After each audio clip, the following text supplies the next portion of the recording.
Alright. Hey YouTube, what's going on? It's been a while, it's been like a week. I had to build that Neo Nectar deck. So I finished it earlier this week. Took me a while to get that last Made in the Trailing Rose, but I got it.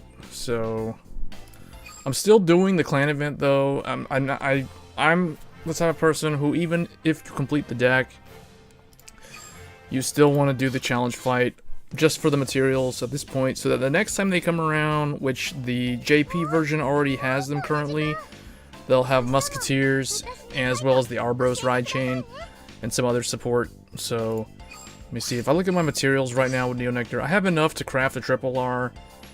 So tomorrow's the last day, so I'll get those orbs. Hey Asterix.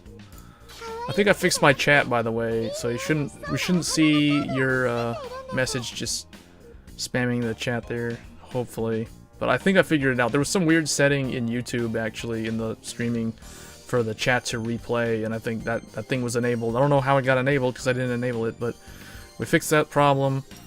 We're going to be playing as Neo Nectar. I've been testing the deck out on ranked play, and it is a lot of fun. Let me see here.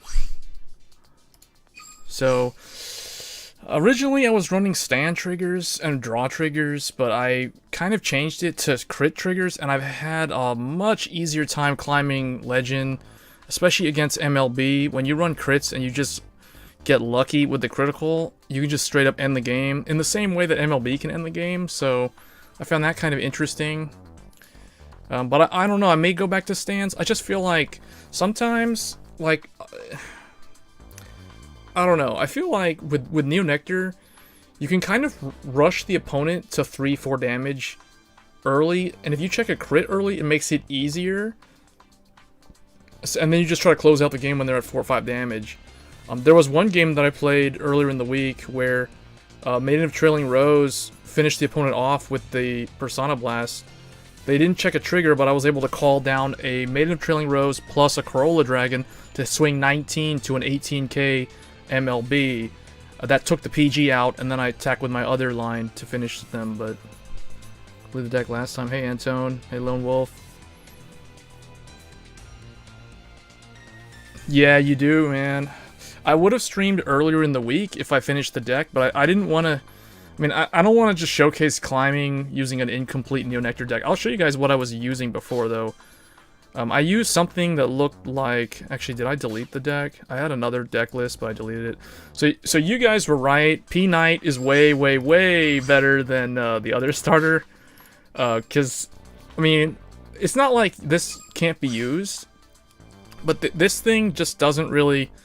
In Zero, it doesn't really help you that much, because essentially you're getting rid of a 5k, you're swapping a 5k booster for a 7k booster, but sometimes it can come in handy.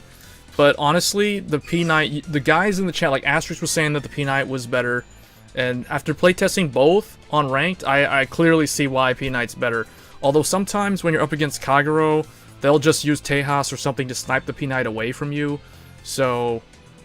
compared to the other guy, like the Seed Squire dude, this guy right here is good against in the Kagero matchup, because you can get him out of there early, and you can move your grade 1 to a lane either behind the Vanguard or to the left side or right side, where you know that they won't be able to, like if they have to call down Tejas on the rearguard circle as opposed to the Vanguard circle, because typically they save him for the Vanguard circle.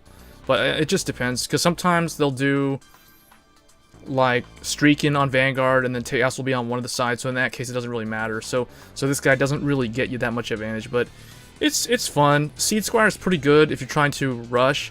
I feel like Seed Squire is good if you're trying to build a deck that runs, like, a lot of critical triggers, maybe like 5 critical triggers, and you just try to, like, rush them and try to, like, luck sack a crit early or something like that. Yeah, well, like what I found, what I almost always do, and we'll show some games with the deck, but what I've always found myself doing with P-Knight is I put back whatever trigger I have. I rarely ever put the grade 2.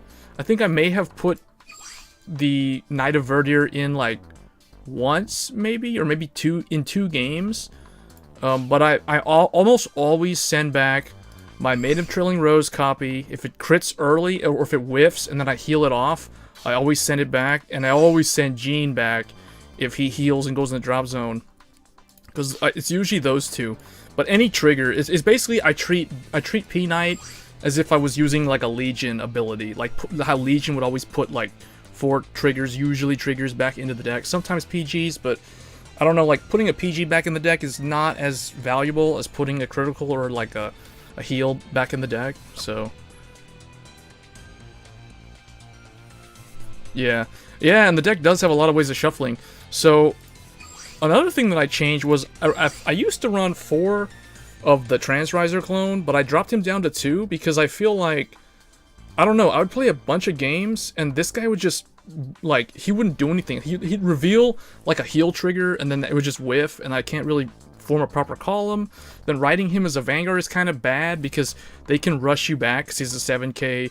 He's not very good in terms of defense. So I opted to bump up Iris Knight up to 3, and I've been having a lot more consistency with this particular list. So I've been able to climb to Legend 45 using mostly this deck, honestly. Like, I started climbing once I completed it. I mean, I was using it incompleted, or it was an incomplete build. I'll show you what I was using before. So let me go ahead and build that one.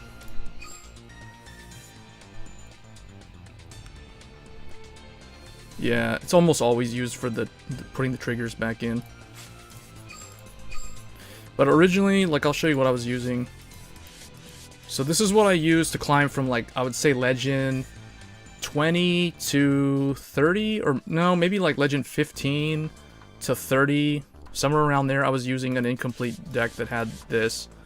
But basically, it was those, the Corolla Dragon. I think it was 3 Corolla. I think maybe 2 of this thing. And then it was 4 Gene, 4 Rainbow Wood. Rainbow Wood is super, super necessary. Because if you run max copies of Rainbow Wood, you don't need to run 9 draw with this deck. That's what I've found. Because that gets you a card to hand. This gets you a card, you know, potentially you get lucky and it gets you a card on the deck, on the field for free. So those are really good. I think I was running like 3 and then I think maybe it was, no, I think it was like 4 of him. I think it was something like that. And then I did not have Maiden of Trailing Rose, so I was using like, I had 2 Gene, and I was using like 4 of this. This was my main Vanguard, and then I was using this. And then I had like 1 of those. Wait, what am I missing? Oh no, I did have 4 Gene. I had 4 Gene before I ever had a Maiden of Trailing Rose. So my trigger lineup was, for the longest time, I didn't start pulling, I actually crafted my 4th Maiden of Trailing Rose. So, and then I continued to do the event like each day just to get more materials. But I think it was, if I remember correctly, I was using stands, draw, like something like this. I think it was like this. So this is what I was using originally before I got Maiden of Trailing Rose. And boy, those matchups against MLB and the cross rides were really, really rough using this deck list. The only thing I had going for me was being able to put heal triggers back in with Gene and then fill the field up with interceptors. I use the Transindia. Yeah, I mean, I was using the booster with the 10k also. Initially, I took it out though, because it's still good because it can form a big 20k column. And that's good against Scarlet Witch Coco. You know, anytime Kagero rides Blockade, it's good because it's good at hitting like a 10k like Vortex Dragon. Every now and then there'll be some random guy running Amber Dragon, and the ride chain will brick, and then he'll have to ride a 10k. You know, stuff like that. But this is what I use to get to like around Legend 25 to 30, somewhere around there, and then I finished the deck. I mean, it wasn't just all Neo Nectar. I was using like a mix of Neo Nectar and Beast Deities and Perfect Riser and MLB. It was all kind of a mishmash. Shadows were in there too a couple times.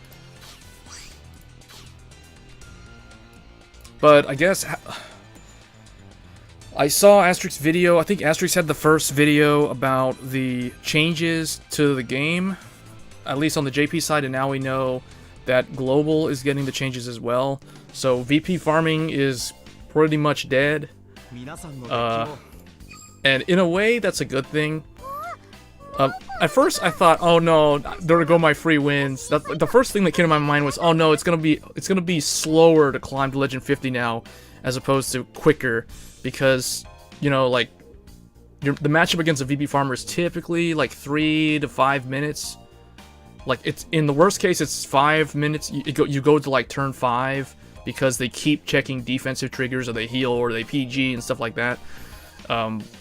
But best case scenario, you beat them when you ride turn 3. That's happened to me, and that's actually the one reason why I put critical triggers in my Neo Nectar deck, because there's a lot of VP farmers, and man, when you run crits and you crit on a VP farmer, you just end the game so much faster.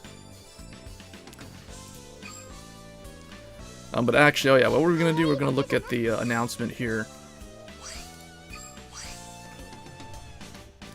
Yeah, so it looks like it's strange that the global version is still gonna get packs up to 2 million VP, but the Japanese one doesn't. Instead, they get a triple R pack once they reach 1 million VP, I believe. So it's kind of like I feel like it's almost like they're afraid that they're gonna cause people to quit because I don't know. I feel like maybe VP farming is a problem more in global than it is in Japanese. I mean, I watched Different Fights video a couple hours ago, and he was saying how... Because, see, I've never played on the Japanese version, so I have no idea what the player base is like over there. But I assume, from what he was saying, that VP farming was never really a serious problem over there, the way it is in global.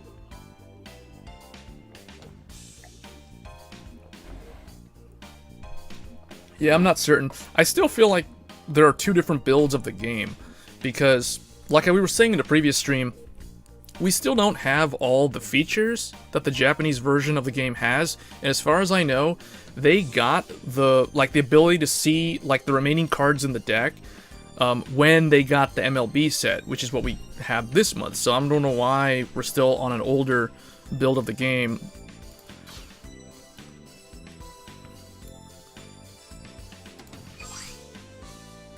Yeah, maybe they'll do that. See, I feel like they're probably giving us up to 2 million VP because they're afraid that if they implement the same change, then the people who play casually quit. Although I kind of think that this model is better than the Japanese one. I feel like if you cap it at giving at 1 million VP, and the last prize is a triple R pack, that doesn't give a lot of people incentive to play past 1 million VP. So, you know, like, it becomes a demotivator in my book, in terms of, like, you don't really feel like playing the game after you hit 1 million VP. Because if you guys see here, like, I've been steadily climbing Legend. I'm currently Legend 45. I think I'm, like, ranked 900 something last I checked. So, 954. So, I'm still in top 1,000. But I've seen that I used to be up at like 600, so I've fallen off there. People have been climbing more rapidly in the second half of this week. But at Legend 45, and I haven't VP farmed at all. I've just played the game normally, and I've done the character fights every day. Always spend stamina down to 0. In fact, I need to spend it down now. But just doing character fights, I had to spend a lot of gems to reset character fights to do the clan for the Neo Nectar thing. I probably spent like maybe 2,000 gems, somewhere around there, like 1,500 to 2,000 gems, and then just climbed Legend, and I'm back up at like 5k gems, climbing Legend and doing all that stuff. So it's, you know, it's possible to play the game naturally and still get about 2 million VP. Because see, I'm at 1.8 million VP, that's what I'm trying to say.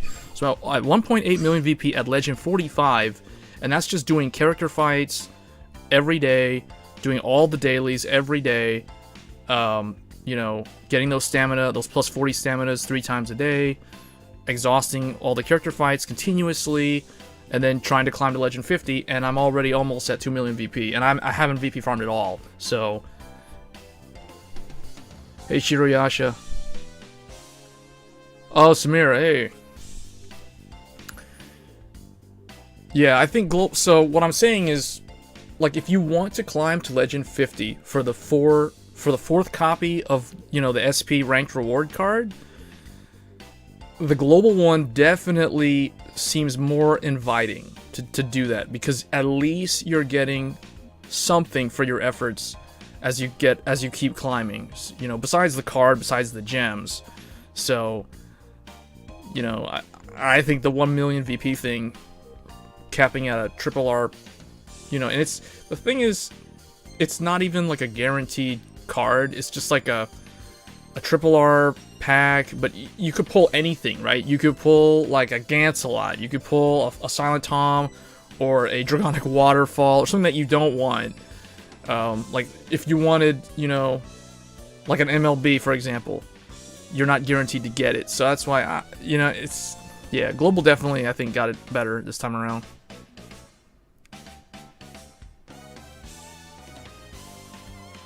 Yeah, exactly.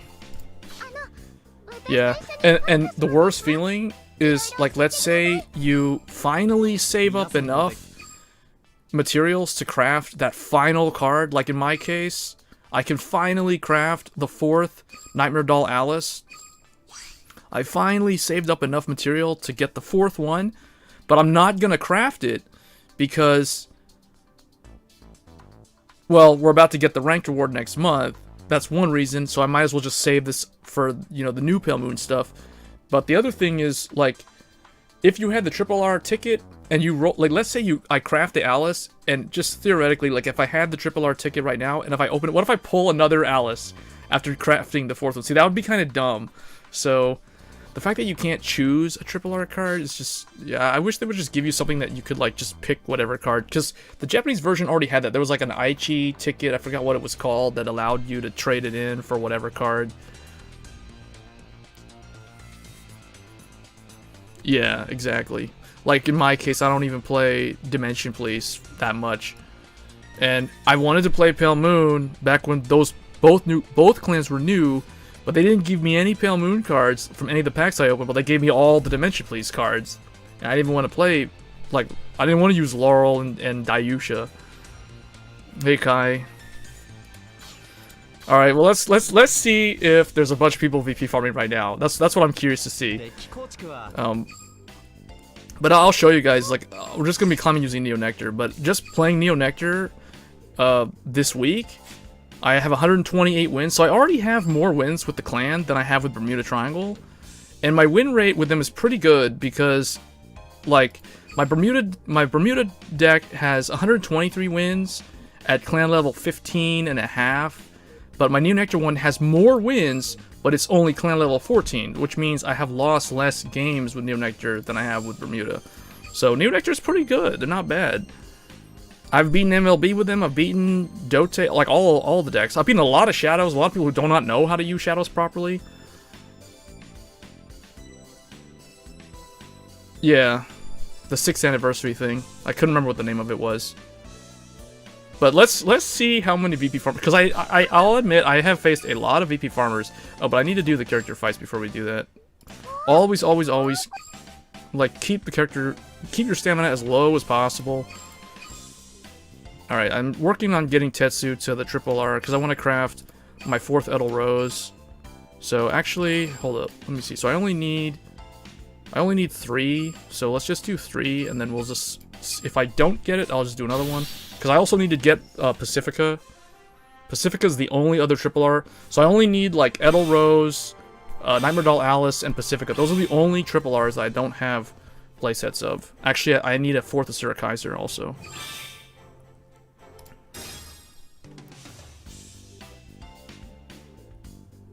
Oh, I just finished the deck. I finished the deck, I think it was either Wednesday night, or maybe it was, like, Thursday evening.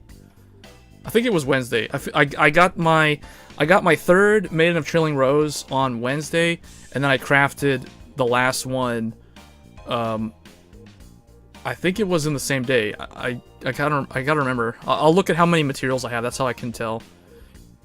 Because then I pulled a 5th Night of Harvest gene, and he turned into crystals. So I have 110 bloom crystals right now.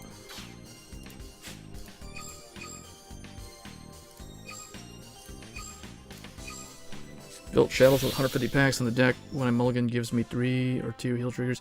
Yeah, that's the funny thing about Shadow Paladins too. Also, the thing about Shadow Paladins is, like, I've played against a lot of matchups where my opponent plays the heal triggered guy, the 9k, that top decks something, and the heal trigger like top decks another heal trigger, and the heal trigger top decks Sentinel on the field.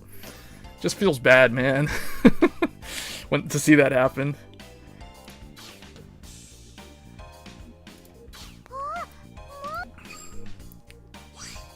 Saving Cheers for Neo Nectar Part 2. Well, I would recommend roll the gacha, roll the packs, because you're gonna want the materials. Because honestly, this is what matters. The materials is what matters. You want these and you want these. Because see, I already have enough materials to craft like a Cecilia or a Arbros Dragon when they come out next time. So I can already craft one of them guaranteed. So I would just keep doing the event every single day.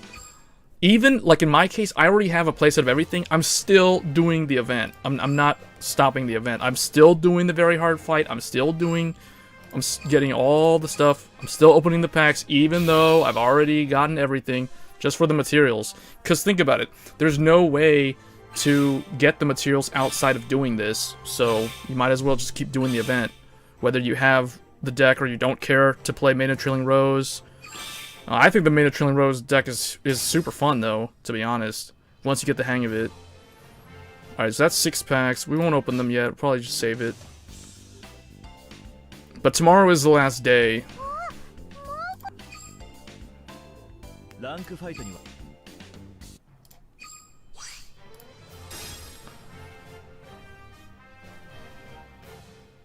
Yeah. Yeah, man, I can't wait for Angel Feathers either. That's the only deck I'm really interested in building. Besides, I kind of want to build Gold Paladin, just because you can run a 9 crit Ezel deck, and it's a legit deck. Different Fight did a deck profile on it, and I definitely want to try that deck out, because I love maxing crits. Alright, this is actually a pretty good hand. The only thing, you know what, I'm just going to keep the whole hand. That's a good hand. I would like to have another grade 1, but it's okay. The 10k vanilla is pretty good.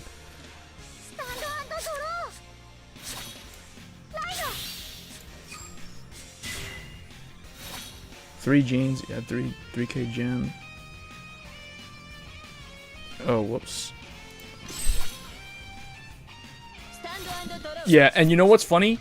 I have a feeling that VP farmers are not completely killed off.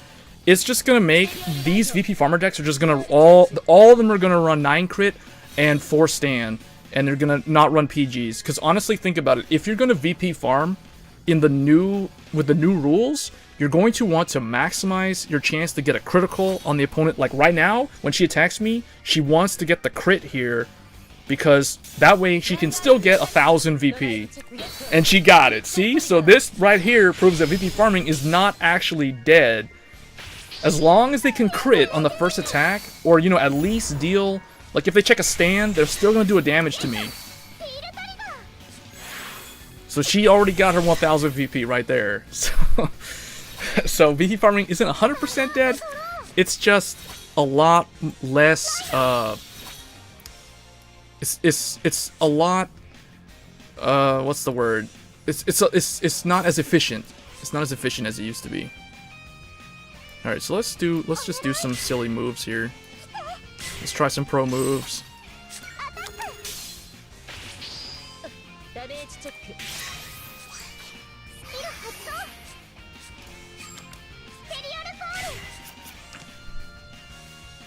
So what I'll do here is, the reason why I did that against OTT is because I know they can't retire my gene. I'm going to call the heal out here so that I can then use it to attack into the Vanguard and then bounce and get 2 interceptors, basically to compress the deck down by 1.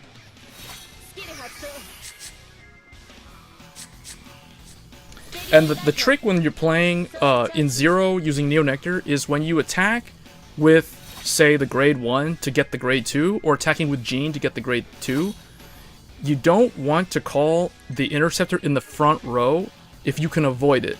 So notice how I called the grade 3 here in the back row. If it was the grade 2, I would have treated it the same way. So see, she's still getting damage to me. So this proves that VP farming is not completely dead.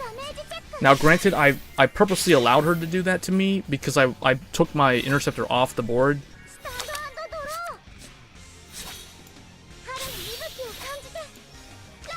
Alright, we can actually do... I could draw a card off of this.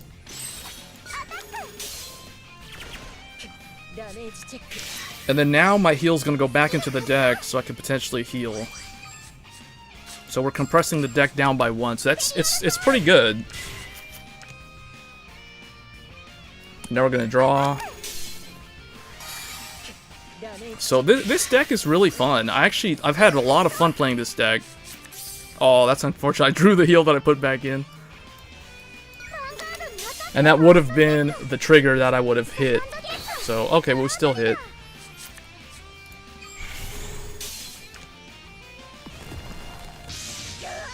Yeah, it's just going to be a lot more inefficient. I don't think it's completely dead, especially since they can still farm all the way to 2 million VP.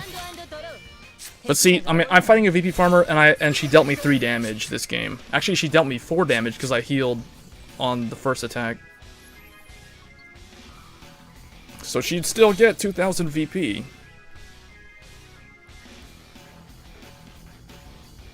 But yeah. So it depends, and think about it too, like, there's still going to be the VP farmer versus the mirror match, so, like, Tsukuyomi versus Galahad, that can potentially also still be a thing, and the two of them will still battle it out, so, you know, and the winner's still going to get the full 3k, so I don't think it's 100% dead.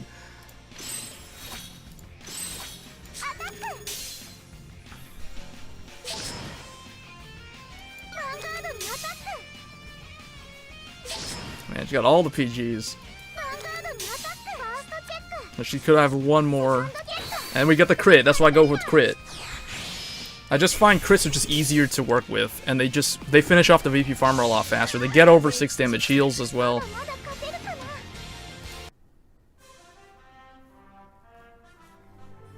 Wait, that was 30 points right there. So that VP farmer was way ahead of me. And I'm at Legend 45. So that person might have possibly been in top 300 or something, because I'm currently like ranked 900 something.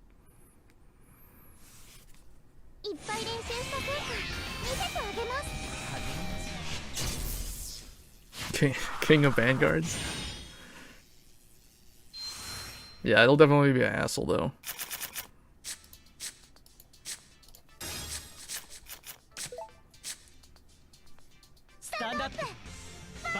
But I have a feeling this weekend there's gonna be a lot of VP farmers because this is like the last weekend to VP, or this is the last season to VP farm the traditional way.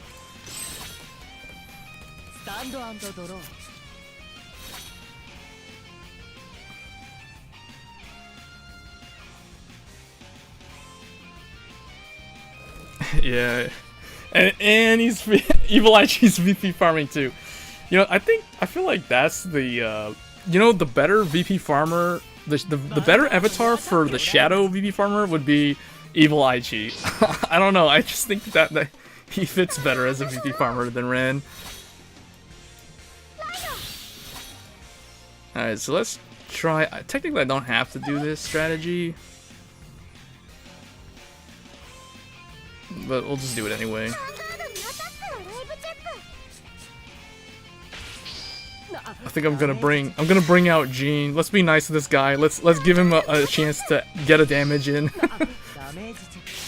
Let's bring out Jean again.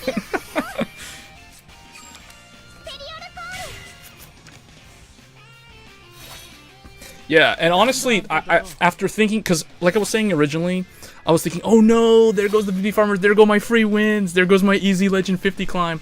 But the thing is, when you think about it, it also is going to compress the like the high-ranking Legend, the guys who are, you know, like Legend 300 something or 200 plus. Those guys aren't going to be able to get those high numbers that quickly anymore, because with the VP farmers population dropping dramatically. So they're gonna have to fight like legitimate matches, and it's gonna be more time consuming for them.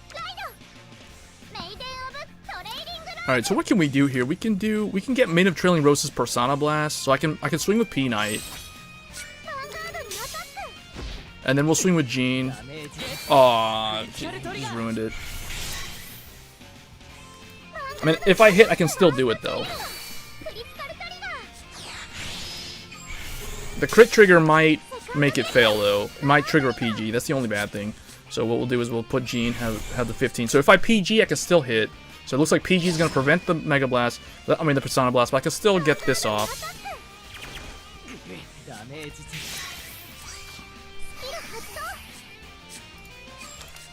Yeah.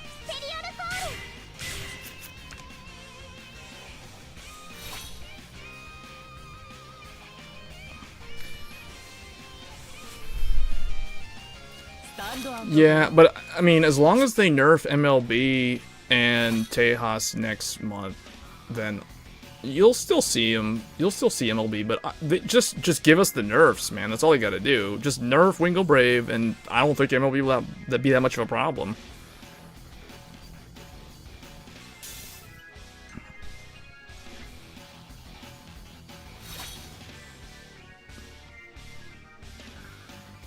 Oh, if you have 200 plus V metal, well, you're gonna have a lot of things to trade them for next month, because I think we're getting a lot of character skins next month.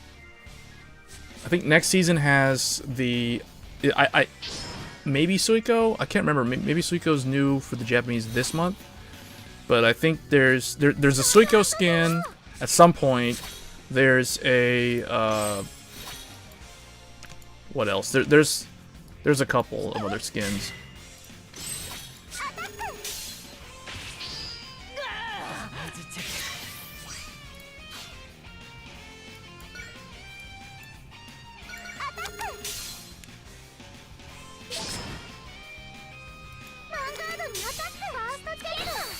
Yeah, he's beatable. Alright, I guess this doesn't matter because all my units are rested. I was thinking, like, if he heals, I have to do the Persona Blast.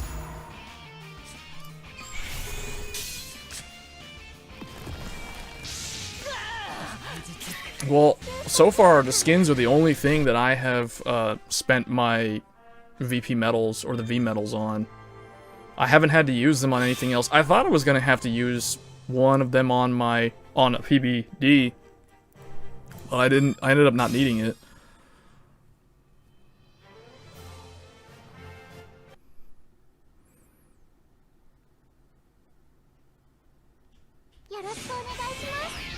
Yeah, well, I mean, there's Suiko. There's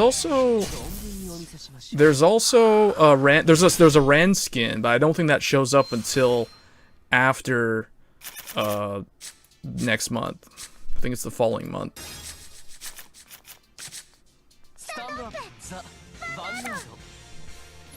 I'm saving them for Ran, the Season 2 Ran, the one that doesn't have the jacket.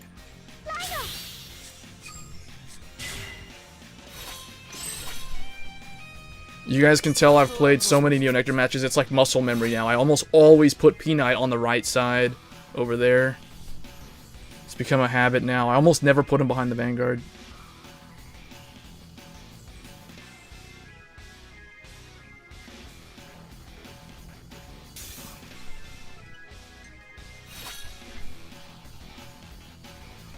Oh, so this is another VP farmer. So that's 2 shadows in a row. So this is what, our 3rd VP farmer? It was first was Misaki, then Evil Aichi, and now Ren. So that's 3 VP farmers in a row.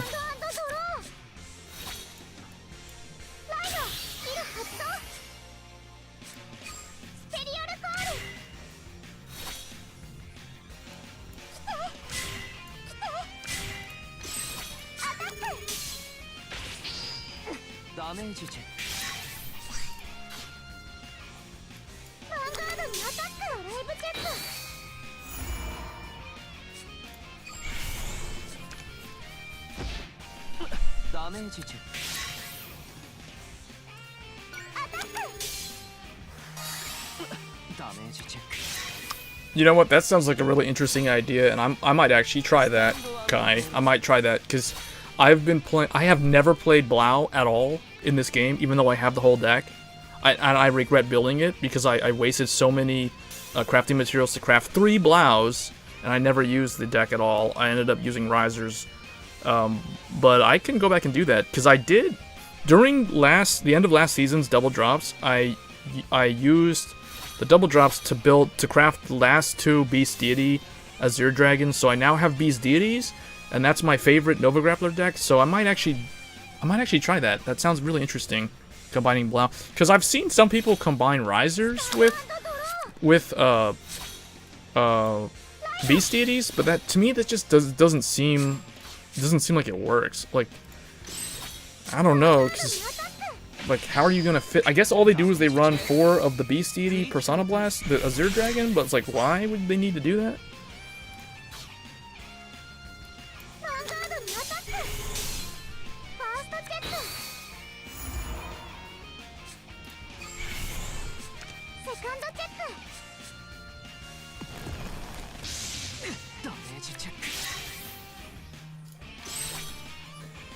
Yummy.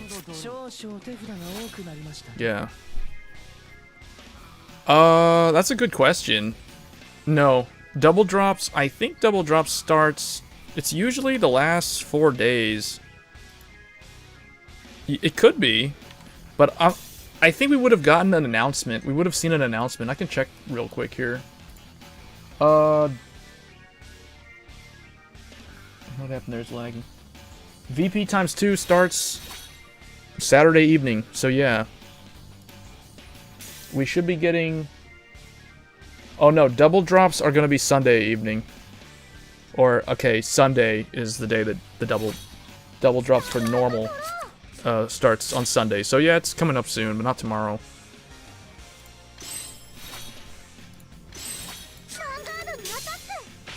Riser Beast Deity is the best combination, but I did struggle again. See, I don't know, what do they do, though, when they run that? They just, like, why would...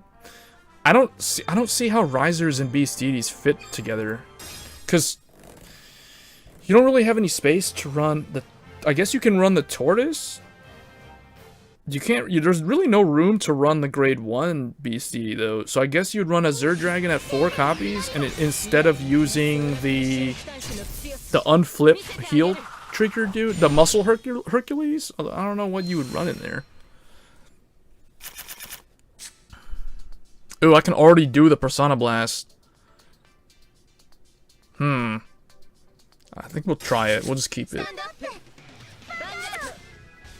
set up for him so he can use his effect. Yeah, that's why I don't really think they mix that well.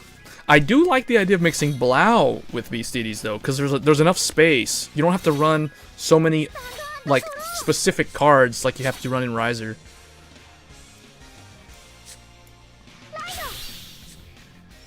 Let me see. Do I want to put this behind? I think I'm going to need to do that. So I'm going to try a different move here. So we're going to try to rush. Alright, here's the thing though. What I always like to do with the Grade 1 Night Squire, Blade Seed Squire, when I use the effect, I always call the Interceptor in the back row. I never put him up in the front row because I don't want him to just die. Because it's like, I can afford to take a damage from them. Now, because the only thing that happens when you call down, when you put Jean in the front row, after bringing Superior calling him like that, it forces the opponent to respawn. It forces them to have to run over him if they want to deal damage that turn. Otherwise, they're just going to swing into him with their Vanguard. And with a deck like Tsukuyomi, who runs stands or crits, they kind of don't want to do that because they want to deal damage every turn. But I think it's better to just put him in the back row because you can at least get an attack with him the following turns. You can retaliate, counterattack them better on that turn.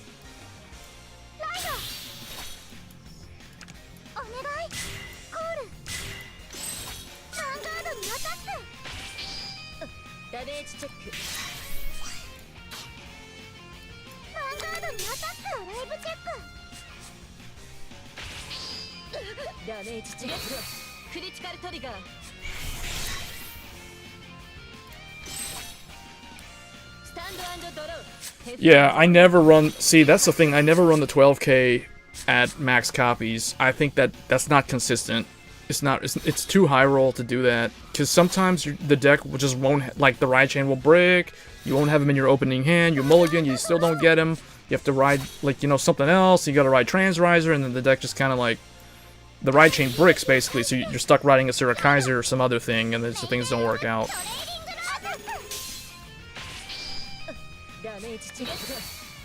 Okay, so she forms 19. Let's see if I can hit a trigger and then do a Persona Blast here. Now, normally this would be worth it because there'd be some other grade 3 or something worth running over. But now she checks so many defensive triggers. But let's see, let's get, we don't need those guys. We'll just go ahead and get these two. Just stick them here. It's thinning the deck down. So it takes 2 non-triggers out of the deck, so it's deck compression, so that's pretty good. Unfortunately, you can't really do anything after that, but... Yes, tomorrow's the last day to challenge it. So you're gonna want to spend all your... like, tomorrow's the day. If you still don't have everything and you really, really want to build the deck, then you're gonna be wanting to do the stamina refills on those character fights. Oh, whoops. Oh, I forgot. It's 11k.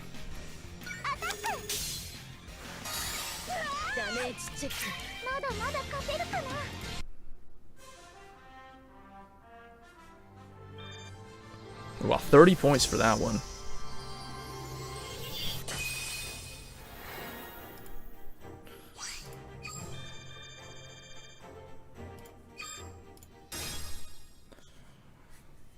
$12k, yeah. I don't run more than 2. I mean, I can show you guys my Blau deck. I never used it. I mean, I think I actually deleted the list, though. Now I think about it. But you know what? I'll do that. Let's do that. I want to try mixing Beast Deities with Blau now. I really want to try that.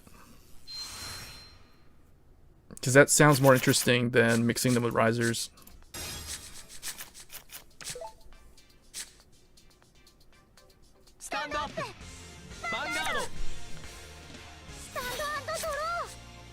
Just in time, Corolla Dragon.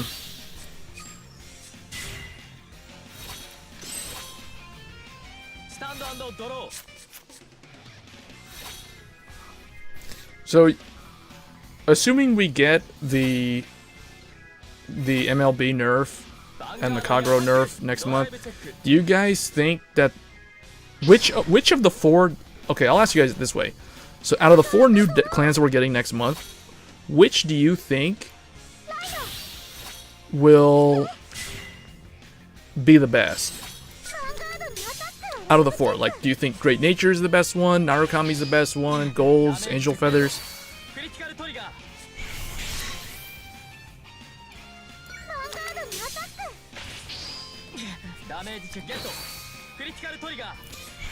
Because NK, what's NK? Narukami? Oh, Narukami. Really? Like, is it because of Vermilion and Shiden? Because I know Shiden kind of, he puts the blockade, he like cancels intercept for a unit, so that's pretty good.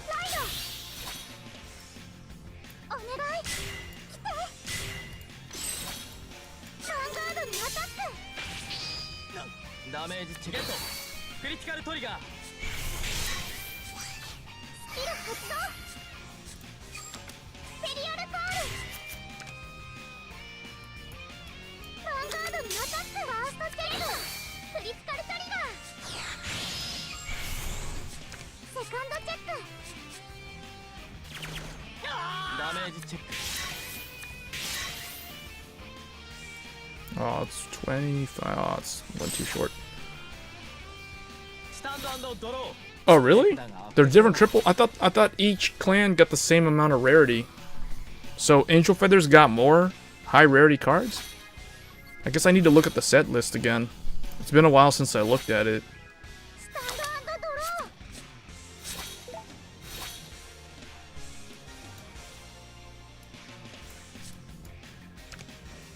I guess this is, well, they're both 15, so do it this way.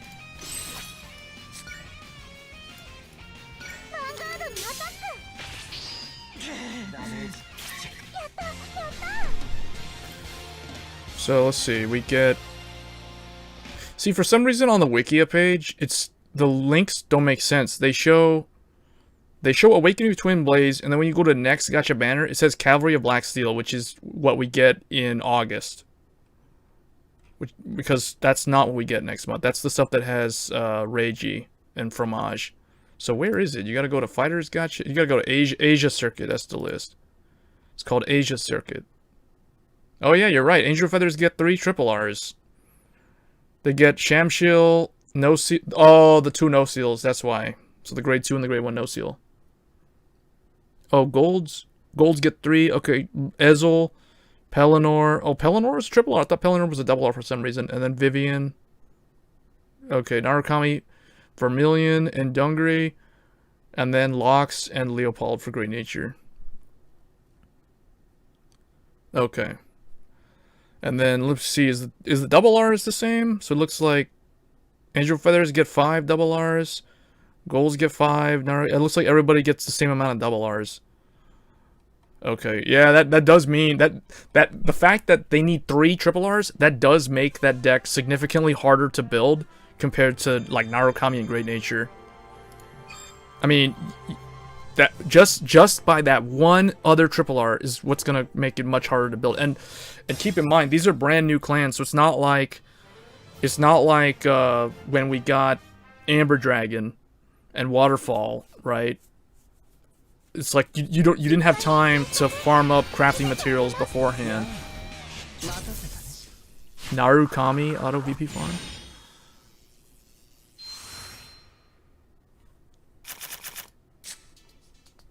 Well, this is a pretty good opening hand too.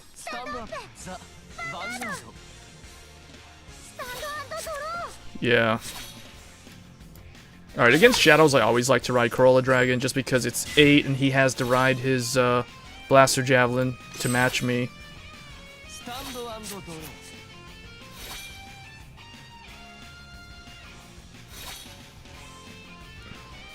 Yeah. I don't think we're gonna get the rate up, which is kind of weird too. They don't do that on the Asia Circuit for some reason, at least not on the first release.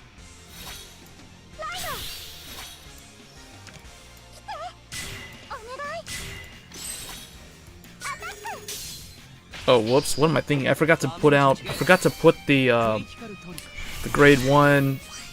What's her name? Because now my P-Knight can't do anything. Well, that's not good.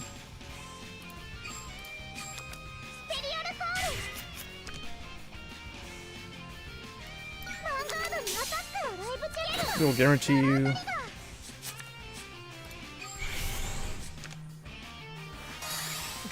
Every 50 packs instead. What? Oh. Is that true? Has that been confirmed? The guaranteed triple R every 50 packs? That's the first I've heard of that. You get to choose a triple R after 50 packs? Is that like a thing? Is that... I thought that was like a Aichi 7 whatever thing.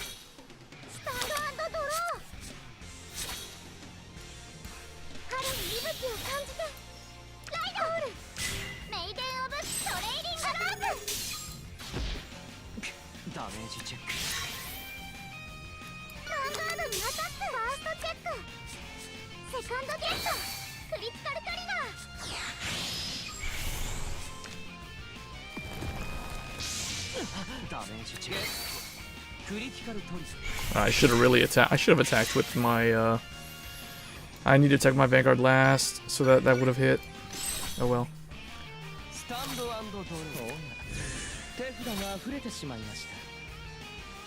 Before Aichi Metal Sparkling System came out, it's on the Wikia as Asia Circuit Premium Gacha.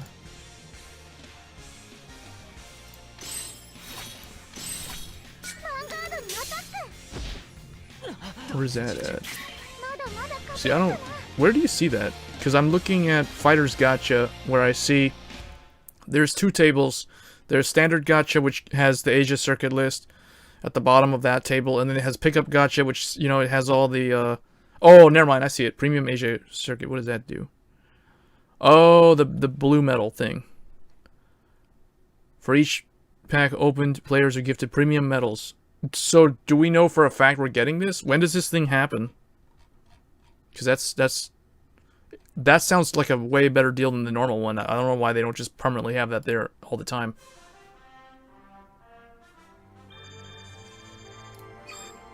We almost have Psyqualia Streak. Thanks to all the VP farmers.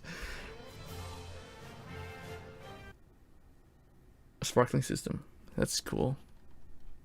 So did the Aichi thing replace the sparkling system? I don't know why they don't just keep the sparkling system out there all the time. Cucumber.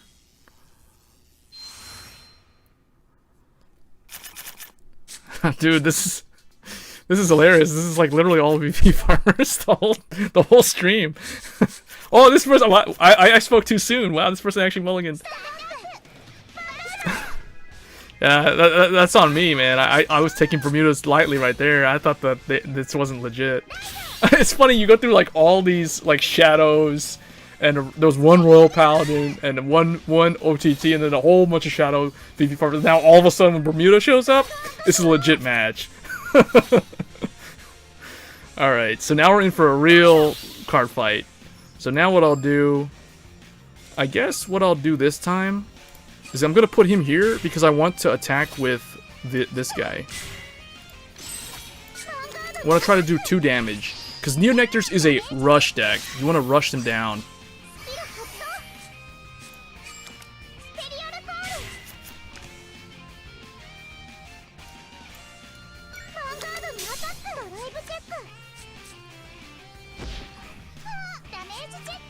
I know, right?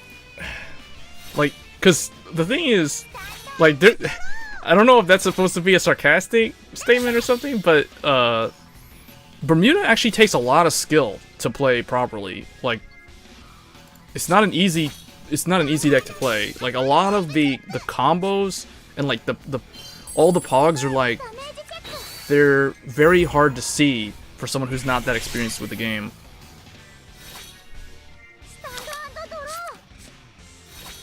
Okay, so with 1, I can do 15 here. Gene will come up, so we'll put the 10 here. And try to push 2 damage again.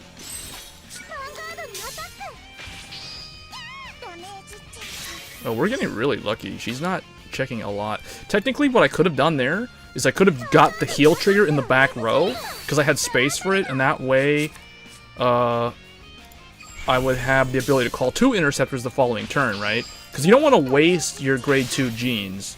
You want to, like, save them. So by getting them back into the deck to call the heal in the back row, so you can use the heal in the following turn, helps. But in this case, she's going to be an 11k base, and I don't have a booster, so it's okay that I didn't do that. Yeah, it does take a lot of skill.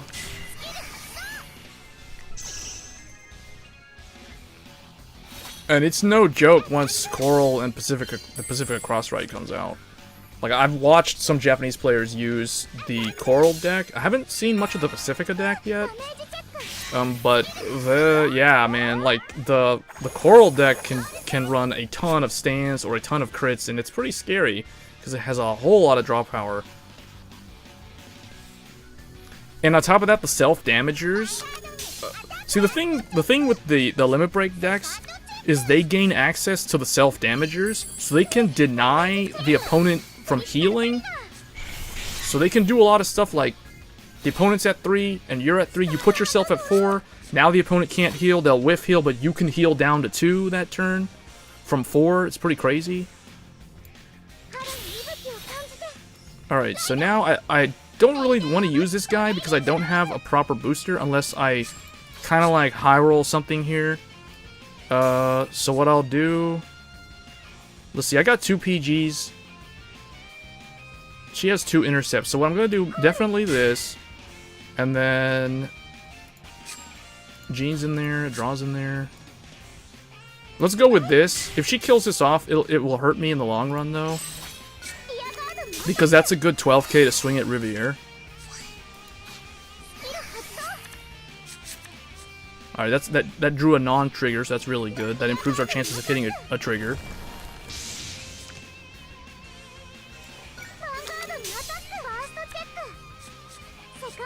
And we didn't get one. That's okay. Yeah, well, the reindeer deck is very... the reindeer deck is the same thing as the Sir Kaiser. It's very luck dependent, right? It's very dependent on triggers. That's why it's not a very consistent deck. And that's ultimately the reason why it doesn't rank very high on the tier list. It's not because the deck lacks, like, powerful skills. It's mainly because it lacks consistency. If you have to rely on the trigger system as a win condition, then your deck is not... it's unfortunately not very consistent.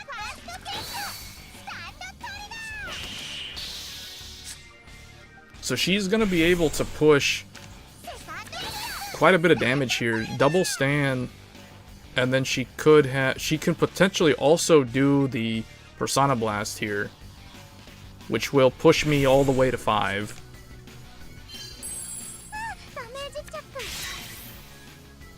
But she doesn't need to do it here, because she checked double triggers.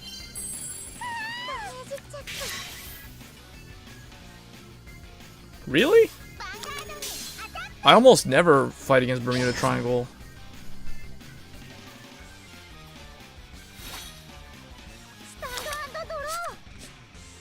Alright, so now is where we bring out... Yeah, now we gotta bring out this guy. Okay, so that gives me this. I'm gonna need that. Unfortunately, I need that. And then we need to send... let's see, I don't really need to use P-Knight yet. But I do need another interceptor. So we're just gonna go ahead and put let's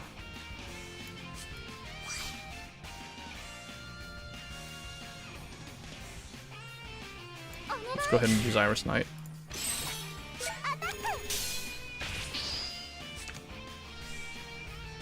Alright, so if I draw into the Persona Blast with the draw trigger, I could potentially do it.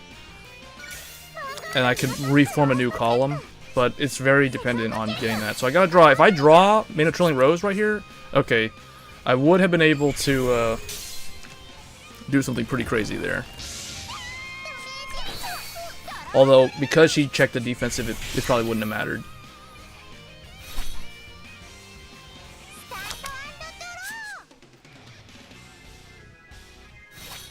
So how many? So both of us are only out 1 heal. Unless she has 1 in hand. Oh wow, 2. Okay, 2 more interceptors. So she's used two stands. If she checks a stand here, I could lose.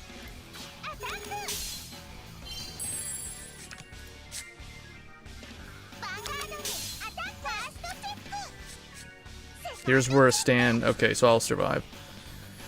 But now, oh boy, now the thing is, she probably has a Sentinel as well. And I drew my heal, that's unfortunate. So what we're gonna have to do, I can't use Jean because he has to hit the Vanguard. We only have 1 intercept, so I kind of have to do Mana Trilling Rose attacking into a rear guard. So let's see. 1, 2, 3. So there's 1 Jean left. So if we do this, 2. Okay. We gotta put Jean, so that gives me 2 of them, and we'll put the draw this. Yeah. Okay, now, because I need to get 2 interceptors to survive. So we will do, no. 1, 2. Jean has to attack the Vanguard. So this will get retired. This will kill that thing, then I'll retire. Okay, and then I'll call that thing in the back. Alright, let's see. So this kills this. Now, if she has the PG though, this won't really matter.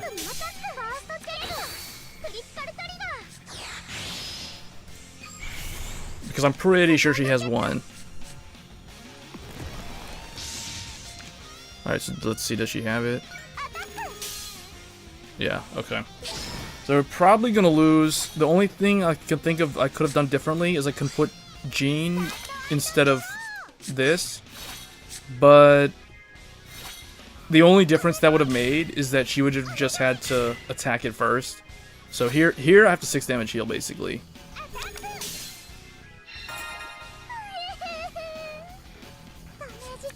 Okay. Yeah, that was a good match though.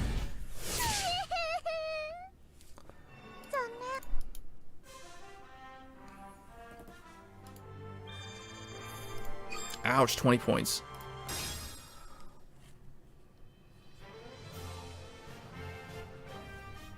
Well, I pulled, like, the day of the event, when it was bugged, I pulled the first Night of Harvest Gene. So I had one on the first day. I ended up getting 4 Gene by Monday. I had a playset of Gene, but no Mane of Trailing Rose. And then I got 2 Mane of Trailing Rose in a set of 10 packs.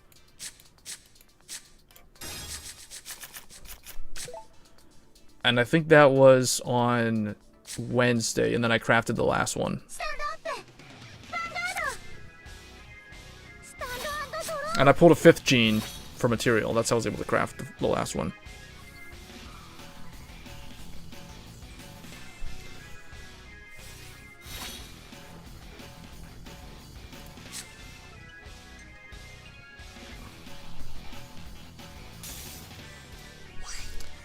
But the deck is definitely... The Neo Nectar deck is definitely more fun to play than the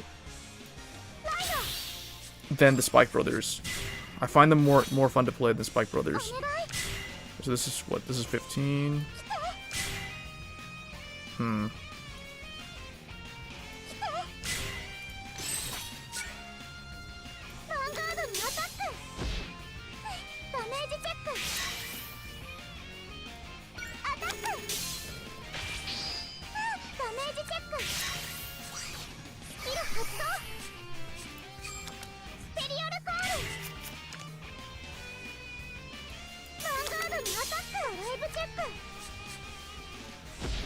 Well, I had the worst luck with Grand Blue, and I had much better luck with Spike Brothers. But in terms of compared to Spike Brothers, yeah, I think I may have better luck with Neo Nectars. A little bit better than than Spike Brothers this time around, but not much. Both of them I was able to complete before the end of the event. Grand Blue, it literally came down to the last day, and I think I had to use up like 3,000 gems, maybe almost 4,000 gems to finish the Grand Blue deck. Just resetting stamina for the character fights. That's how bad it was. It may have actually even been worse. I can't remember. I just know it was really bad. Like I actually kind of thought that, oh, if this is how they're gonna do the events, this is really bad for the longevity of the game.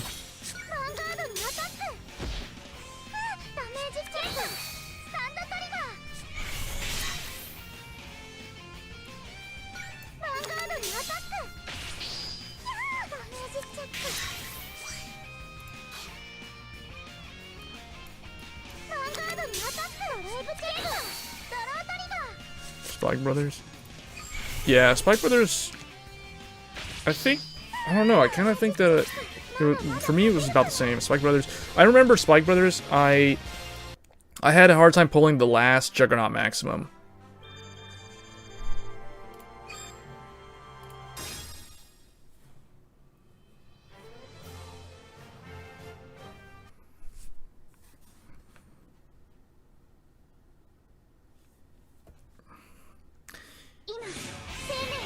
Yeah, but now that I think about it, if Angel Fighters is gonna have 3 triple Rs, then that might be... Ooh, I don't know, man. That's gonna be hard to build.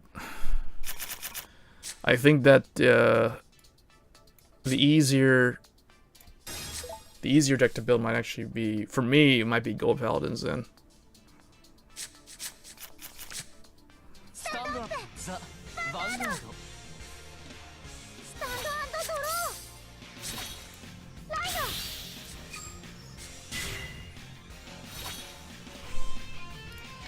Maybe I should have put the P-Knight behind the Vanguard, because now I think about it, if I have to ride Erminsel, he's going to be a 7k to the 8k.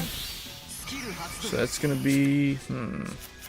May have to ride... I may have to use one of the men at Rainbow Wood as the Vanguard instead. See what, 7 and 5? See, that doesn't even equal 13. That doesn't even equal 13, it's not even a proper number. That's the other reason why I don't really like running 4 copies of it.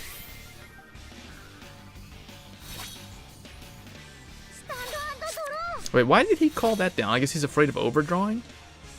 Okay, we got Corolla Dragon, so we're safe now. Oh, we got... Okay, let's think this through. I can kind of put her in the front row, but I don't really want to push 2 damage this turn unless I check a crit, so I'm going to put her over here. The reason why is because I don't want to give him... Because I don't want his Blaster Blade to retire my P-Knight. That's the reason why. Oh, we're going to do it anyway. Oh, well.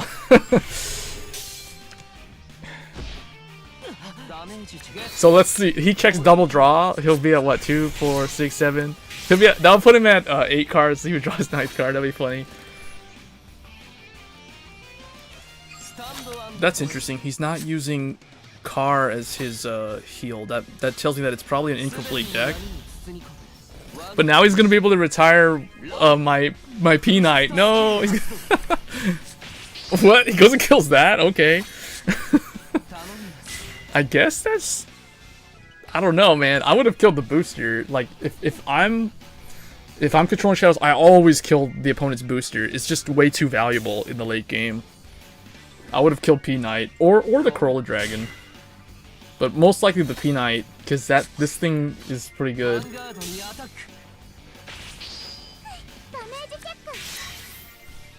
Yeah. I don't think I'm gonna try to get Legend 50 in the second half of next month. So when the Star Call Trumpeter is the reward, or I forget if it's Ezel. See, this is another reason why I don't like Erminsel. The 7k, see how much damage I took there? Because the defense is so low.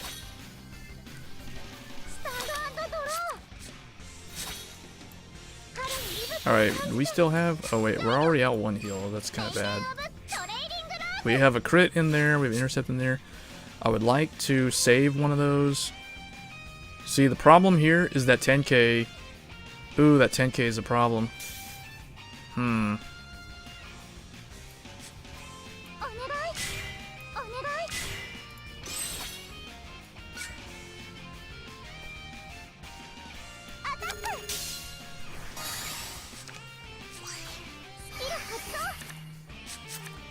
Okay, there's a booster.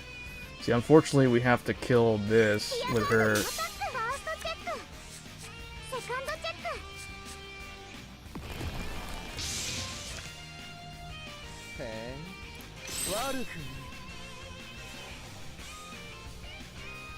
Double VP, yeah, tomorrow. For Kagura, more tickets to fight Mike.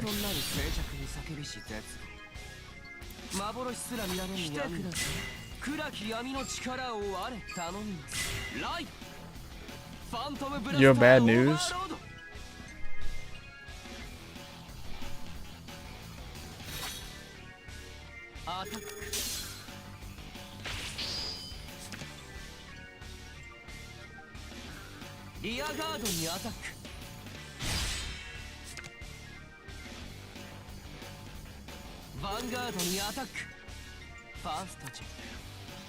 Oh, I thought he was gonna use the Persona Blast.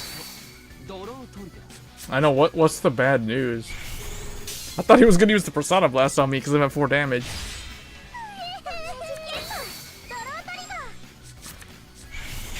Well, the good thing is I'm not drawing triggers. Oh, okay. I shouldn't have said that. Although we can use Jean this turn to get... Let's see, 1, 2... There's still 2 in the deck. So we need to do... Yeah, we're gonna need to do this. he's gonna hit the Vanguard, so we're gonna do this.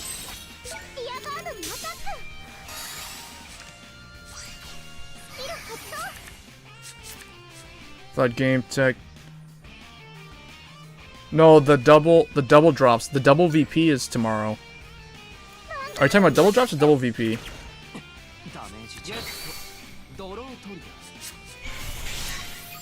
Wow, that guy double checked 2 of those. Alright, we need to get those interceptors out. Okay, now the question is... I don't see the point in killing Dark Dictator, so let's just try to high roll a trigger. Alright.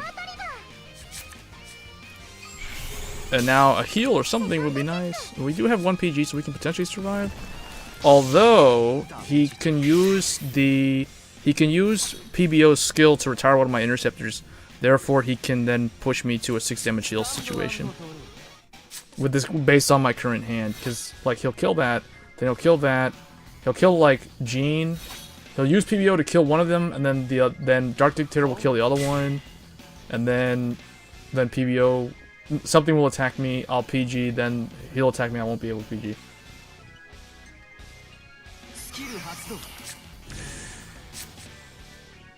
No, they don't. I'm looking at the calendar. Because they have the calendar on their Twitter page. And it shows... So, double VP starts on the 27th.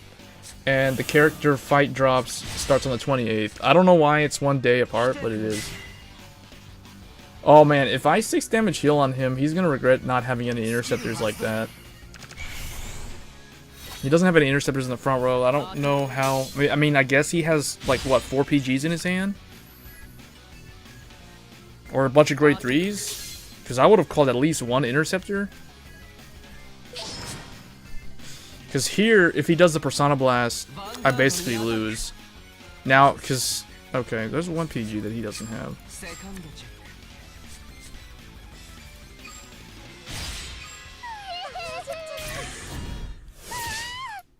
Yeah, I thought they started simultaneously too.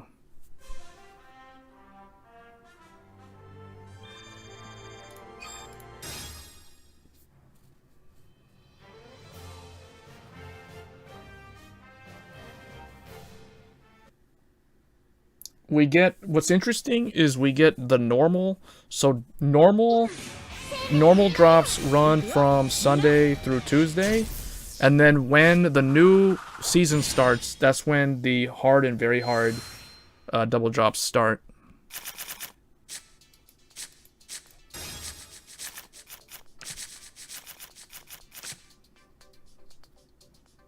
Okay, so this looks like this might be MLB. Okay, so this is the premier matchup.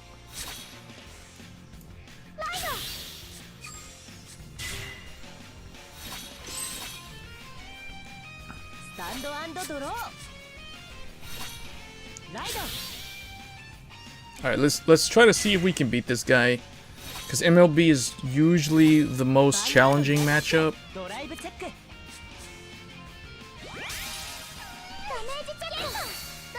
Okay, we checked the defensive early. That's good. So it gives us something to work with. And then we're gonna ride...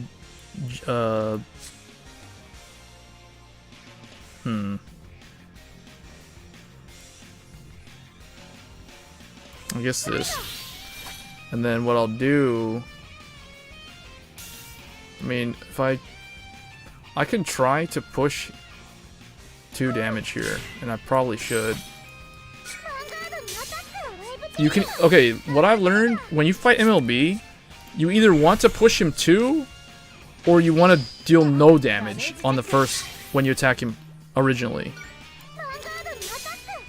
So here, watch what I'm going to do here. I'm going to try something... I'm going to try a cheeky move.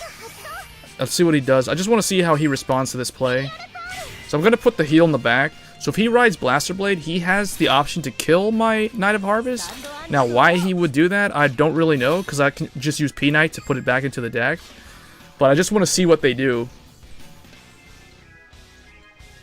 Neo Nectar does fine climbing ranked. I climbed all the way from, like, Legend 25 or 30, and I'm currently Legend 46 or 47. Now, granted that it wasn't like a 100% complete deck. Oh, look, so he did not have a blaster. So what this means when he does this is that he already has one of them in his hand, and he just doesn't want to use it. He already has MLB in his hand, and he already has Blaster Blade in his hand. So Blaster Dark was the missing card, so he used the Trumpeter to guarantee that he gets it out. So, okay. So we're already looking at the MLB play. So now we're gonna have to get this to get those interceptors, and then let's see, we are out 1, so I have 3 in the deck. So how do I do this? 1, put that there. We could also potentially try to draw a card off of him, although, do I want to try? That's kind of a high roll play. Huh. I think what I'll do is I'll just try to push him to 4 this turn, because if he checks a defensive after the knight attacks him, then she won't be able to hit. So she'll be at 18 and she's only 14, so I can't use that. So we're just gonna do it this way. So we're gonna put the heal back in. Oh, now I kind of regret not doing that, but that's okay, because we're gonna compress the deck here. So we're gonna put this one in the front row to defend, and then I'm gonna put, you know what, let's just go ahead and, because I have 2 in my hand already, I'm just gonna go put them both in the front row so that his Blaster Blade will retire one of them and he's forced to have to kill the other one.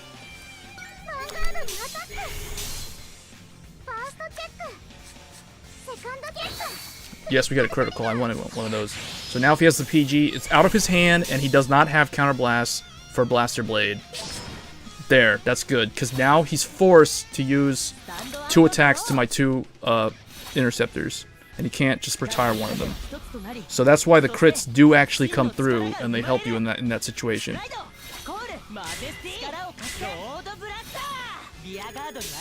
Because see, the problem is now, okay, so he's gonna keep 1 Blaster Dark in the front row as an interceptor. So that's actually a smart move, because that's.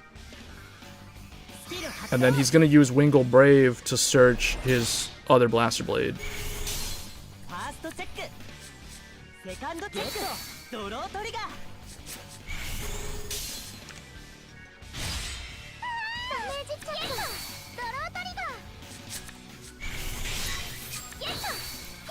I would say right now, things are going in our favor. I'm checking defensive triggers on, like I'm checking draws and heals on defense, which is really good. It's very ideal. And I'm checking crits on offense, which is good. Sometimes it doesn't work out that way, though.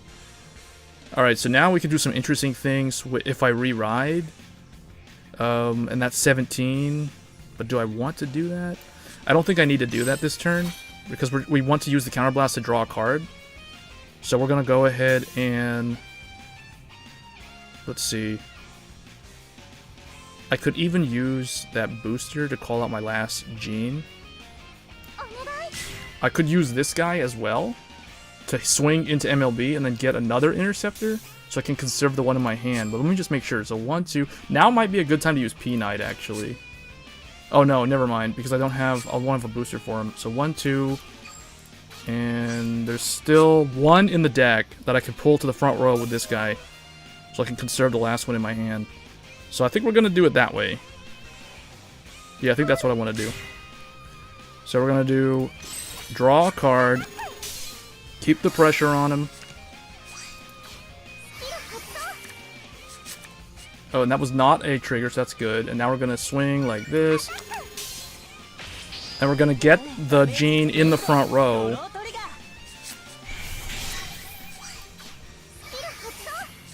As another interceptor, because I saved the one in my hand. And now we're going to attack and hope we get some kind of trigger. It doesn't matter what it is. And we get the crit, so now he has to have the PG. See, it's giving him, it'll be a taste of his own medicine when he sees the crits coming right back at him. So now that's 2 Sentinels out. And we still have all of ours. And he doesn't have enough Counterblast to use Blaster Blade either. So he's not able to do the classic thing. So the crits are denying him the damage. And now he's desperately trying to search for another perfect guard, probably. I don't know. Or an interceptor or whatever. Oh wow, he drew that Ganslot off of that rest. Okay. So he only has one intercept here. Now I'm gonna get a taste of the crit medicine, right? Because now I'm gonna be denied the counterblast, and he could heal down because he put Ganslot back in. I think Ganslot is one of the things that makes the MLB deck super consistent and really, really strong. Just being able to put the heal back in. Alright, so now I can't use that, so there's no reason to do that. Now the question is, do I want to use P-Knight? Can I do something with that? I can use again this guy to fetch another interceptor. I'll have to use Corolla. So we're gonna want to do that. So let's do this. So 1, 2. I want to put the crit, and I want to put this in. So now we're gonna do this, this, and it's gonna go to LP. So no, this.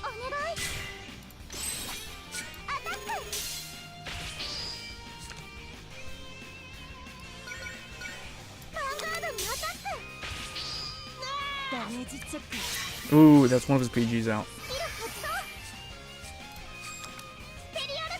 He has Blaster Blade in his hand, though. Let's see if he's got that PG. Critical trigger.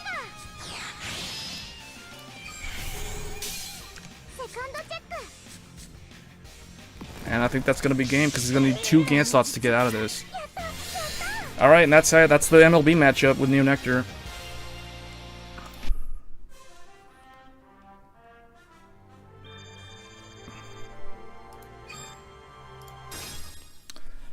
Yeah, so you just, the more you play the deck, the more you see the combos with the knights, like the squires and the knights. They're pretty cool. But hopefully that gives you guys an idea of how to play the deck at a higher level, like knowing when to use the grade 1, when to use P-Knight to get the interceptor back in so that you can get him on the field when you need him to protect you. Oh, this is kind of a bad hand. So, against MLB, I don't want to mulligan my Sentinels, so I'm going to throw away Mana Trailing Rose. Oh, that's even worse. Oh, that's bad. Yeah, it did go well for me.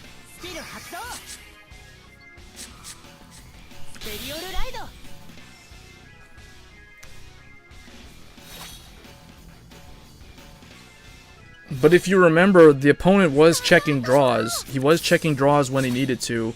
He checked a draw early on defense, and he was able to get at least, I think, 2 of his PGs.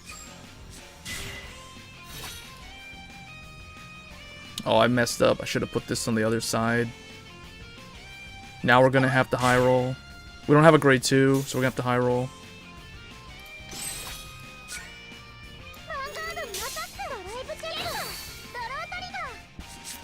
Oh, there's a grade 2.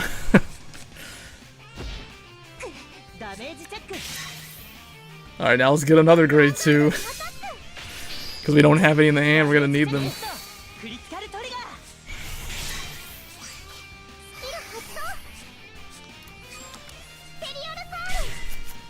Yeah, I want to showcase the clans that don't see a lot of play at high level. Like, you don't really see a lot of YouTubers showing, like, Neo Nectar or Gromblue or... I mean, okay, Spike Brothers has gotten a lot of coverage. But other than Spike Brothers, like, the others... You don't really see anybody showing Neo Nectar, so I want to actually show how to use the deck.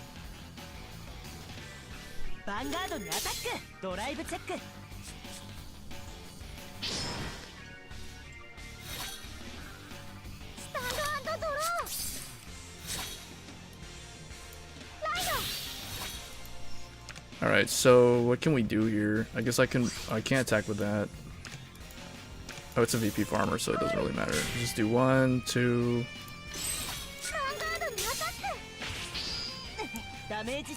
Now, if I wanted to run draw triggers, all 9 draw, that is a possibility. Let's see, do I want to? I got like 2 genes in there, so I don't really need to do anything with this. It's possible to run the deck with 9 draw, and the difference with 9 draw as opposed to running some form of draws and stands or draws and criticals is the only difference is the attack order will be different. Like, you'll want to favor putting a, like, rather than having a booster behind the Vanguard as more of a higher priority in the late game, because your Vanguard will potentially have to swing last.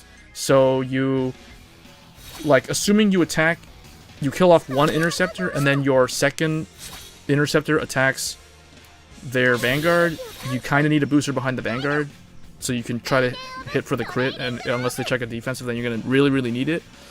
But other than that, let me see, what can we do here? I guess, well, there's no reason to use that. This is 15. This doesn't, none of these form like proper columns.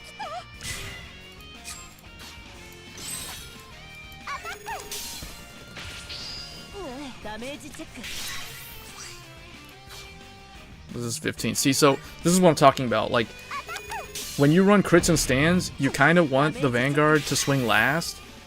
So you want to hope that, I mean, you prioritize having a booster behind the Vanguard because of that. Like, if you run 9 draw, then the opposite will happen. And here's a pretty cool thing. Like, I could actually Persona Blast if I had a Counter Blast available. That's why you always want to have some form of draw triggers in a deck that runs Persona Blast. But the thing is, the Persona Blast play is not, like, it's not 100% essential. Like, it'll randomly happen, and when it happens, it can either help you win the game, or it can at least, like, help you get an extra attack in to kill off, like, a grade 3 in the front row or something. Or it can fill up boosters in the back row.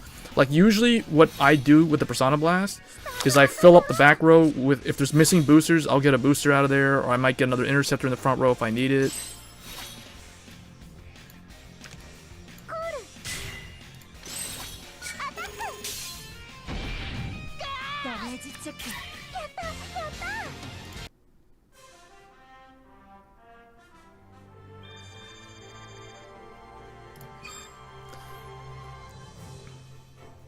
But I feel like you have to run some form of offensive triggers in the current meta. Like, if you run the decks that are not in the upper, like, A and, I guess, you know, like S and A tier, then you need some form of offensive triggers just to help counter your opponent. Because, like, if you think about it, if MLB has constant critical pressure, he doesn't need critical triggers, because he already has them built into his Vanguard.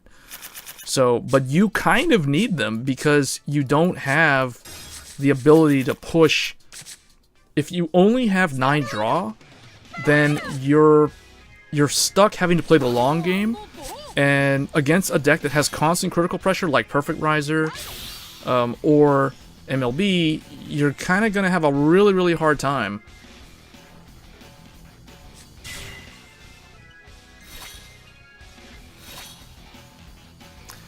Yes. I mean, yeah, you can. You can. I'll show you guys a different build that runs 9 draw. Let me see. So this guy, let's see. I'm going to do this because he went and put that thing over there. So if he gets his 8k grade 2, he's going to really, really need that.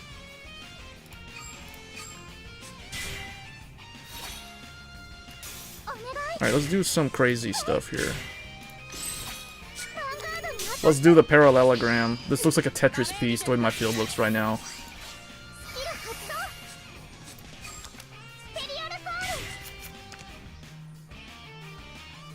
The good thing is he did not ride a Riser, so unless he's playing Beast Deity, but then I don't know why he's using Battle Riser. Oh, he's got Beast Deity. This is weird. So he's not running, it doesn't look like a traditional Riser deck, it looks like a Beast Deity deck.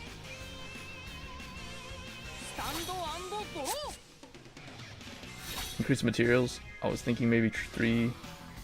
Well, okay. The easiest way to improve the crafting system is to guarantee the... Like, when you do quick fight, it guarantees you get the piece you need. Like, you know how when you do a quick fight, and they don't give you the material? They really need to fix that. That's the biggest problem with the character fights, the way they are right now. It should be 100% you get the material, no matter what. Is he gonna leave that Transriser in the front row like that? I wouldn't do that. Although, I kind of... Yeah, I do have a way to respond. Why would he boost with Battle? I guess he really wants to draw a card, but he could have used that as a booster, potentially. Oh well. Yeah, I guess he wants to dig through the deck. He's gonna get 2 cards. That one plus the one at the end phase. But... I don't know, the way the field's set up is kind of weird. What is a T? What's T piece? Now it's a T piece. Oh yeah. Oh, the field. Yeah. yeah. You're right. It looks like a Tetris. yeah. Okay, so we gotta go grade 2. He only dealt me 1 damage. I wish he would have given me a second one. But we'll go this, and then we're gonna have to kill off his. Oh, that's unfortunate. Okay, so what I'm gonna do.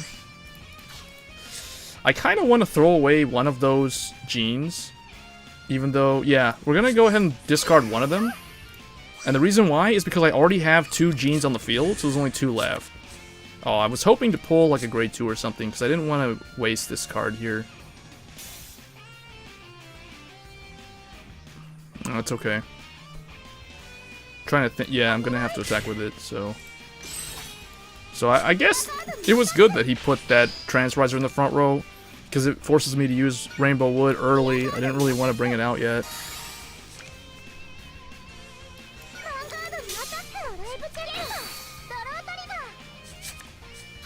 Yeah, that was the card I was hoping to draw off of the discard.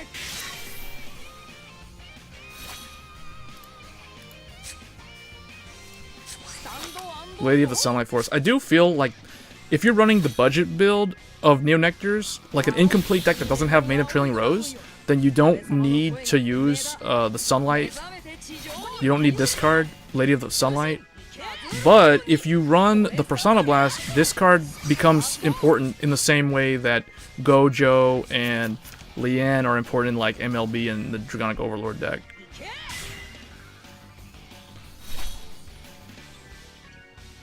See, what does this do? When the attack is anger? Oh yeah, so that works in the rearguard circle?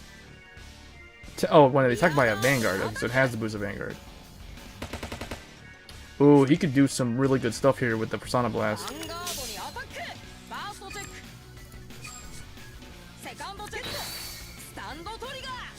Ooh, if he has... Okay, that's interesting.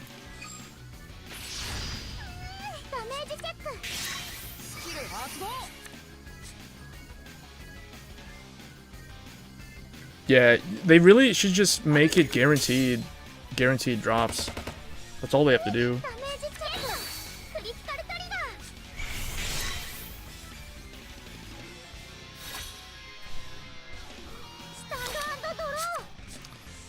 Oh, unfortunately we have to ride this guy. Okay, so let's see. Do I want to use this yet? I could put a heal and a grade 2 in there. Or should I just wait? Let's just wait for 1 turn.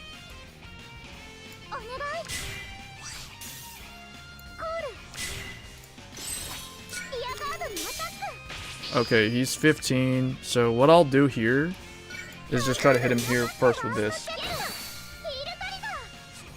Even though now, if he checks his defensive, I can't hit with this. Let's see, because if he hits the defensive, I'm going to kill his Metal Droid. Oh, he didn't hit it, so now we're just going to attack him. What I was trying to do there was to like, potentially crit him and then, like, knock a PG out of his hand or whatever that card is in his hand. And then kill off Metal Droid so he would have a harder time running over my 2 Iris Knights.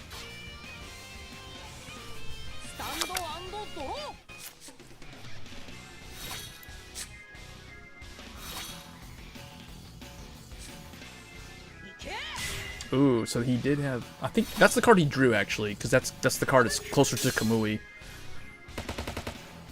So he just drew that PG. Why did he call it down? I'm not sure why he called that down. He could have just simply... He doesn't run crit, so he could have just attacked my Interceptor with a Zero Dragon. Because he runs stand triggers. Like, I don't know. This is not the heal trigger. Does it draw? So we haven't seen any heal from him yet, so he could potentially 6 damage heal. 4 heals in. We're out 3. Okay, he has no Interceptor, though. So... we are gonna have to do... Do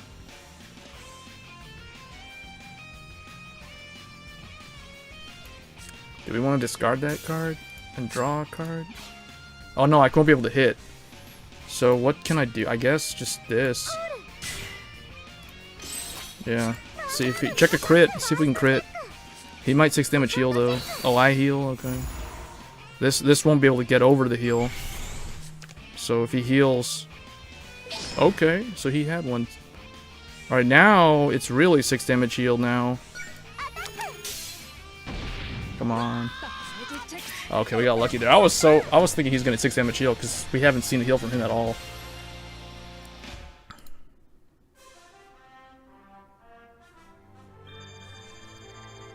Oh, come on, that could put me at 98? 98 out of 100? Farming mats for... oh. Oh. Fate Grant, yeah.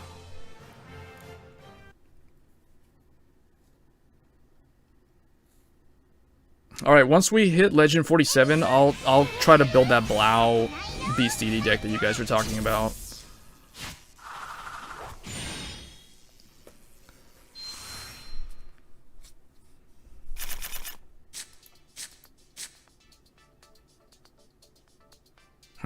I guess we'll send that back too.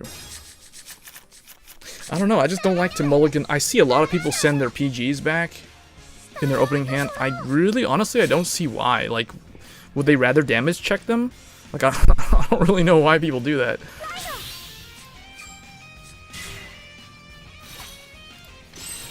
I guess I could have used that effect to filter, but this is an okay backup Vanguard.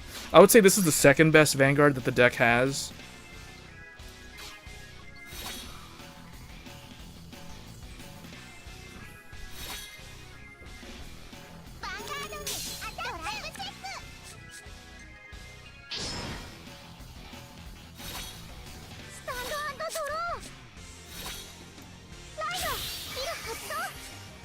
Oh, that's unfortunate. That would have activated that critical.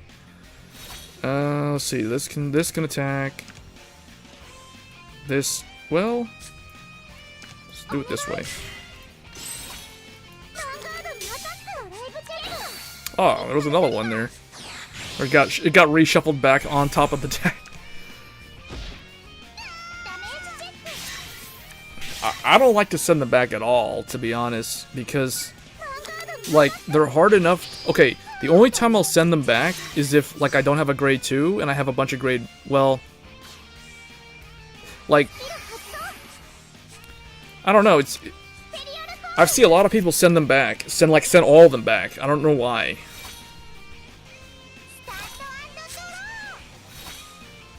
Because I feel like they're still needed.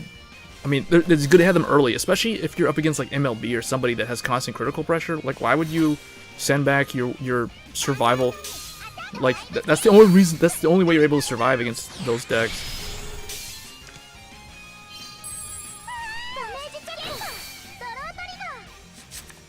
Because there's no guarantee that you're gonna draw them back. Like, you might just damage check them, and then they both end up in the damage, and you just can't use them. You know, honestly, I guess the only clan that I can see myself doing that with is Angel Feathers. Like, I'll send them back if I play Angel Feathers. But then, even then, you don't have to, because you can just, like, exchange them with something that you need from the damage, so... Alright, so we can, let's see, attack with this, put this here. No, I need a booster here. Or, no. No, let's make a 15. Let's make 15. This will go first. This will go second. No. Just do this. Whatever. No, do... That's 15. This is 15, but this can... I got an idea. We'll just do this.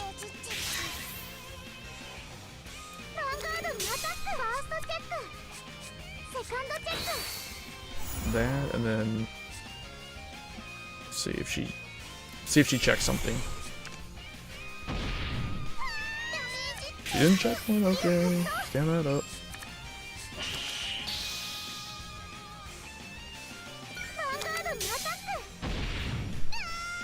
See, you can do the classic Lion Heat combos with Neo Nectar, so that's why. And those are always kind of fun to see those combos go off.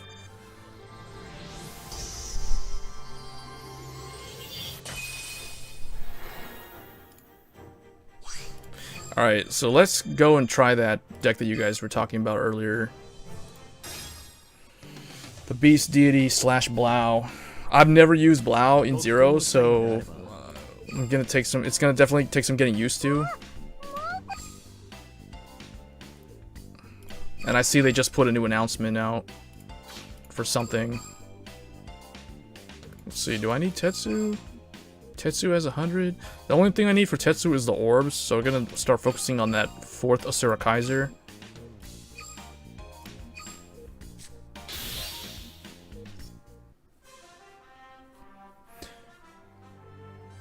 Well,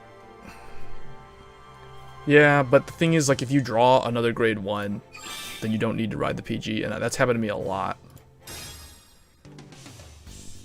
But then there's other scenarios where you do have to ride the PG. And that, yeah, that does feel bad, but I don't know. I just feel like an essential card that can keep you alive, I just can't, I don't really know why, if it's really worth sending it away. So okay, here's the 2x VP campaign. So from Saturday evening to Tuesday midnight, we have 2x VP.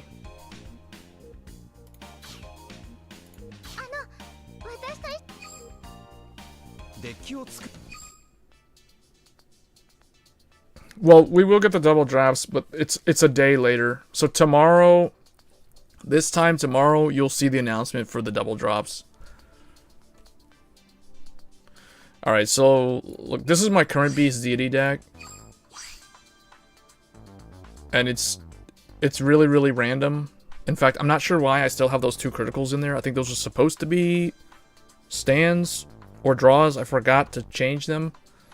But I haven't used this deck in a while. I used this deck a little bit initially, like back at the beginning of this season. Because I didn't have this deck on day 1 because I needed to craft the Beast Deities. So it took me a while. I pulled this one. That's how I have the SP, but then I crafted... I pulled a second one, and then I crafted 2. Yeah, I know I crafted 2 for a fact, because I had to, like, use during the double drop campaign. But this is a pure Beast Deity. This is kind of like an anti-meta deck in a way, because the Boomerang guy can be used to, you know, kill off Wingle Brave or Conroe, this guy. And the nice thing about Boomerang Thrower is he can hit from any... Like, he can hit any lane or any column. He doesn't have to... He doesn't have to hit the thing behind his column. He can hit, like, left, right, center. But it's just that he's a Vanguard only effect. So I was trying that out, and otherwise, I would probably cut him completely and run 4 Brutal Jack. Or Death Army Lady would probably be another good choice in here. But that would be this would be the pure Beast Deity deck. And I guess, like, you could also run more Dancing Wolf. I didn't like the fact that he's very dependent on a stand. Whereas this guy didn't matter if it was a draw or a stand or a heal. It would just stand up anyway, so...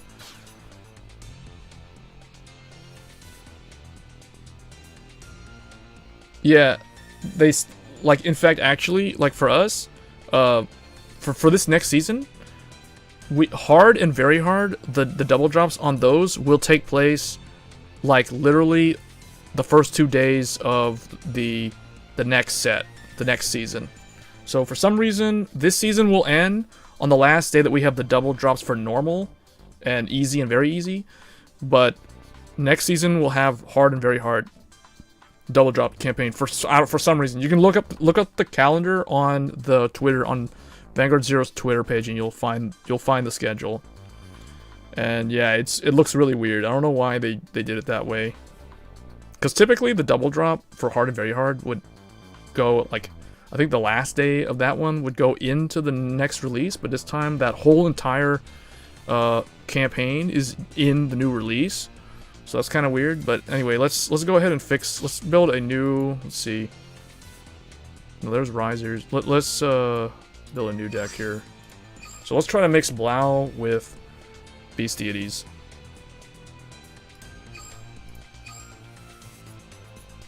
Alright, so I guess I'm using this as a starter. Because, let's see. Okay, we're going to do this. If it's going to be Blau, it's going to be 4 PG. And then Blau grade 1. Put that 1 rare. Yeah, no, that's a good point. The only thing is you're gonna have to. If you want to build all 4, like if you want to unlock very hard on all 4 of them, then you're gonna have to spend some stamina resets because, although I think actually I take that back, it will work out because we're gonna get new story. They're gonna raise the max grade up to I think 45 or 50. I don't know exactly what it's going to upgrade to, but we are going to get Season 2 Asia Circuit Story Mode. So we're going to get that as well. So we are going to be able to reset stamina to max essentially for free just by doing the story. So that will help. That will help with the character fights because you got to unlock, you got to do very easy, normal, all that for all 4 of those new clans. And that takes up stamina, so it's good that they give us the Season 2 story to help speed that up, or help make that where you don't have to like waste gems on stamina refills for that. Yeah.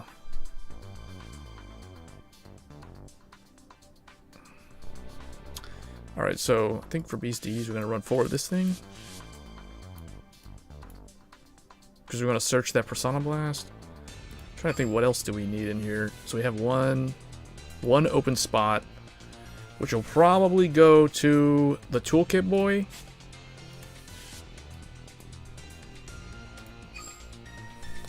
And then the grade 2s, we got to run 2 Blau. I guess 2 of this. And then, see, the problem with this guy is, now the question is this guy even necessary if we're going to run Beast Deity? I guess he's still necessary, because Blau's still our main win condition with this deck. So, we'll run 2 of him. And then, see, I don't know what people run in Blau for the grade 2 lineup. So, I'm going to run this, because it's also Beast Deity. And then, I guess, what, the Boomerang? Because he's good if it bricks. See, no, I think, well, you know what? Here, if it bricks, he's a good backup, and then we'll put two Brutal Jack, I guess.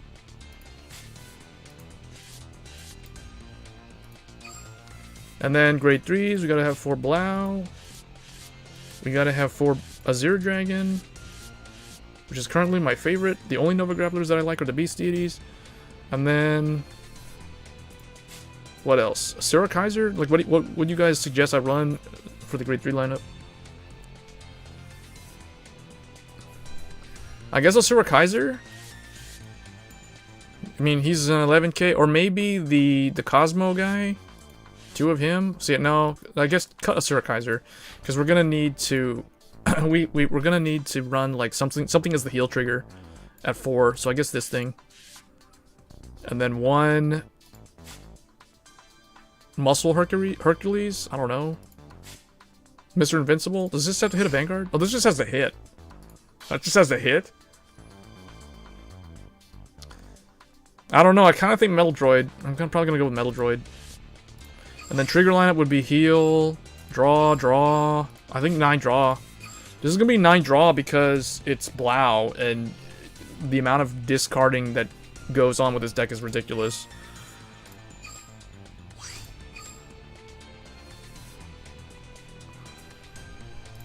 And we're gonna call this Blau Deity.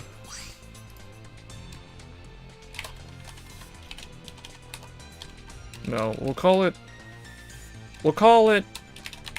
Azure Blau. That sounds better. It's the Azure Blau, even though Blau's already blue. Yeah, so what do you guys think of this list? Does this look good? Beast Deity / Blau, Azure Blau. I'm gonna post it. I'm gonna post it on the forum. What do you think about this? This is good if you brick and you're up against MLB, because you can use this guy to snipe Winkle Brave, and I guess, well, you don't have to damage deny him then. So, and this can also kill Conroe. The only bad matchup is Boomerang can't do anything to Shadows or Scarlet Witch Coco, because Little Witch Lulu and Full Bow hide in the soul until turn 3, and this guy's irrelevant at that point. So he, as a Vanguard, he has Tejas' effect, but it's better because he can hit any. He doesn't have to be. It's not the same column. So as a Vanguard, he can snipe any starter basically, or any booster. I mean, what's funny is he can even kill. You guys know how I like to put the Knight of, what is it? Knight of Verdier. I like to put Knight of Verdier Jean, the grade 2, in the back row. I like to hide him from the opponent for one turn. This guy could actually like counter that strategy.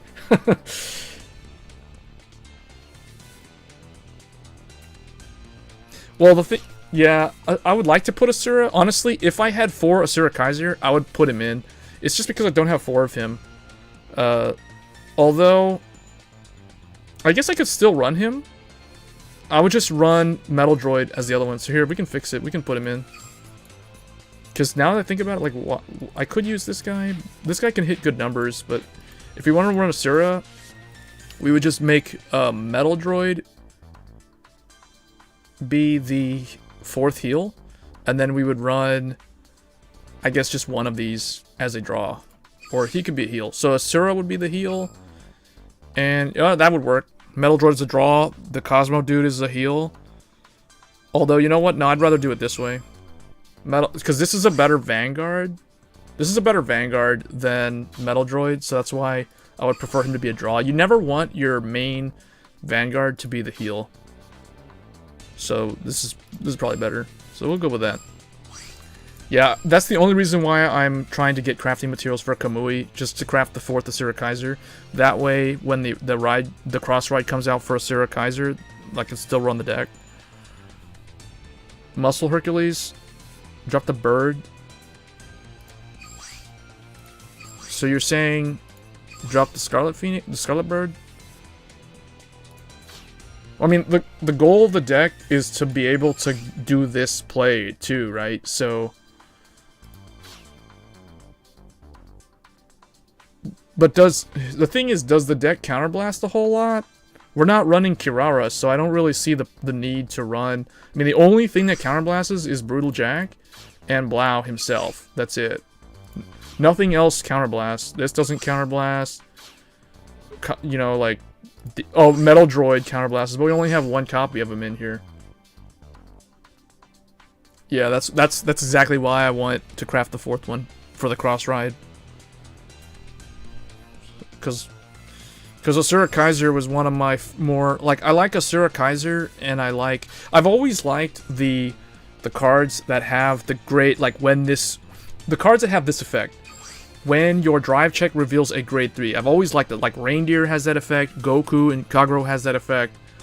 I've always liked that style of play, so that's why I've always preferred Asura Kaiser over Blau and Risers.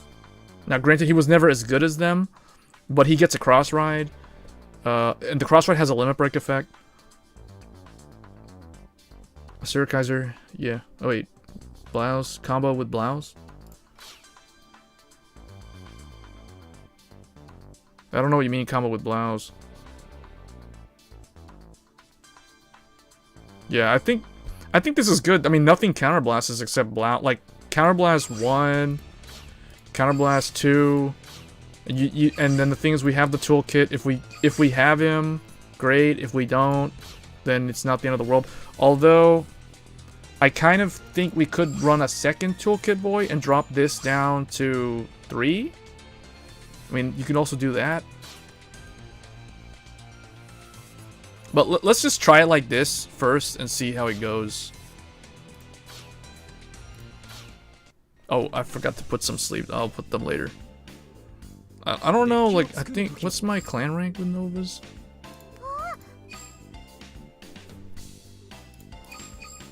I think my clan rank with them is relatively, I think it's like clan level 10 or something? 11? It's funny, I have more wins with Neo Nectar than I have with Nova Grappler. Let me see, how many do I have? I mean, how much wins do I have with this? I forget. I haven't used them that much. 104 wins. And clan level 13. This is 139 wins. Whoa, they way surpassed my Bermudas.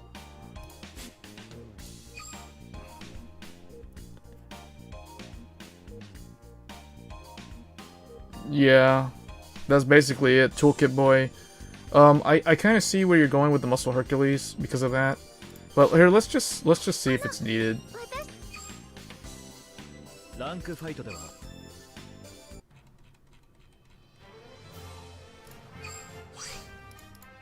Put some sleeves on here so people don't think that it's some random VP farmer. Although I don't think I have any good. Oh, I have the riser sleeves.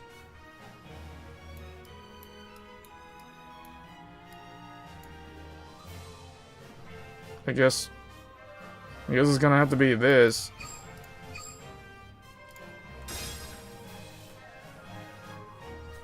Pale Moon has a lot of wins because Pale Moon was what I used back in May with that 9 crit 4 stand anti-VP farmer build. Use Emmys. I guess I could have done that. Gets Kabui. It makes sense. Alright, let's see. So I don't know how to play this at all. So I'm gonna keep this. I have the grade 1, it's gonna search the grade 2. I'm gonna keep this. Alright, let's see. Let's test this out. So wow, 3 of the same grade 1.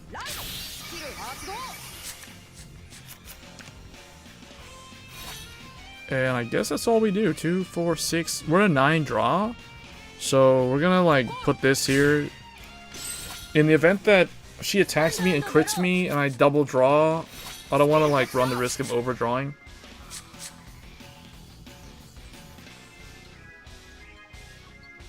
Although, would I have overdrawn? I don't think I would have. I would have been at 8.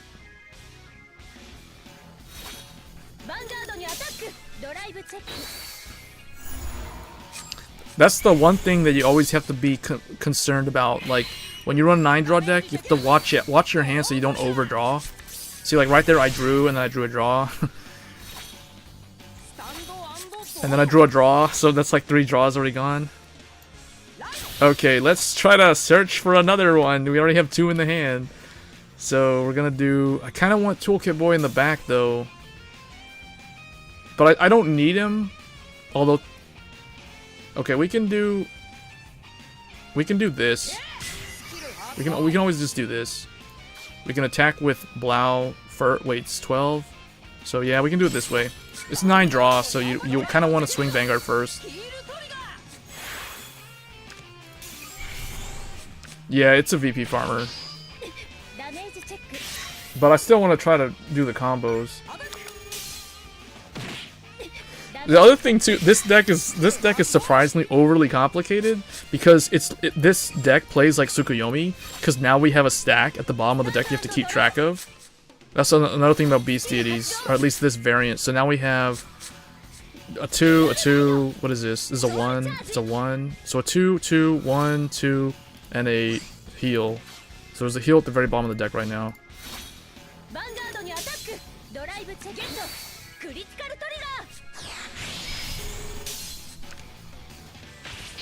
Okay, she gave me 2 damage, so I can do the Blau restand. Well, see what I mean? Like, all these draws going off when they happen. We got, what, 7? We got 7. Now we have 8 cards in here. Man, I keep drawing all my draws. I'm tempted to ride the Beast Deity, though, because I can do the restand on the rear guards. But let's stick to the Blau. Although I don't have a booster behind him, we'll have to put this thing. Or, well, actually, we'll just put this here. Alright, and then... This doesn't even form... None of these form proper columns. Like, unless I want to call this down. And that's like, what, 11 and then 6, so that's 17. I guess I have to do that.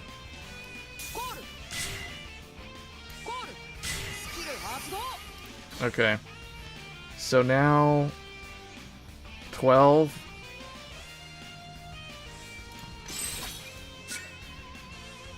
No, let's do that. Let's see if we get... The thing is, though, when you think about it... Okay, none of those 5 cards were all non-trigger, so hopefully that'll help us get a trigger here. The problem is we've checked way too many early. That's one of the bad things about the Blau deck. If you check... Look, I'm already out 5 draws in 1 heal.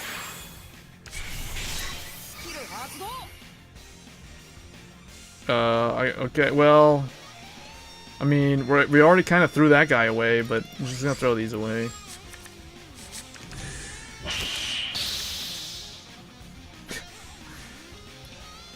This can't even hit now. He loses Twin Drive. Okay, so can this plus 5? Yeah, that can. So I'll have to give the trigger to that guy if I get one.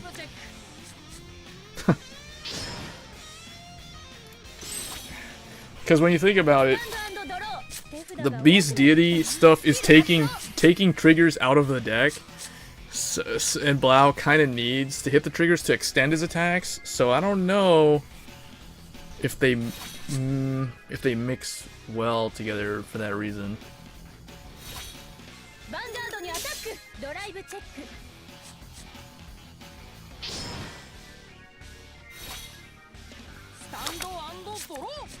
Okay, there's Toolkit Boy. So there's that. But you know what? I think we're gonna try the restand. Although, can we hit big numbers?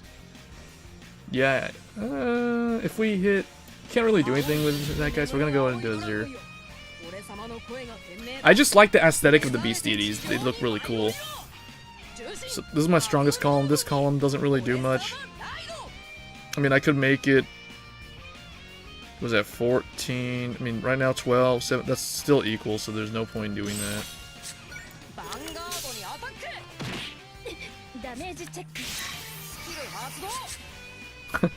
Oh wow, that would have been a draw to heal.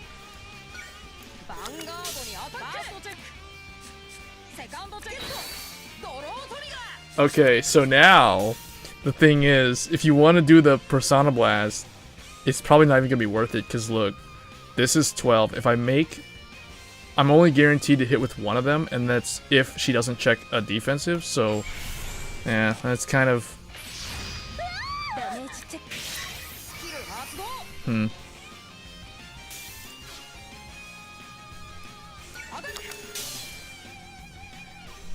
yeah, it doesn't really seem... They kind of contradict each other, because Blau wants to hit the draw triggers, but the Beast Deity stuff keeps searching the draw triggers and pulling them out of the deck, and then creating a stack at the bottom for late game. So I mean, I guess it could work out, because you just have to keep track of what's down here, though. So the good thing is, like, there's a bunch of there's like 1 heal, and then let's see, there's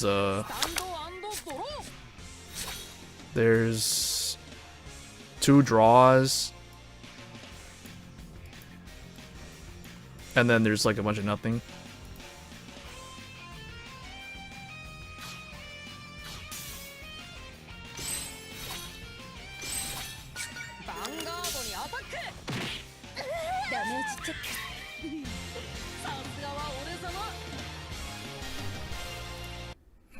Yeah, I don't know. We'll keep trying them out, but it seems... Wow, that person gave me 30 points.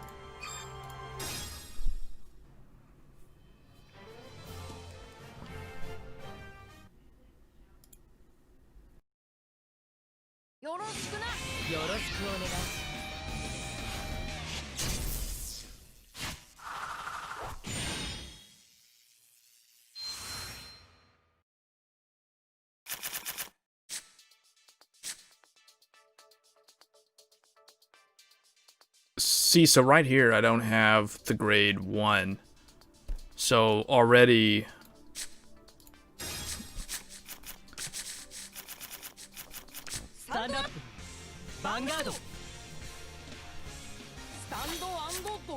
okay, so we got a grade 3. So that's not terrible.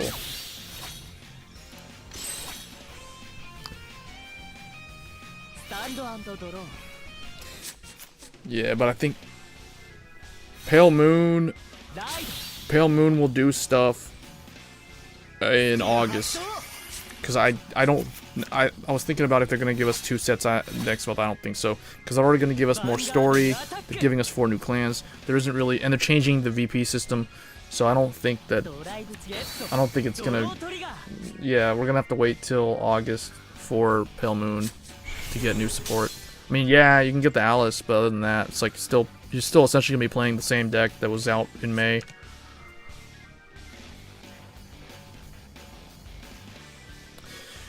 But I honestly think that I think what people might do. Well, this guy I think may have. That's a lot of lag there.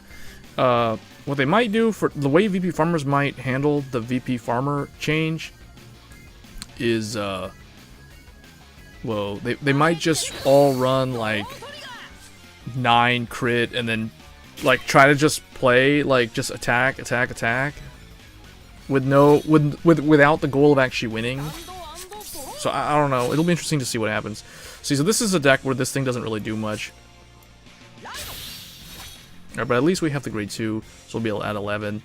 I can potentially search, although we don't really need to do that here.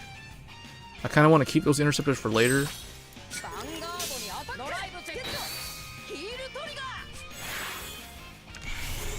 Ride chain 9 crit. Well, the thing is, I think a proper VP farmer deck already runs 9 crit.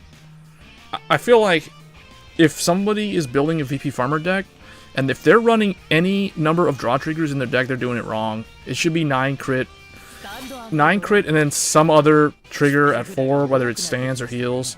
If they want to really like prolong the game, they would run 9 crit, 4 heal, and then 4 PGs. If they want to speed up the game, they would run 9 crit and 4 stand and no PGs. Hey Lucas, thanks for the sub. Welcome to the stream.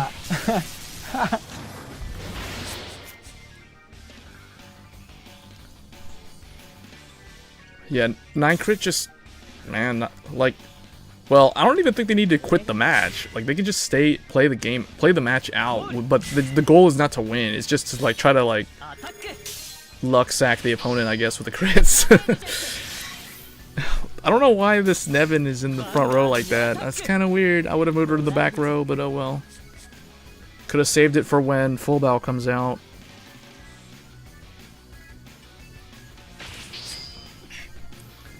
I'm pretty sure this person's like on the other side of the world because there's a lot of latency on this matchup.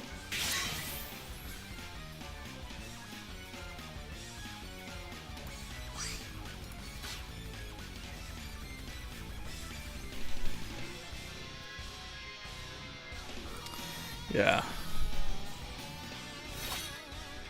Okay, so I've got... unfortunately, I don't have any boosters. So there's no point in using Azure Dragon. I mean, I can get the 1 restand off of this.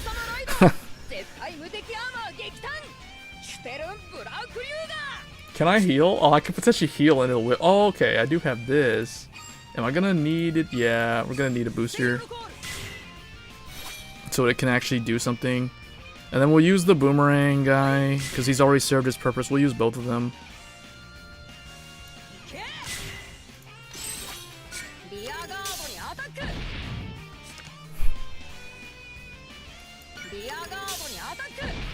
It's like a big sound. I thought it was gonna be like a boomerang sound. I guess we're gonna dump those Azure Dragon. Well, no, I'm gonna throw away Blau in one of them. Just throw these two away. Because at least the Tortoise is an interceptor.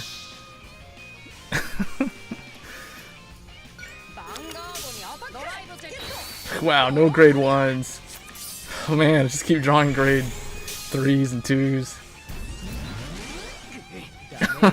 I love how Blau can just keep pushing damage though in the late game.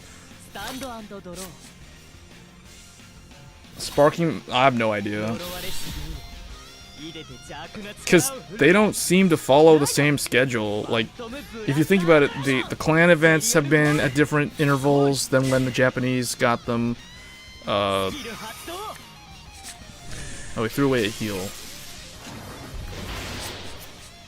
So he's out. So I'm ahead of him in trigger count. He's also out 1 Sentinel. Am I out 1 here? Yeah.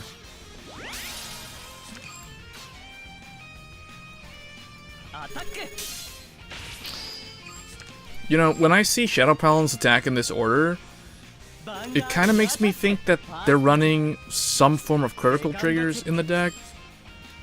Because typically with Shadows, you don't have to set it up like this. You can kind of put the booster behind the grade 3. So, okay, so here, this isn't too good. Because now, so the question is, do I want to do the Persona play? I mean, no. We're going to stick with him this turn. So we're just going to use this, I guess. We'll use 1. No, I'll keep that. Well, I already have the BCD, so I guess I'll sacrifice him. And we're going to use this because it's an 11k body.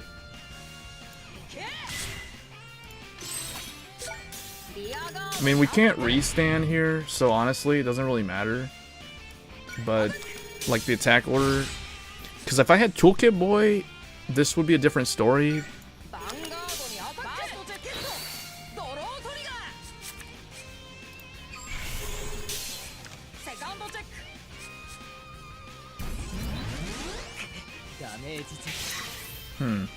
So the thing is, now he could cross ride, and he could use the 2 counterblasts to blow up my interceptor.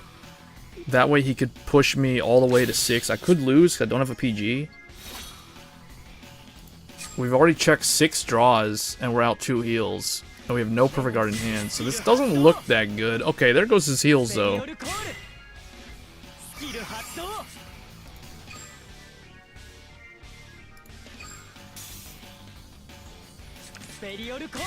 Why would he retire that thing? He should have just, like, put it in the back row and use this to retire the car. I don't see. I don't know. When I don't want to be overly critical when I watch people play Shadow Paladin, but I see people do a lot of weird, questionable plays. Like, what was the point of that when you could have unflipped? He could have used Nullity to kill that thing, and then Curse Lancer could have attacked Blau to unflip. So I guess he's trying to, like, beat me down with this, but... Oh, I see. Okay. I mean, he could have potentially beat me, though. Like, I don't have a Perfect Guard, so he could have put me at 4 and then did that skill. So... okay, we'll live.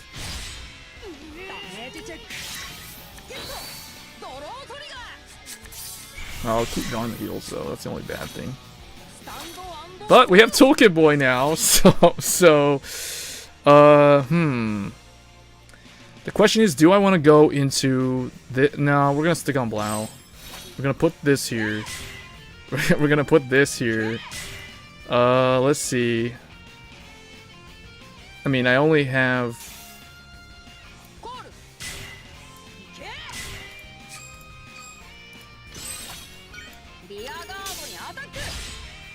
Alright, we're going to have to throw those Blaus away. In fact, technically, I should not have called that booster down, now I think about it. I should have kept it in my hand as discard fodder. So I may have misplayed there.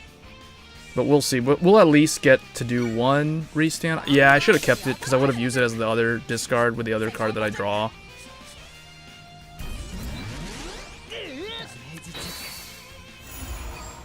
So he goes to 23. So, yeah, go ahead and unflip.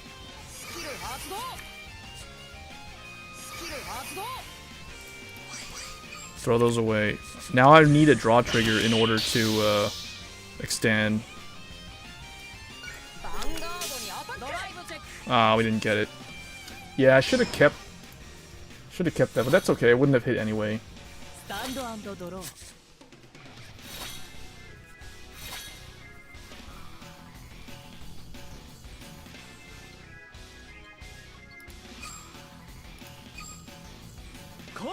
Checking the defensive saved him there, though. Although, let me see. Okay, he had a PG, so never mind. He would have survived anyway.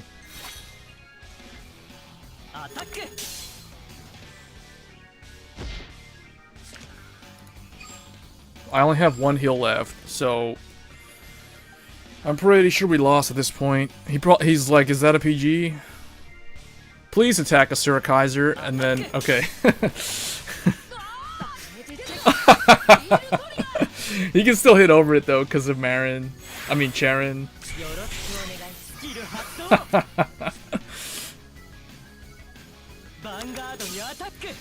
Oh, we lost. We lost. That was a pretty good match though. It could have gone either way.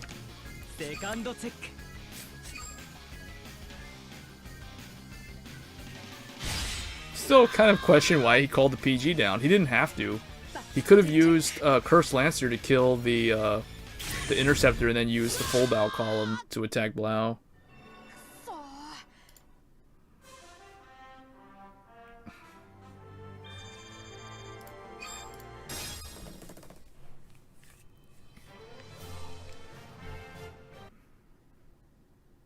I don't know. So far, the deck seems like a just seems like a Blau deck. If you're sitting on Blau, it's basically a Blau deck. If you're on Azure Dragon, then it's basically Beast Deities. See, it's almost like it never ends up going this way. Although you can kind of keep them because you can just if you don't have Blau by turn 3, you just use that instead. And then you're basically guaranteed to do the Persona Blast.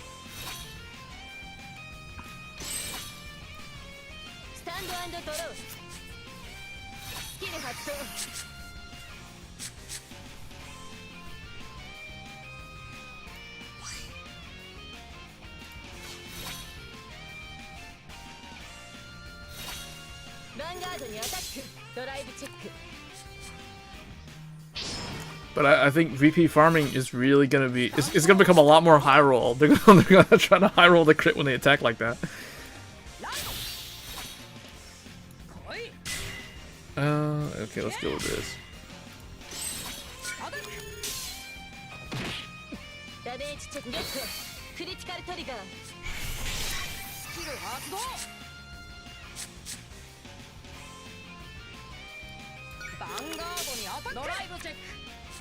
That's 2 Sentinels that are at the bottom of the deck.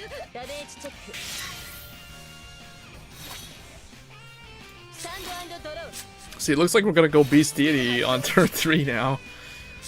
So I'm glad I didn't mulligan them away.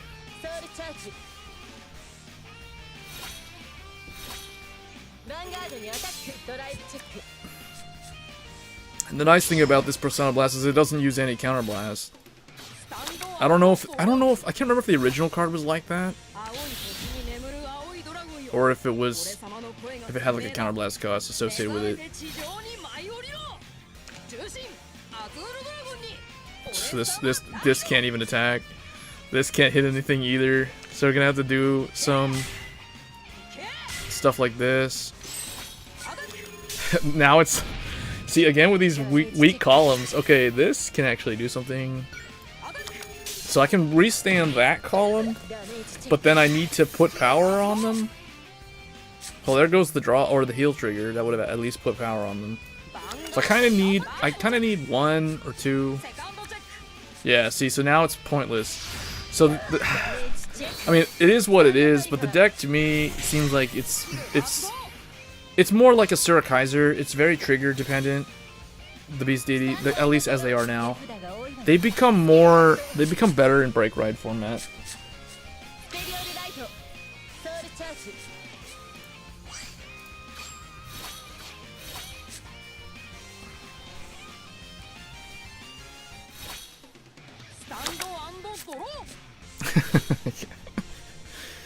Yeah, the consistency issues. Alright, I mean, we can just do this, and then... like, essentially... try that? Okay.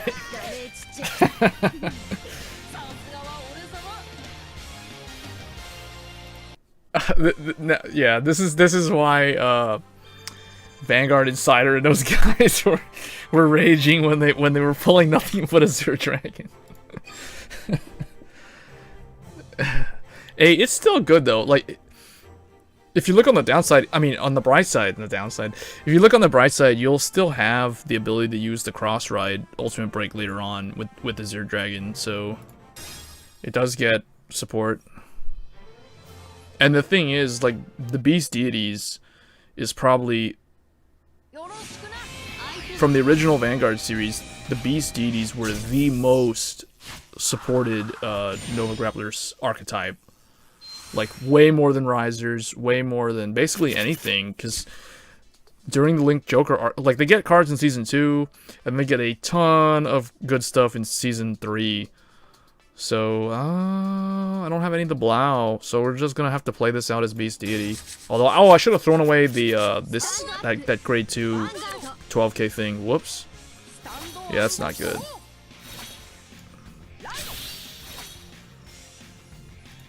Yeah, this might not go that well. I should have sent this away, because this is useless right now.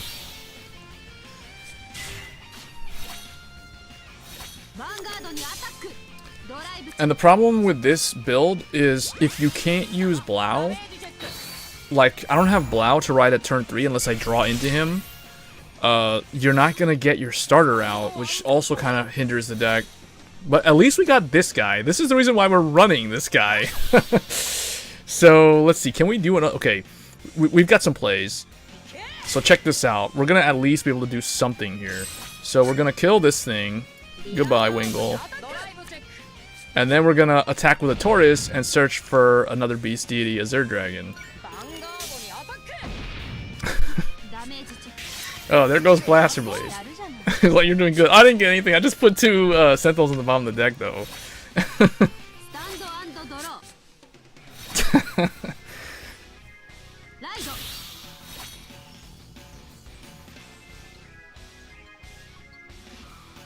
Yeah.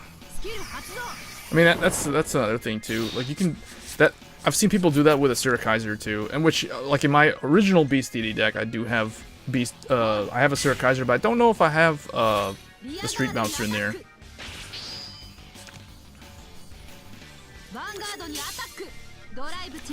Man, the problem is this card right here is gonna be so bad right now. Oh, I could use it to kill his grade 1 though. There goes Blau. We have a Surikaiser. We could potentially just sit on a Surikaiser. Although, do we want to do... Ooh, we got Blau, though. Just in time. This helps. So, we're gonna have to put this here, because we don't have the other guy. It's gonna be a 15k call, and that's bad. But now we have this thing, though. So, this, and this... and then just 15, okay. Just do that.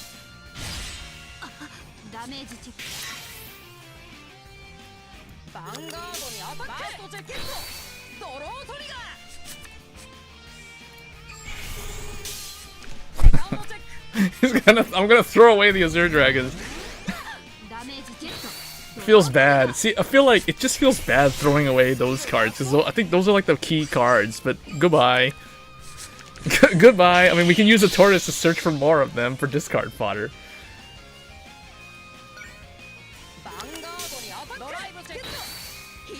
And the heal on top of that, wow.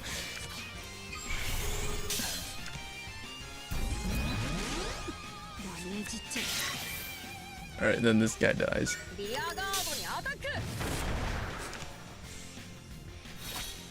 Yeah, I mean, so far I'm not impressed. I don't really like the 2 of them.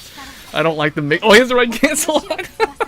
Does he have? Oh, he has the right cancel lot. What? It's gonna retire this dude.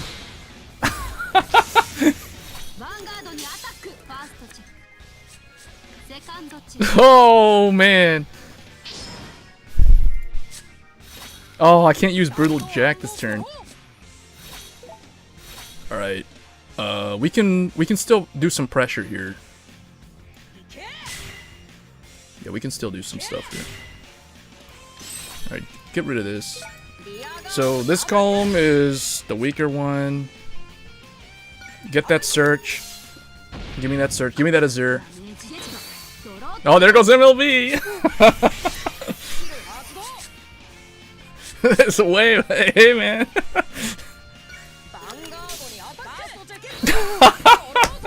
This is hilarious, man. This deck is amazing.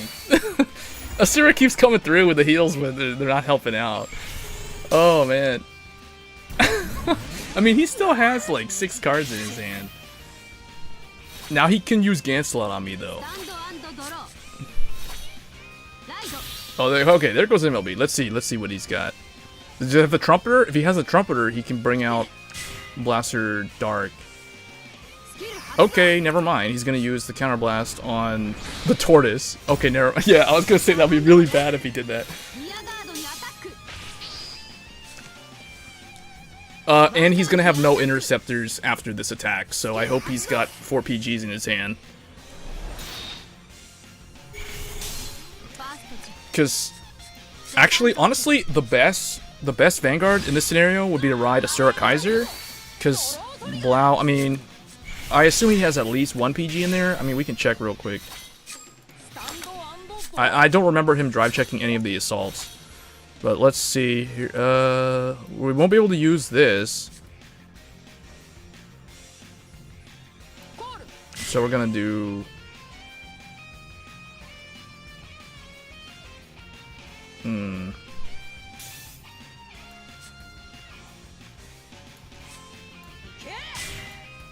Let's do this. Show me all of them.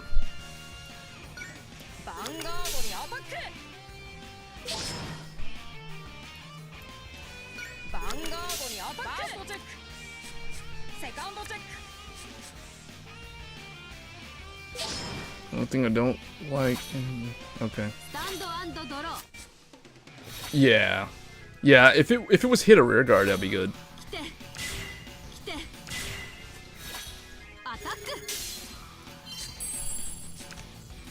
Oh, he's out too. I have no more heals left. So he's gonna. Oh, let's see. Let's see. Come on. I'm scared that he's gonna 6 damage heal on me.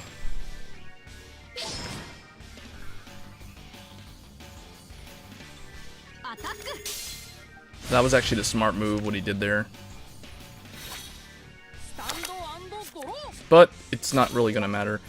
So now, the only problem is Brutal Jack is gonna screw up the restand, but it's okay. It doesn't matter because I don't have the cards to discard anyway, so. So that's what? That's 17. Kamui's hair is in the way, but yeah, that's 17. So that's the right number, so I have to use the Tortoise. I could potentially try to hit him with the Tortoise to search. But I need to keep Brutal Jack just in case he 6 damage heals.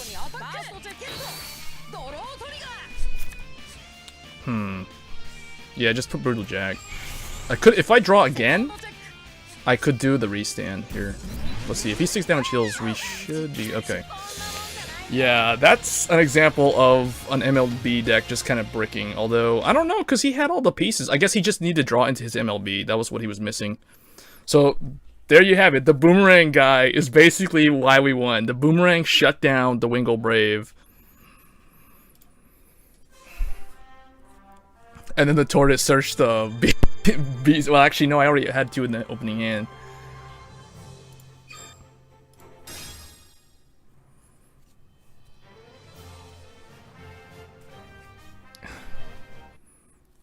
But But there have been some pretty interesting games on this stream. I'm not gonna lie. Like, there's been more exciting matchups in this. Like the one where the perfect setup with Neo Nectars against MLB, and then that like the opponent just like breaking in front of us when after we shut down oh look, it's another Royal matchup, so we're gonna keep this guy. We can search the 2 off of that, so I don't need to keep that. So we're just gonna go with this. Yeah, that boomerang dude is hilarious. So I was gonna say, like, if it's another MLB, I'm definitely gonna ride that over the grade 2 instead, just to shut that down.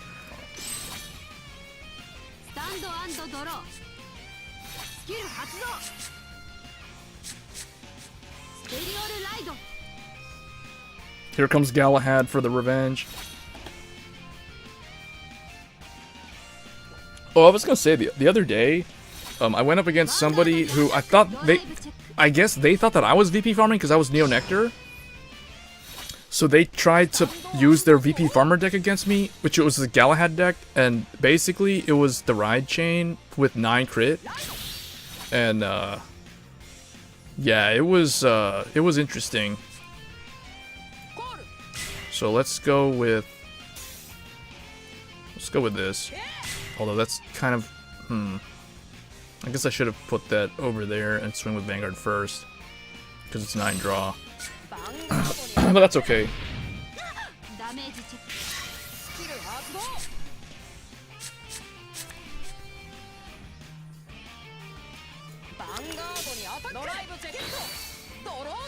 That boomerang guy though.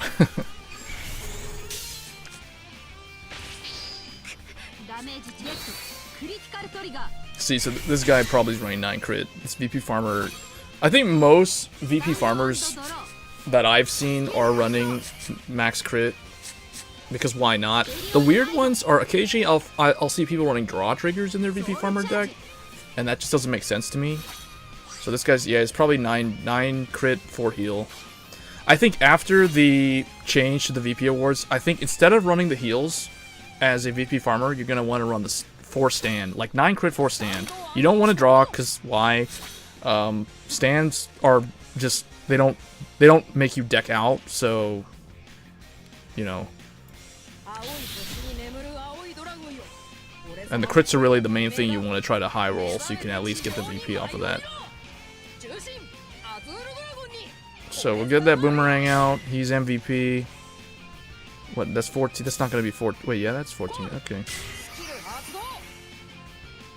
Oh, no, we don't need to search him. The question is this even gonna be worth doing? Because, let's see, maybe. Depends on if we hit triggers.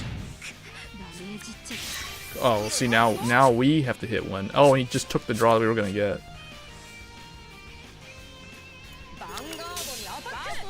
See, this is a deck that you're supposed to play it like Tsukuyomi. You're supposed to be checking the stack, and I haven't been really like paying attention. Even in the previous game when I probably, oh no, because I was on Blau that game.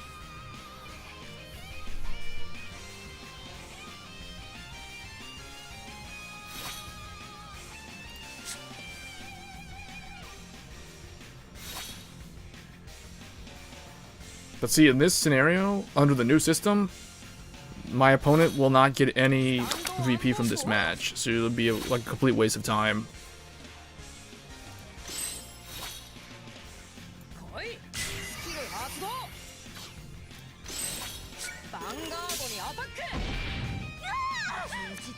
You know what? I guess what I should have done was actually, rather than attack with that, I should have attacked with this column and then swing Vanguard second, so I could do the Persona Blast on this column.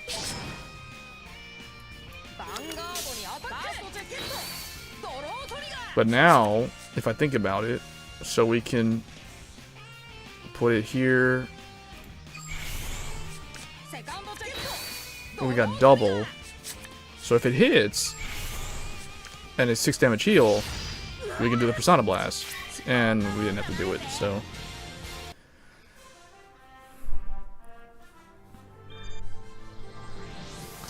Alright, so that was Blau. That was Beast DD Blau. Let's try a different deck. Let's like change decks every time we rank up. So now we're Legend 48. So we have 2 more to go to get 50. So let's try another deck. Actually, I'm gonna get some more water. My throat's getting pretty dry. But I'll be right back. You guys let me know in the chat what deck I should play next through Legend 49.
Okay, risers. Wait, all common? All commons? Well, I could try that. I could try the common Neo Nectar deck. See how that does. Or okay, how about I manually drive a VP Farmer deck, like a new age VP Farmer deck, like a 9. Either that or the 9-draw Neo Nectar. 9. Oh, you want to see the 9-draw Neo Nectar variant? Okay, I can build that one, but hold on. Let's do something. Oh, Riser plus Mr. Invincible. Where is my Riser deck? Where is it? I know I have it. Okay. So to do that, all I would have to change is I would take out, I guess, I would take this guy out for Mr. Invincible. So we could do that. Although, to be honest with you, it's just gonna feel like playing a Riser deck. I mean, we could do that.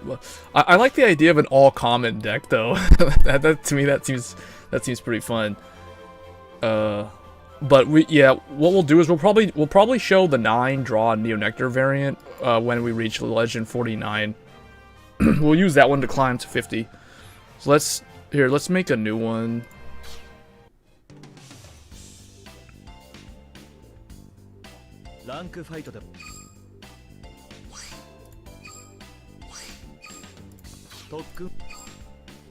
Alright, gotta spend that stamina down.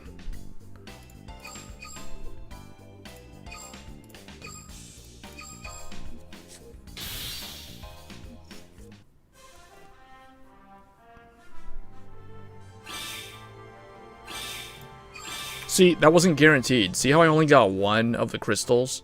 That's what I mean. If they want to fix the crafting, just guarantee the drop every time. Like, why do they make that a random chance-based thing? The gacha system, the pulling from the packs are already random enough. Like, why make this random? Alright, who do I still have? I know I need Tetsu, but I only need the orb, so I don't need to do the hard mode. Asuka, I already have enough to craft the final Alice. So I'm just gonna hold out on there for now. We're gonna work on that Asura Kaiser.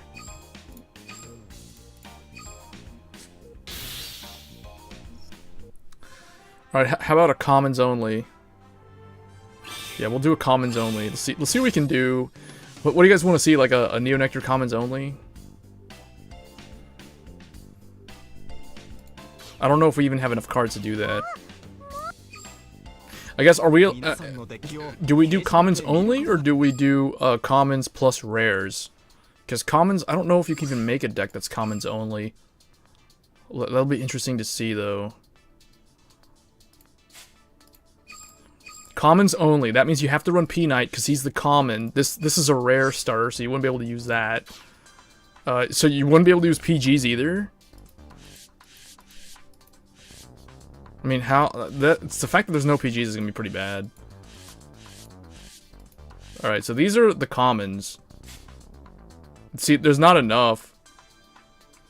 I'm short one common. There's no other commons for the grade 1 lineup. I mean, I'd have to run one rare. I guess just one of these. Oh no, well, if we're really going all budget, so then I guess I would do this.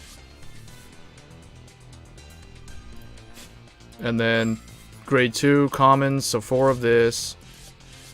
4 of this. 4, and then I guess, is that 4? See, again, we're at the problem where it's like, okay, we have to put one rare to finish the deck, and then commons. See, now we have to have 4 of this. See, and then for the grade 3, then what we're gonna do? It's gonna be Cray Elementals. I mean, the only thing you can do is like throw in the rares. And then it's still one short. So you have to run one of these? No, that's absolutely pointless. I guess you have to put the Cray Elemental. And it would be... And the trigger lineup would be... 4 heal and 9 crit. You're gonna run like a VP farmer. If it's commons only, it's gonna be about luck sacking crits. That's basically what it boils down to. But I think if we were gonna make a commons only, well, see, the fact that I think we should be allowed to put rares, because that Cray, well, the Cray Elemental gotta stay because it's like that's all you got. But that's so unfortunate. I mean, like, the only thing I would change is, well, whatever. Let's just go with this. Let's just roll with this and see how it does. I don't think this is gonna work too well. Okay, if we use PGs, because technically they give you the PGs, right, from the event, so you can assume. So here, let's put the PGs in.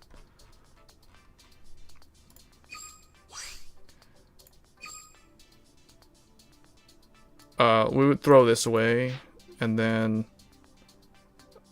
I guess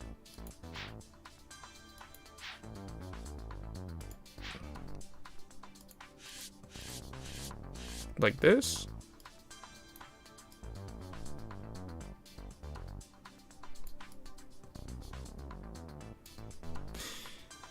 Okay, we'll just do it like this.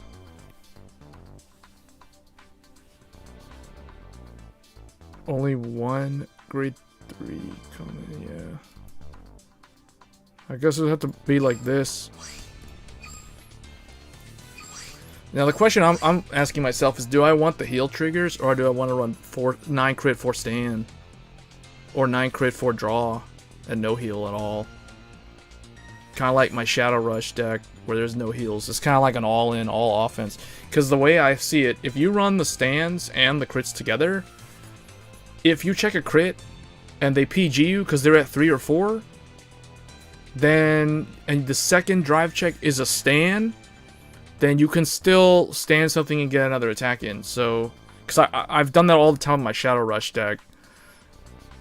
So the question is, do I really want the heals? I guess let's just run it like this and see what happens.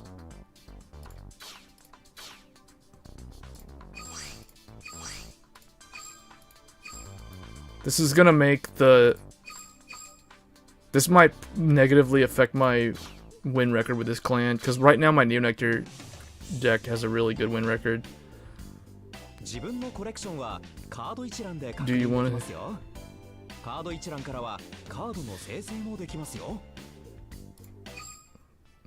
Well, that's a good question. If we put rares in, what would that change? The only thing that would change is you would run more of this. I mean, because in this deck, filtering is absolutely pointless. So this can come in handy sometimes, because Counterblast 1, this can make you, you know, like hit cross rides and stuff.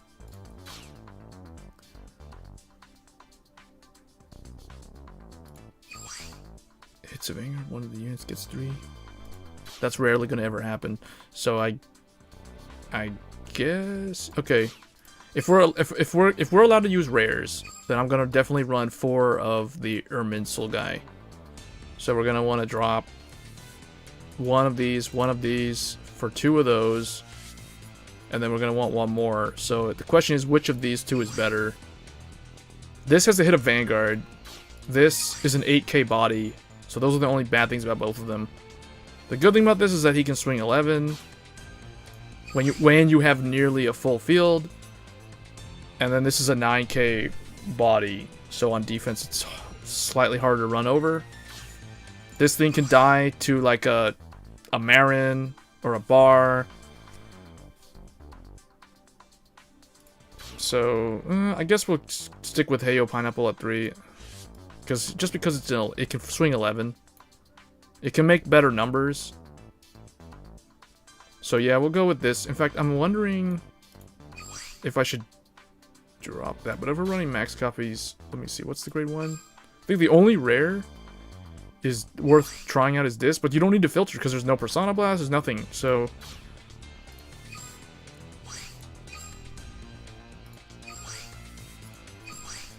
yeah, I guess 9 crit, 4 heal. Alright, let's see.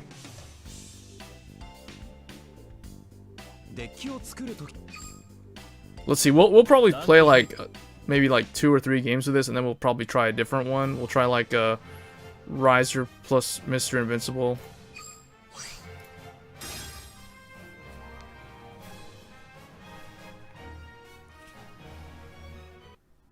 Oh, well, I mean, the thing is, there's no other card I can run except the triple Rs.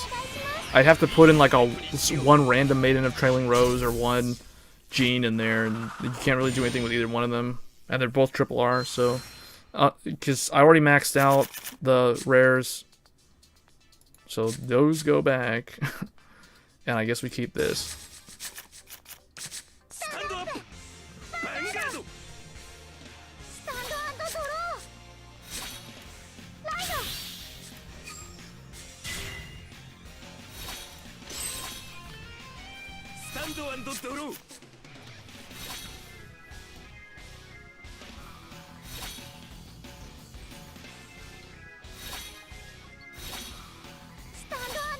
Okay, it's a VP Farmer, so we're still gonna get a win. Oh, there goes the crit. That's the crit. That's why I really don't like that card. Sometimes he's really good, sometimes he just doesn't really help out. Oh yeah, we can make a 20k column right over here.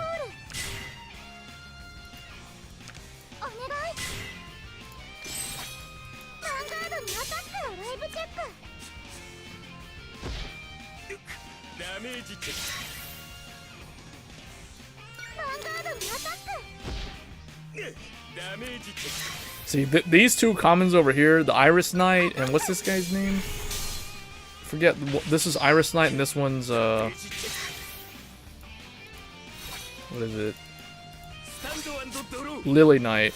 Lily Knight of the Valley, Iris Knight of the, or just Iris Knight. That's pretty good for 2 commons.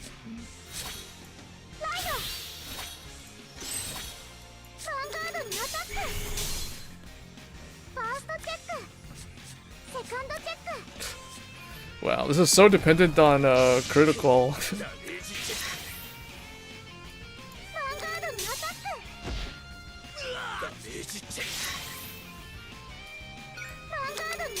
Wow, and our opponent did not damage check any defensive triggers. So we didn't hit any crits, but we still won on turn 3. So it's pretty good at building columns, I'll say. Iris Knight and Heyo Pineapple.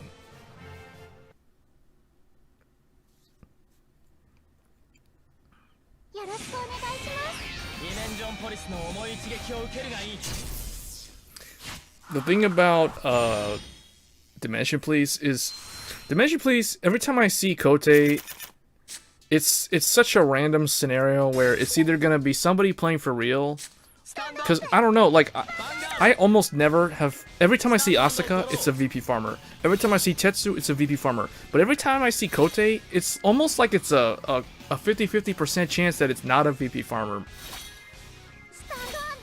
Because I've ended up having to play against Dimension Police quite a few times.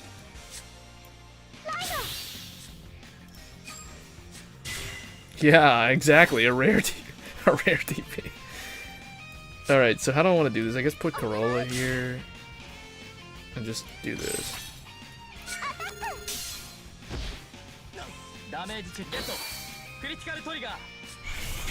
Watch this guy be the complete opposite of our previous opponent, and he's gonna check defensives every single time I attack him. He's gonna check a defensive trigger. It's gonna be the complete opposite of last turn. Last turn it took 3 turns to win. This time it's gonna take like 5 or 6 turns to win.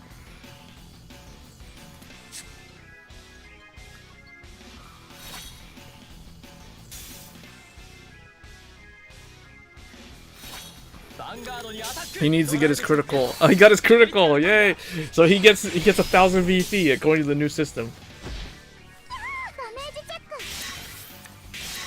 Honestly,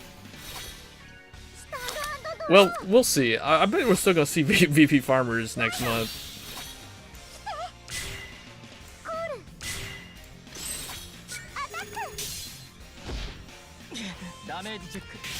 Okay, so you didn't check one there.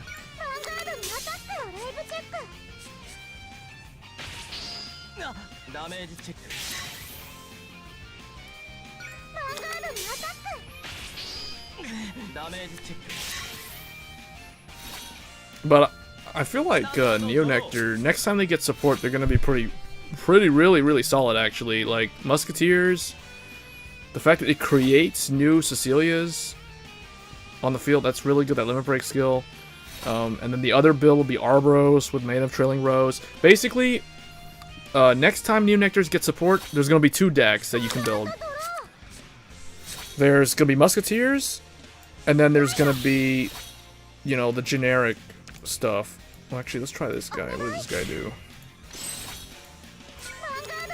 This guy puts 3k power, so that can make this thing. This thing can give him 3, so now this can swing 20.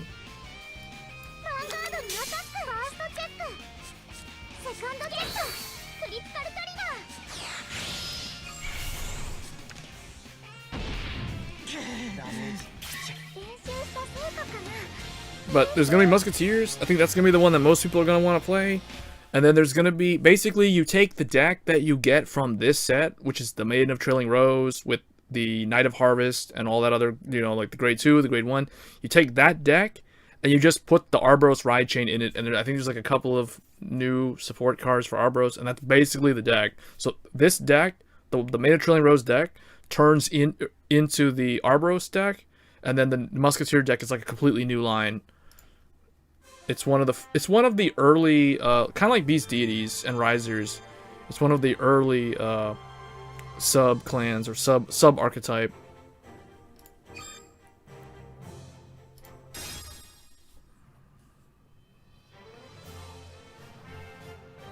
I think we'll do one more with this deck, and then we'll try the 9 draw. Because this all common / rare is basically a high roll deck. That it's like you either hit the criticals when you need to, or you proceed to lose. Or 6 damage heal and then like revenge kill them on the following turn. That's basically all that it does.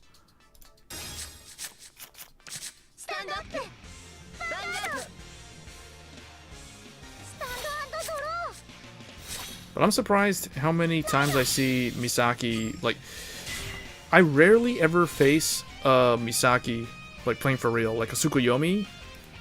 The only OTT deck that I've actually fought this season is the Soulless, the Scarlet Witch Coco one. Oh, yeah. Yeah, I guess I could have gone...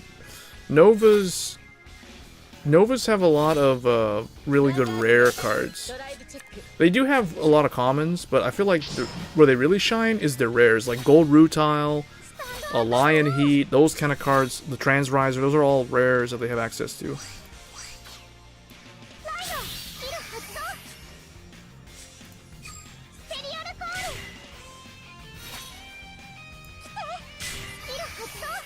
Wow. So, can we try and get another one? Wow, it keeps on giving me the critical. Let's do that.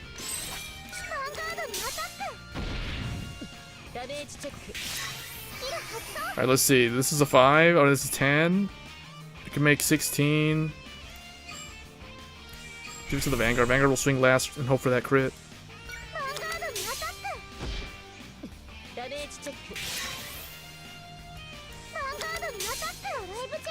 Oh, there we go.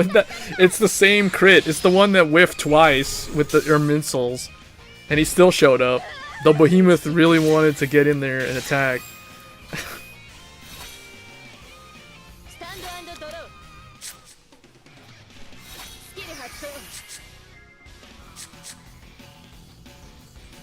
We did it. We were using it earlier. I played all the way to Legend 48 with it. I used Legend 47 to 48 with it, and it was not that good. It's not terrible, but they just don't really mix. Because the problem was the Beast Deities keep filtering out the draw trigger, the Azure Dragon, and then the problem was we kept on... When we needed to check draw triggers to advance and add cards to the hand with Blau, like we were running into a situation where we were not checking enough of them because they had already been put in the hand. So that kind of problem showed up.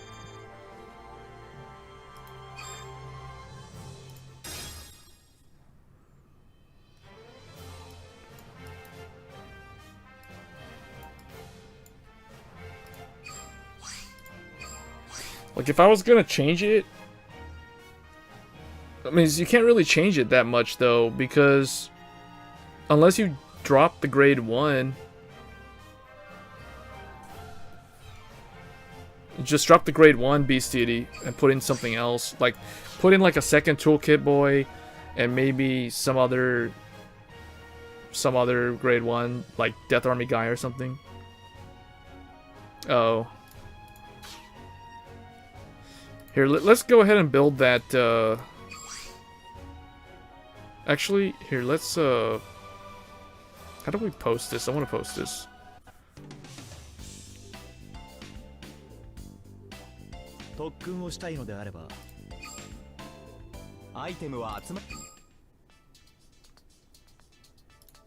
Here, let's post this, all commons challenge.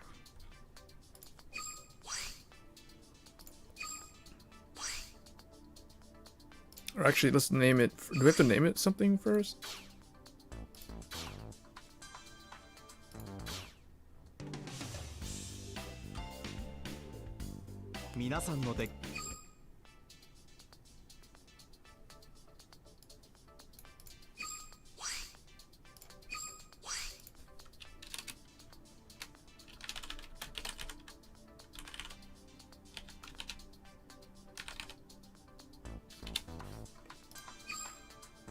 All common rare. Oh, submit deck. Here we go. Oh, I have to get rid of something? Oh, it's this. This was early day. Oh, so this is what I was using. This is the deck that I had early on. If you guys want to see my, like, progression-based deck. So this is before I had Made of Trillion Rose. You can see I had 3 Gene. So I had to use him as a draw trigger because I didn't have 4 of him. So this one, so we'll just overwrite this one.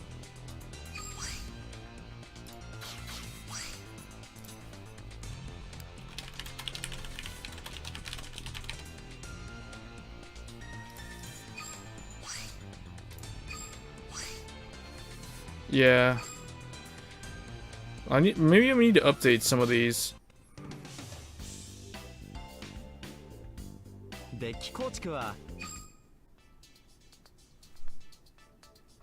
I feel like the 9-draw... We'll do the 9-draw Neo Nectar deck next. I don't think it's as good as the one that runs crits or stands, though, because it doesn't have... Neo Nectar as a clan just doesn't have enough of an offensive late game that you need some kind of offensive trigger, whether it stands or crits, to extend your attacks. So this Neo Nectar deck that I posted has a lot of likes. So this is the one that I was using. This is my main deck. This is the completed one that I'm using. So this is the one that I've been climbing most of Legend with.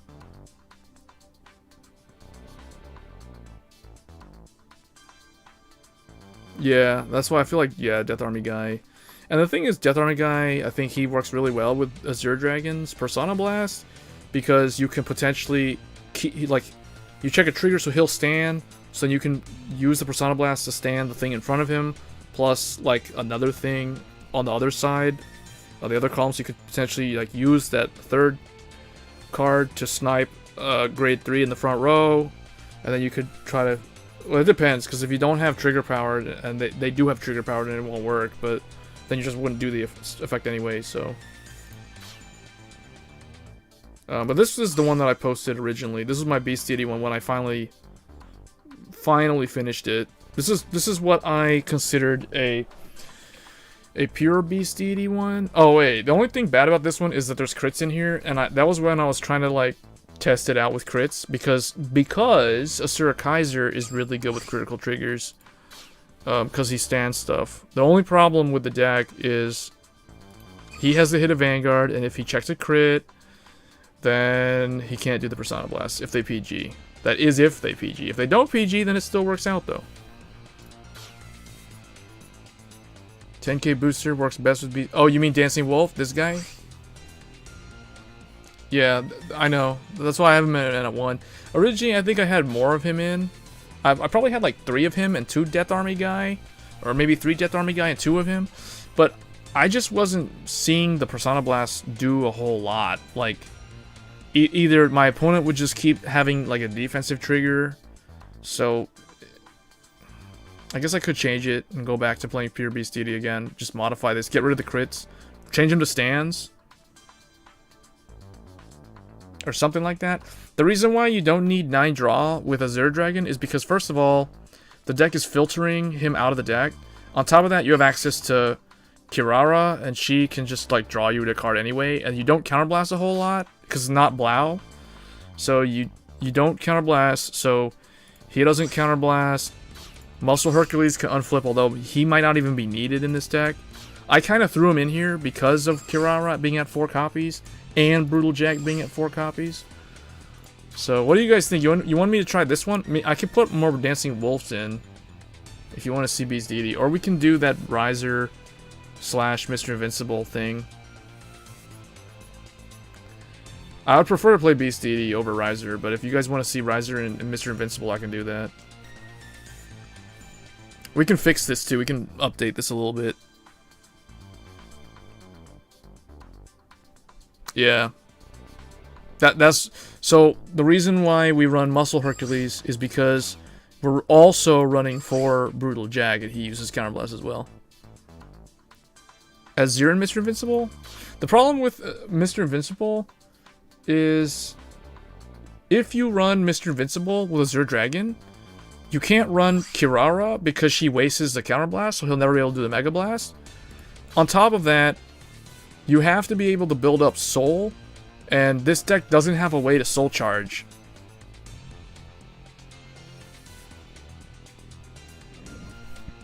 Persona Blast. Yeah. Yeah, you're right. Okay, so what do we need to do then? We need to put Dancing Wolf? But this thing is pretty strong when you stand it up with trigger power on it.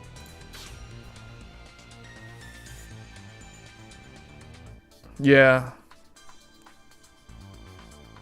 Well, yeah, I know. Someone was saying Azure and Mr. Invincible.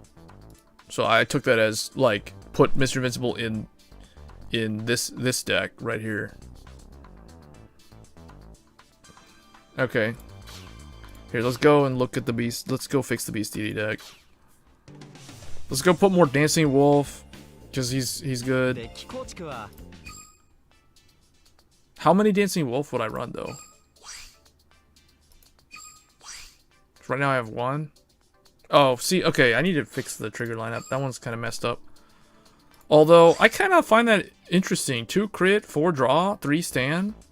What do you guys think? Should I just leave it like that? Run Rainbow? This is like a Bargle deck for beginners, like back in the day, back when the game first came out. Fisher Knight Liu and Flogel.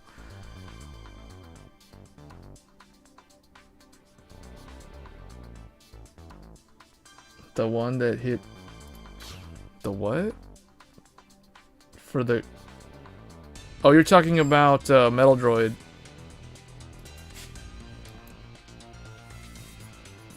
Well, we already have him. Wait, you're saying take out Kirara for the... Why? Kirara's so good. That's just drop it. That's like +2 in advantage. You're killing off one of their cards and you're drawing a card off of that. That's like a +2. Why would you not use that? Nothing else really counterblasts. Oh, I guess you're looking at the old deck list. This is the updated deck list. The one that hit 14k. I guess you're thinking about this guy? This is 13. I don't know what hits 14. The counterblast grade 3s. Okay, that's Metal Droid. We still have this guy for Wingle Brave. Oh, this time we only have 2 Brutal Jack. So, you know what? I think this is actually better, right? Because, oh, we'll put Dancing Wolf in. Put more Dancing Wolf. That's the only thing that I can think of changing. So drop Death Army to like 3 and then put another Dancing Wolf. How about this?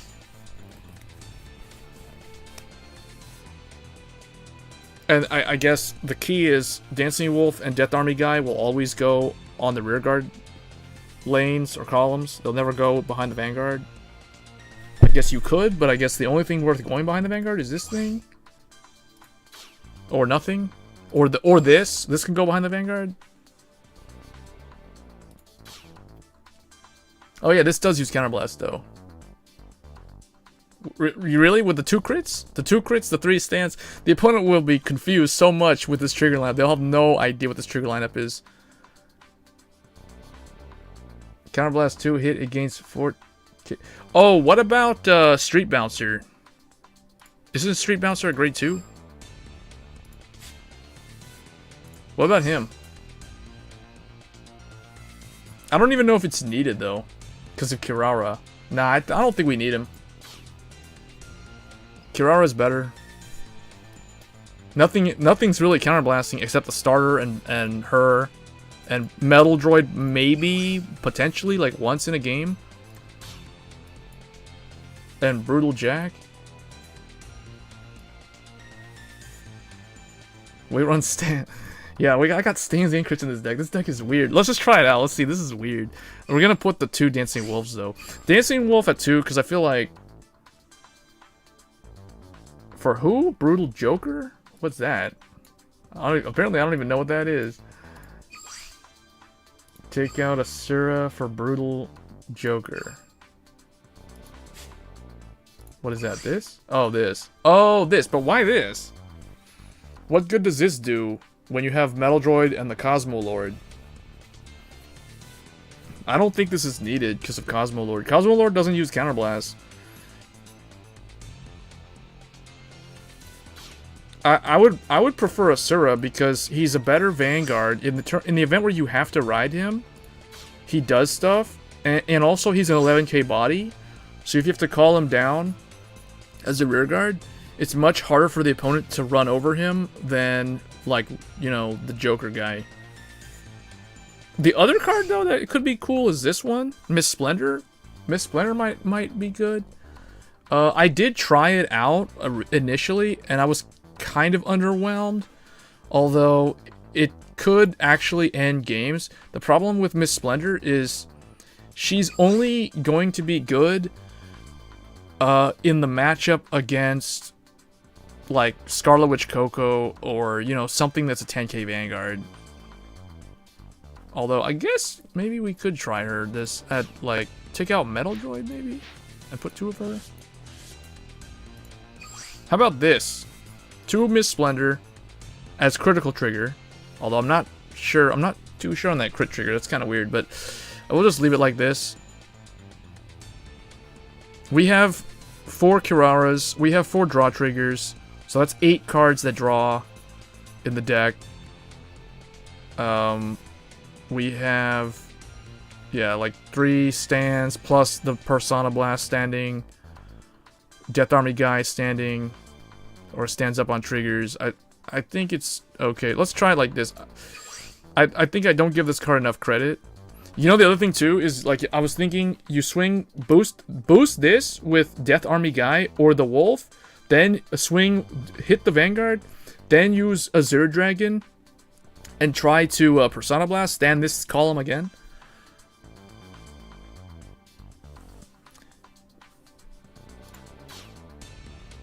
Let's just try it. Let's try it, because I feel like if the opponent is at 5 damage, and they have 1 interceptor or 2 interceptor, you could potentially just, you know, boost. The problem is she's gonna need a booster. That's the biggest problem. Let's just try her at 2. If we get into this scenario where it's completely useless, I'll just switch it back to Metal Droid. I mean, we already have Cosmo Lord. Cosmo Lord can already like rest something and swing 13, and then he can rest a you know, like a booster behind him, make him 13. He can rest, like for instance Dancing Wolf, like Cosmo Lord and Dancing Wolf, rest Dancing Wolf, Cosmo Lord becomes 13, then he kills an interceptor or swings to the Vanguard or whatever, and then Beast Deity attacks, Persona Blast, stands that whole column.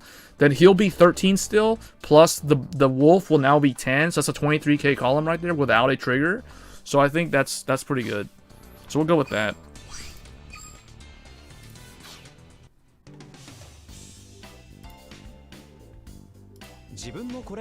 Alright.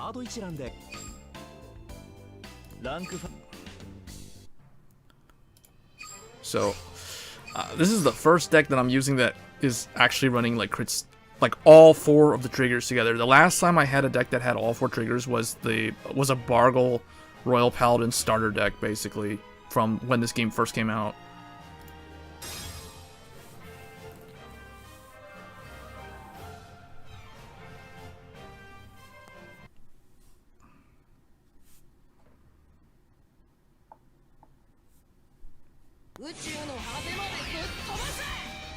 Oh, how much you guys want to bet this is a VP farmer? Even though he says it's time to duel. It's time to duel. He's got sleeves and everything. Maybe he is not VP farming. Is this a Vanguard effect? This is Vanguard effect also. I guess we'll send the Death Star. Send that thing. Oh, he's playing for real.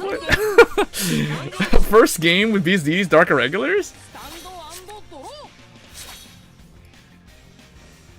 Now the question is, where do I want to put my starter? Do I want to put my starter behind the Vanguard? Probably because yeah,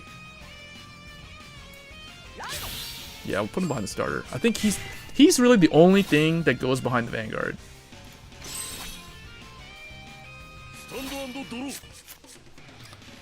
I use it in the Bargle deck. Soul Saver and Bargle and that one Alfred that I had. I know, right? Hey, you know the funny thing is, the last time I hit Legend 5 and it was on stream, it was the rank up match for Legend 50 was against a Dark Irregular player. Like, I don't know why, but it was. Maybe it was the same guy. It's the one rare DI player.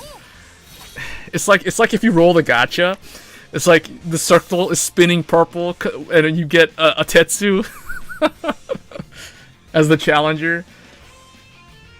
Oh man, I'm so tempted to try the Death Army guy on here, like to try to high roll stand, like, but you can do like a title assault sort of thing with this guy. But I don't want them to kill him off, so nah.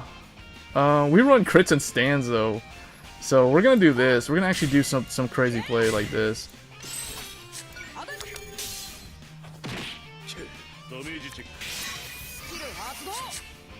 Alright, so two PGs at the bottom, I gotta remember that. There's another, that's the third PG, so I got no PGs coming up anytime soon. Okay, wait, what do we got here? 17, okay, we're not gonna be able to do anything. Okay, so that's... Although it is moving the PGs back up.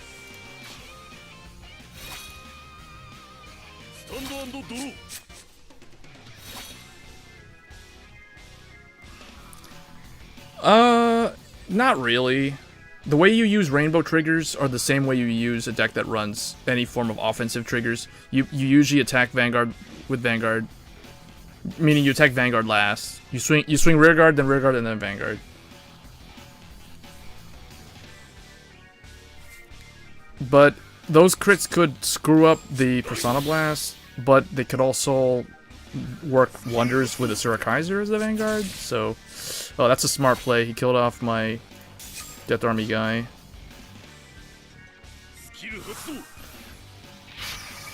This thing right here, Scarlet Bird, is kind of whatever. Hopefully he doesn't kill it off, because I kind of would like to keep it. Soul Charge a crit? Still Vampire? Ooh, he has an SP NLK?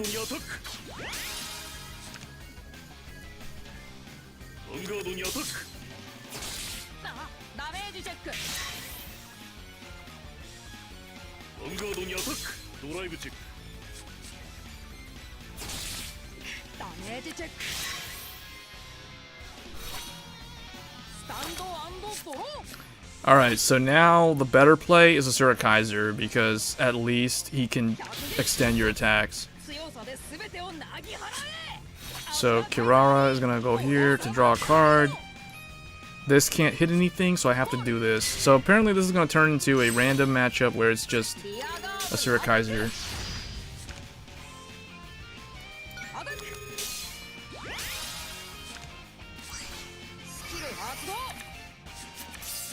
Oh wow, I drew the Asura. Oh man, now I feel kind of bad, but it's no big deal. Crits with a Surakaiser coming through.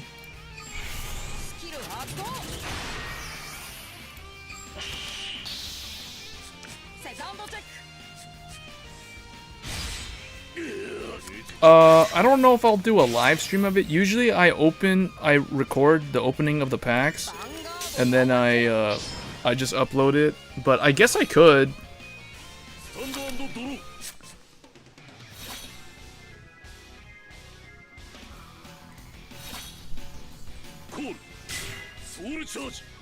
Ooh, this guy's grade locked. He's grade locked at 2. He's out the 1 heal, and he soul charged the Still Vampire and the NLK.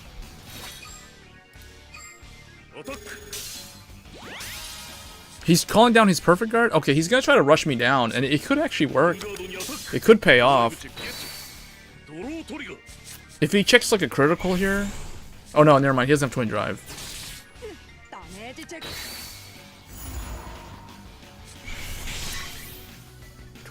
Still 21. I would attack the Vanguard. Like he was hesitating there. I would attack the Vanguard. You got nothing to lose trying to push damage when you called that PG down. I know, right? Oh man, unfortunately this isn't really gonna do anything for me. Could it potentially help? Not without a booster, see that's the problem. And then this can't do anything, so I think we lost at this point because I don't have an interceptor. I mean, this thing's not going to do anything. I have to kill those interceptors. I mean, unless I try to, like, attack with Asura to the rear guard. But we still have two stands, 3 heal, yeah. Yeah, I think he's gonna beat me at grade 2, unless we heal. The only thing I can bank on doing is I have the ability to restand a Beast Deity with this guy, with the starter. But I don't have any boosters, so yeah, I think we lost.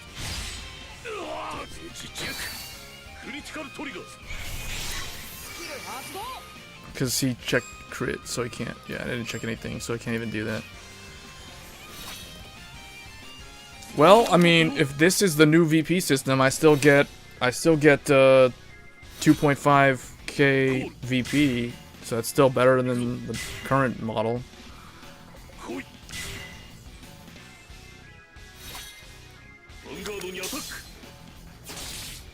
Asura Kaiser doesn't really pull the. Oh, we 6 damage healed. We 6 damage healed. What? He was great, so we 6 damage heal on him. This could potentially cause him to lose now. Well, he still has the 2. Oh wow, he's playing really good because now that thing can still hit. So we're gonna need another 6 damage heal. I think we're not gonna get it. We're already out 2 heals.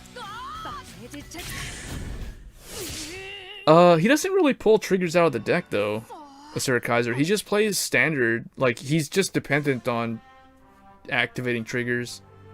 So he's less consistent than the Beast Deity, but he doesn't have to hit, if that makes sense. To restand something, he just needs to check a grade 3.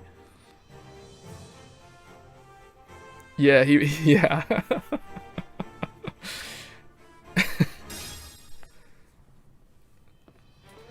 That's why, honestly, it doesn't really matter if you play meta or not. Because, like you guys saw earlier, there was some MLB guy, his deck just bricked and he had to ride Gancelot and I beat him. Then I lose to a dude whose grade stuck at 2 with DI. So, you know, anything's possible in this game. So you don't really have to play meta.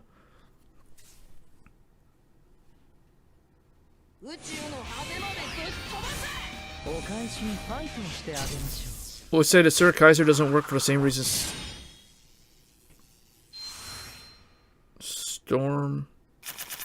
Blaukluger doesn't.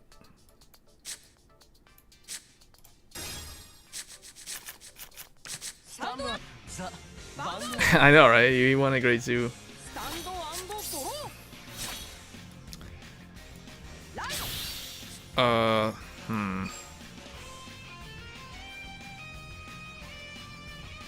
I guess I'll try putting it here this time, see how this goes.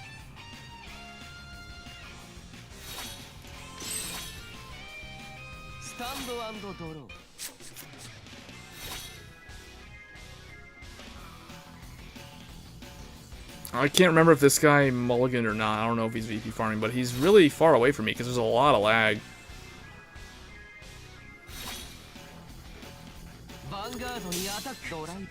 Yeah, they're still gonna play meta because some of the decks have consistency going for them. They're classic, you know, because of the anime. Kai used the end, and everybody wants to be like him when they grow up. That kind of stuff. You know what? You know how it is.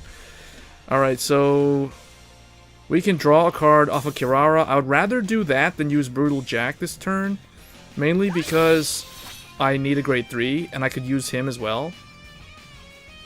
Now I really kind of regret not putting this guy.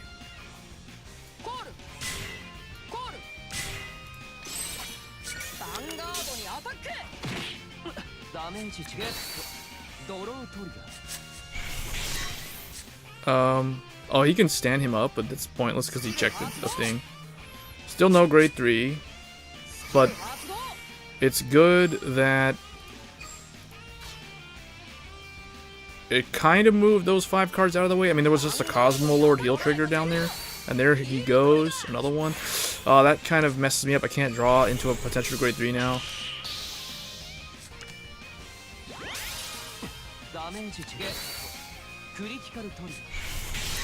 Yeah, that's the same. That's my same. I have the same philosophy. Like, that's why you guys saw me climbing with Neo Nectar. I like Neo Nectar.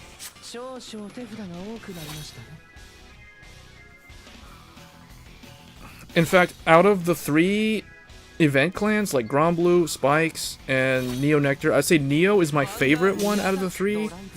Second one would be tough. Like, I like both of them. If I had to pick one over the other, I probably like not Dark Red, Grand Blue slightly more.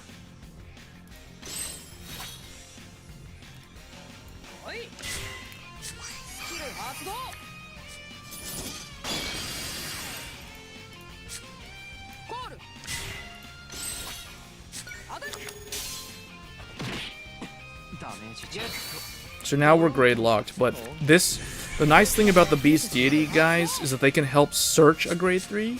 So it's like having a grade 3 searcher active at all times. So that's pretty cool. Or at least it has to hit the Vanguard.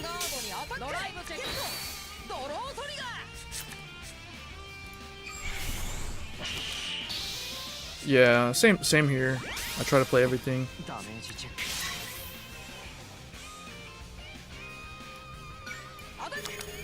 I like Grand Blue more than Spike Brothers.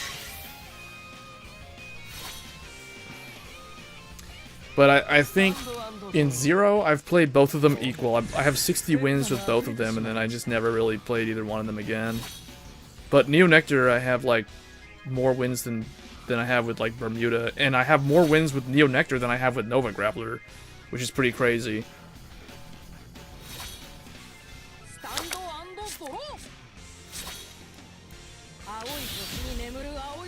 So yeah, I know that they get the Dudley stuff, but I don't know. I have no idea besides Cositis. I don't know what Grand Blue gets besides Cositis. Because I think we're getting Grand Blue next month.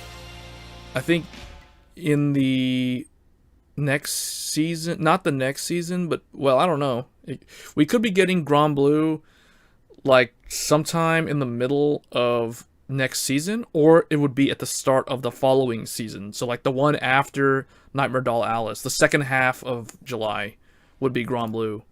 And man, there's a lot of lag because it doesn't even show. Yeah, I don't know what happened there. But like Spikes get Jelly Beans, and they get a Dudley Daisy, and they get Demonic Lord Dudley Emperor, and then what else do they get? They get... Oh, okay, you just retried it and it went in. August we'll get Spike Brothers Wave 2, I think. I'm pretty sure.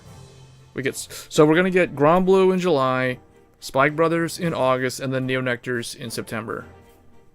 I think it's just gonna be the same thing, right? Because we got Grand Blue end of April, we got Spikes in May, we got Neo Nectars in June. Just gonna repeat it again.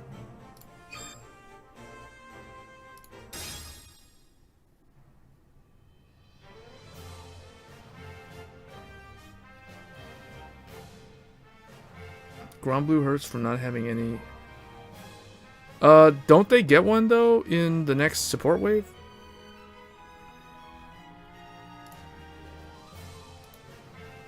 I thought they get one.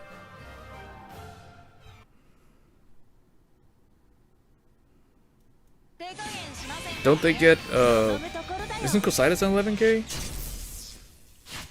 Well, okay. If you're talking about set 1... Oh, really? Really? There's, like, they don't have anything that makes something... Because you know how, Spirit Exceed is 11? When you have, Samurai Spirit in the Soul? Oh, it's this guy. It's this guy. Alright, so what we're gonna do, we're gonna use that thing again. I think I'm gonna put this here. We're gonna use the boomerang to kill. He has no idea what's coming his way. It's saying my connection is unstable.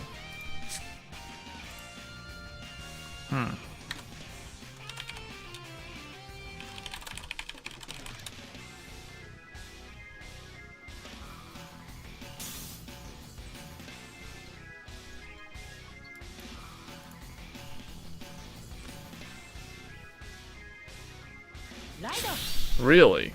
I did not know that. Wow, okay. What else do they get besides Cositis, though? Because they get Cositis as a triple R. What's the other triple R?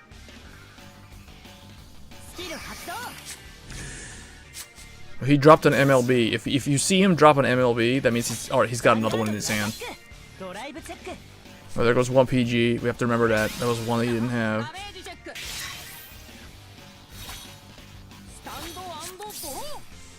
Alright, so Mr. Boomerang is gonna snipe the Wingle Brave. And I guess we don't need to use Brutal Jack. Or, let's think this through. That's an 8K, so this can't hit, but I could use this to hit. And I could use Brutal Jack over here. That would be 16, 13. I want to try to deal him 2 damage this turn. And kill Wingle Brave. Although, I don't know, that might not be worth it, actually. Well, I need to search my grade 3. Maybe I should not have called Brutal Jack down. But we'll see. So let's just do this first. Get rid of this. And then just try to, I don't know, try to, because if he rides Blaster Dark at 2 damage, then he could retaliate. Oh, we didn't get the grade 3, so in that case, we made the right choice, because we want to try to push damage. If you're grade locked, you want to push damage. So that's 2 PGs he doesn't have, because there's one at the bottom of his deck, and then that's one in the damage zone.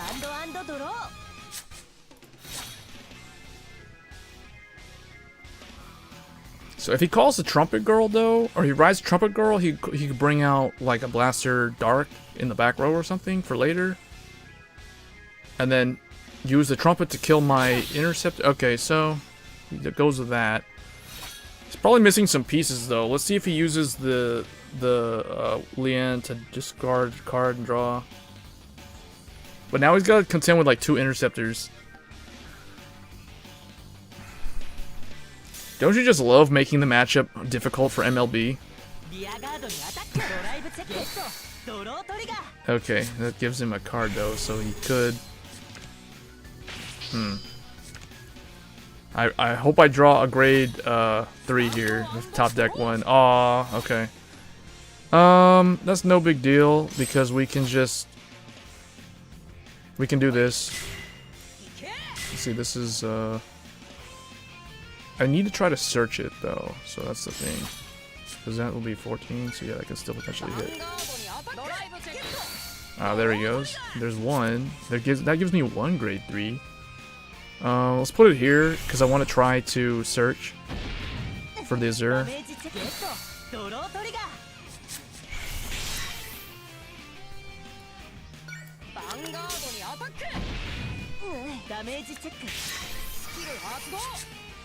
Still gone.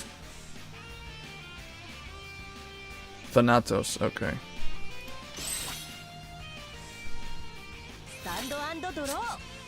I don't even remember what those guys do. Like, I barely remember Cositis. I just remember him because in Break Ride he gets a reverse cross ride.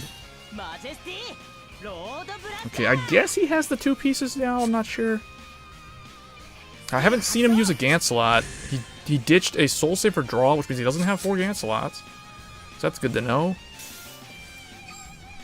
I guess he's trying to search for Blaster Dark. Oh, he's going for Blaster Blade, which means he probably has one.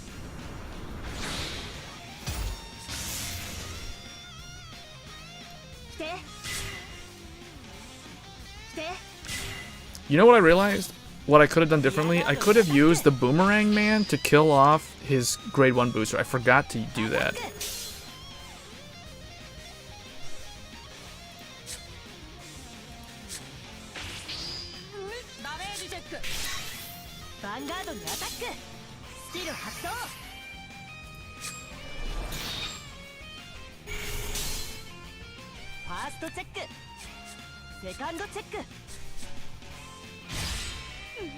His only regular effect of Cositis is honestly not this special. Yeah.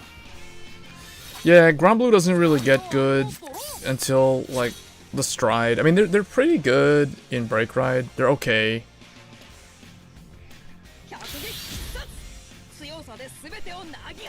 Alright, this dude, Susura can't even hit, so we're gonna still try to, like... Oh, I can ignore intercept. Although, is it even worth ignoring? What do I want to do here? 8, and that's 13. Otherwise, that's 14. This is 16, this is 15. I guess I'll put it like this. I mean, I guess I could ignore the interceptor, but why? No, it's better. See, this thing is whatever, because it's like I kind of want to hit with this so I can search my thing, although there's no guarantee that a Surikaiser can hit, so I might as well just go swing a Surikaiser here.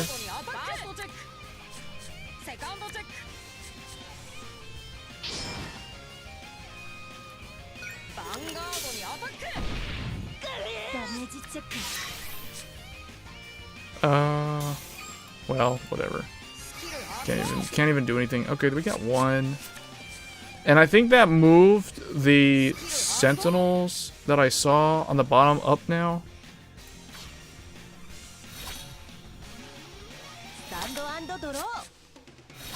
I don't think he has more than one PG though. I think he's got one PG in his hand. We'll see.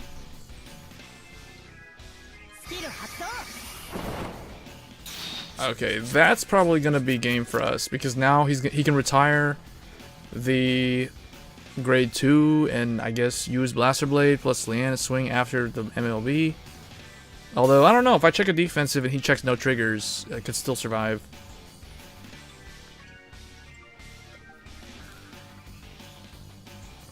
Yeah.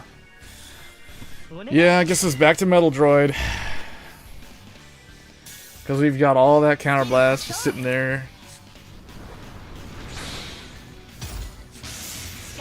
I mean, she could be useful. Honestly, if I were him, I would probably have killed her with Blaster Blade. Because I can ignore his intercept. He's at 5 damage. So if he leaves her on the board and I survive, I will attack him with her next turn. I will ignore his intercept. So she could be potentially useful, but I don't think it's gonna matter much here. Because we're gonna have to 6 damage heal. So because he got trigger power to Palamedes.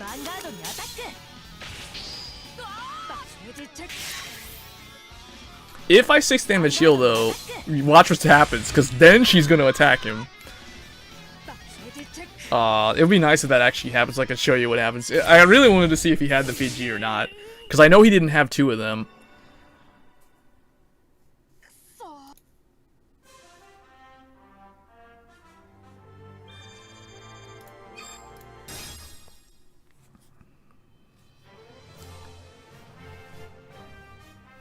Yeah, they should buff some of those old units. You know another unit that I was thinking that I hope that they make it an 11k? Salome, the Jewel Knight Salome, or what's her name? Is it Salome or Salome? She's a 10k grade 3 Jewel Knight in Royal Paladin. Which I think should be an 11k Vanguard.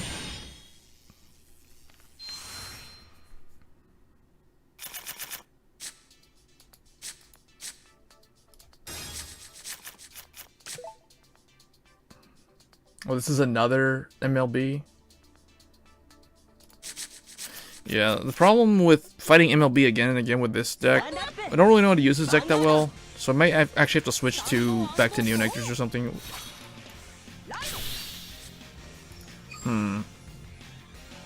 You kind of want this here, just because of MLB's 12k, because that was the biggest problem that I had last game, was Asura not being able to hit him. Plus, we were grade locked for 1 turn, so there was also that.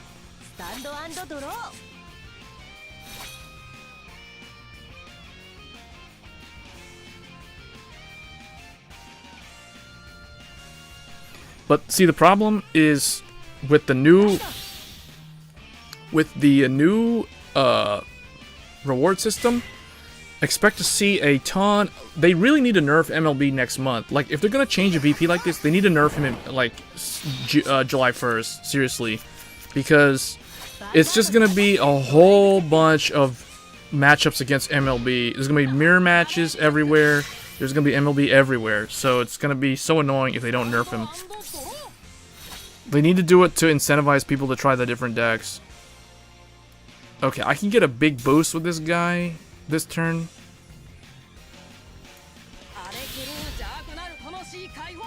Or I could also just not attack him.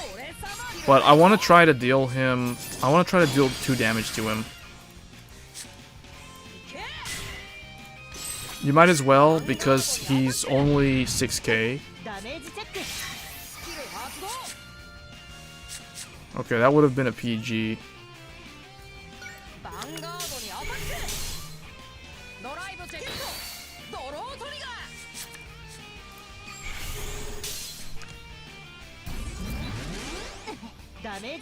No, I already know that.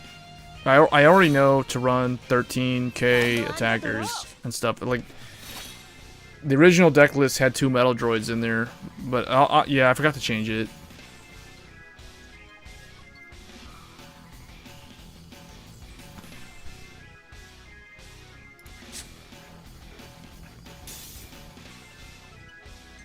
What is he gonna do? Oh, he lost 2 Blaster Darks.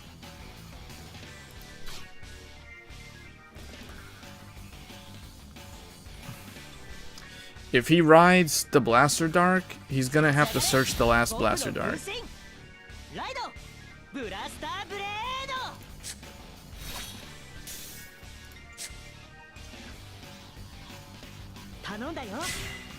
Oh, he's gonna get the Blaster Dark and save it for later? I'm gonna put it over there or behind the Trumpeter, or probably gonna be on the right side in the back. And then Trumpet's gonna kill this thing. He's gonna attack. He can't search though. Does he have MLB? I hope he's got MLB, because I don't know. I guess he's got MLB if he's doing it that way.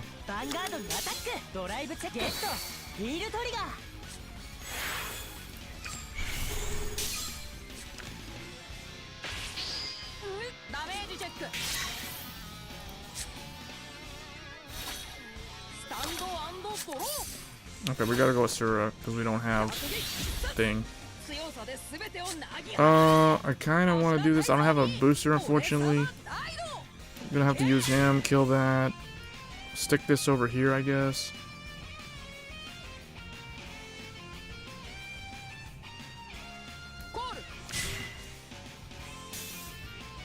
Because it'll be, what, 1? Then attack, then attack, and then stand him. Something like that. So it'll be like 1, 2.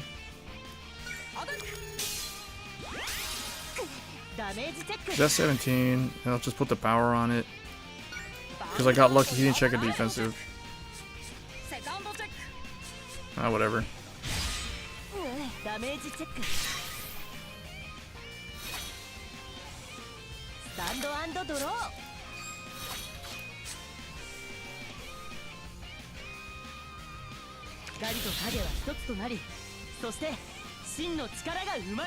Okay, let's see. He's gonna bring out Blaster Blade. Unless he has Gant Slot, he's gonna use Gant Slot. Yeah, there we go. It's always Gant Slot.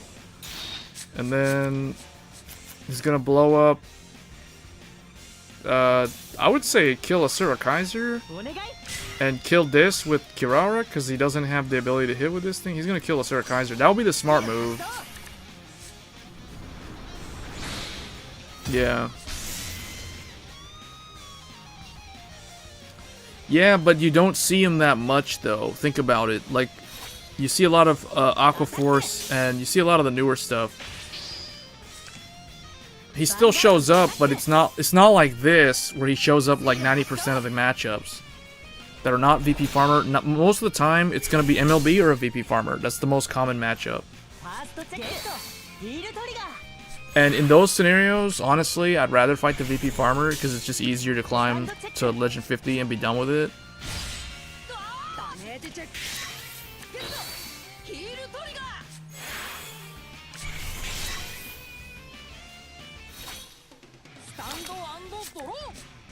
Yeah.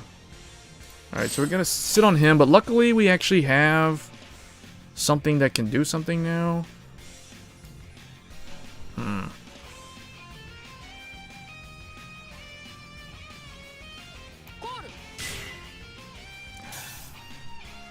He's at 2 damage. So we're gonna have to, like, Attack. Attack with her, draw, and then attack, and then... I mean, that's basically it. Unless I call everything down, but then I kind of need to bluff him. I need to bluff him out. I need to make him think that I still have, like, PGs and stuff in my hand. Oh, that's gonna save me. See, that's why you run for Kirara in Beast Deity. That random crit that I have would be nice here. But okay, I'll take that.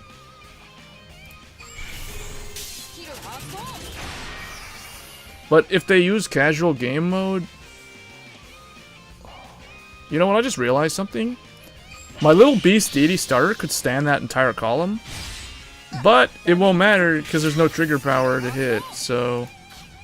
Yeah, the deck has some consistency issues. They have a problem dealing damage when...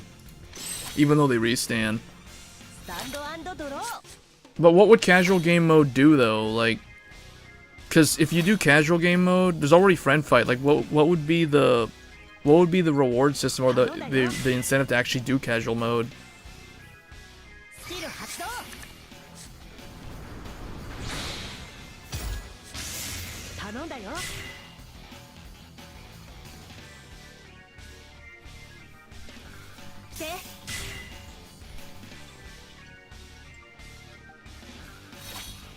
But you know what?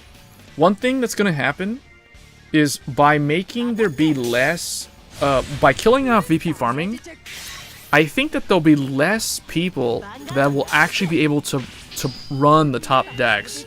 So, like, other than MLB, I think there'll be less, I'm glad he did that because he can't heal now. He can whiff heal here. Oh, wow. Okay, that's good. That worked out. Let's see. He's at 4. But I have no interceptor. So we have to go all in. He has 1 interceptor. And he's at 4 damage. And he has 2 cards in his hand. Dancing Wolf could become back to 16. Does that do anything? This could be 21, but that doesn't really help. Go like this. This column kills this. Then Asura Kaiser can potentially stand the entire column with 1 trigger because the Beast Deity starter can stand the other one.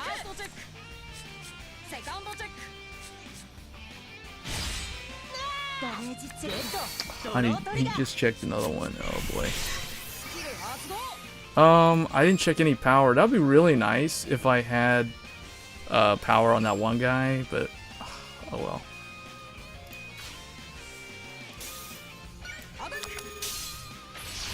Yeah, I lost because I don't have any interceptors and I have 1 PG, so he just needs to attack me 3 times.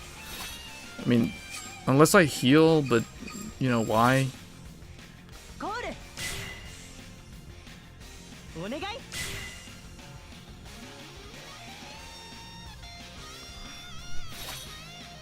There isn't really pressure in this though.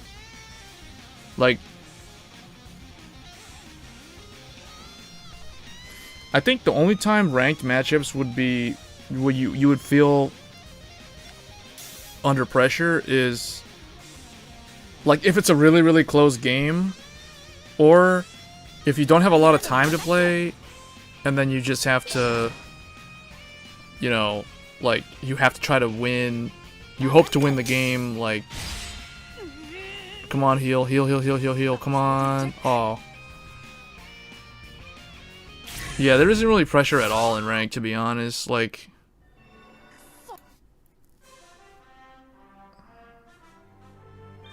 alright, Kamui, you're kind of taking a long time to get to Legend 49. I think we're going to change decks. We're going to go back to Neo Nectar. I think my Neo Nectar deck is better. I understand how to control it better than that one.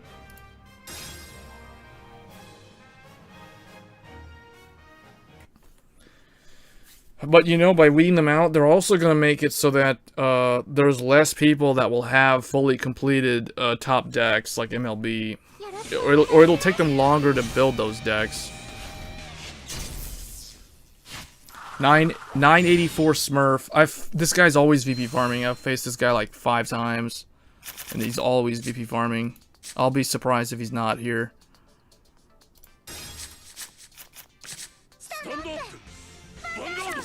Hey, the Legend Z. Or Zed.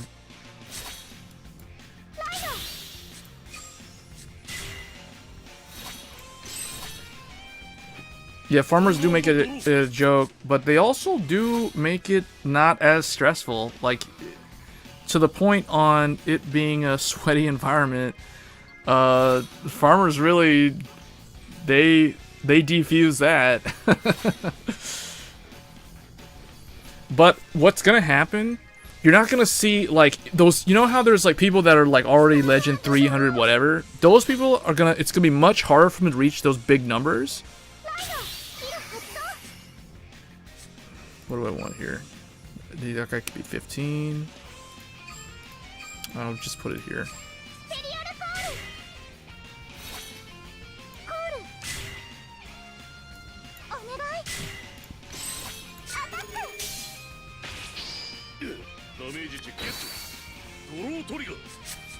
It'll be harder. It's definitely going to be harder to hit Legend 50. Because think about it. If the probability that you match with a VP farmer goes down, that means the probability that you match up with an MLB is going to go up.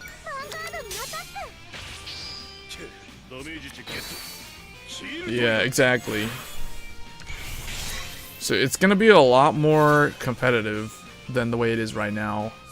But the thing is, you're not going to see those insane, like, high-ranking numbers, like Legend 300, whatever, top #1 in the world, global, Legend 340, that's going to go away.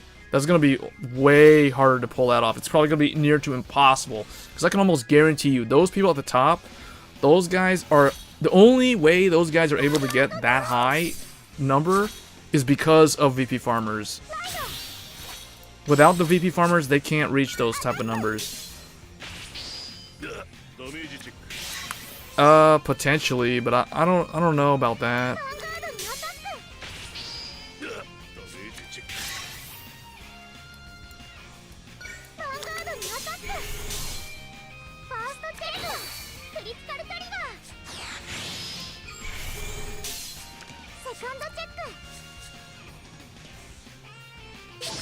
But VP farmers will not do that anymore. VP farming will not go away completely. It's still going to be around, but the thing is, I think people are going to redesign the way they do a VP farmer deck. There's going to be no more sentinels, and there's going to be no more heals. There's going to be all VP farmers are going to run 9 crit and 4 stand. Or I guess they could run draw, but it's pointless. You want to run 9 crit. That's like the most important thing for the new VP farmer deck is have 9 crit, so you can hope to crit them on that first attack or second attack potentially, because sometimes the second attack can still hit because they may not have an interceptor. They may just go like Blaster Blade with Wingle behind him, and then they'll call down like a PG to swing, or like a Marin or something.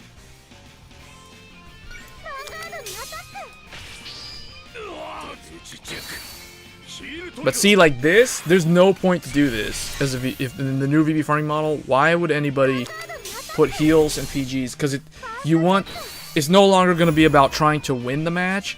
It's going to be about trying to get in. It's going to be quantity of the games, not quality. That's what's going to matter for the new VP farming style. So it's going to be all about trying to get that first crit, so you can at least get 1,000 VP instead of the old 2,000 VP. Or check a stand and you deal them 1 damage, so you get 500 VP for that match. And then you just want the match to be over with as fast as possible, so you're not going to run any heals or any PGs. You just want to get that match, get away from the player, and then go match up with someone else and repeat the same process. So it's not going to be completely dead, but that's basically what's going to happen.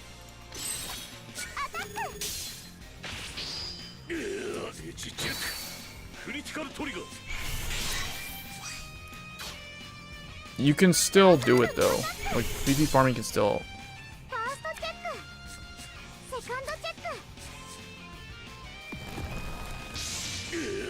But expect it to be much, much harder to climb to Legend 50 with VP farmers gone or significantly reduced. It's going to be significantly harder. way more fighting the end, way more fighting 9 crit Ezel, you know, random angel feathers, random everything, Neo Nectars, tons and tons of MLB, Narukami rogues coming in with Vermilion. Look at this, dude! Like two DI in a row, 2 DI in a row, really? 2 DI in a row. Now, granted, they're both VP farming, but I think that's besides the point. Rare DIs. It'll be way harder.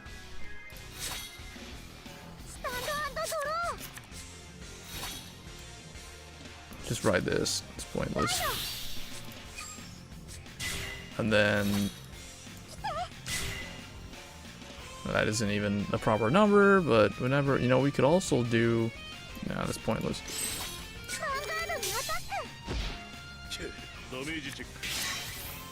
Well, the way to like, if you want to see how it compares, is just look at how the leaderboards in the Japanese server looks compared to the global. Global, you see people that are like 300 something legend rank, but if you look at the Japanese one, it's like the top is like legend, I don't know, like legend 60 or 70. Like there's a YouTuber that I know that it's much harder to get to legend 50 in the Japanese one, because there's way less VP farmers, and if you look, you'll see people who have finished in top 1000, but they never reached legend 50. That just gives you an idea.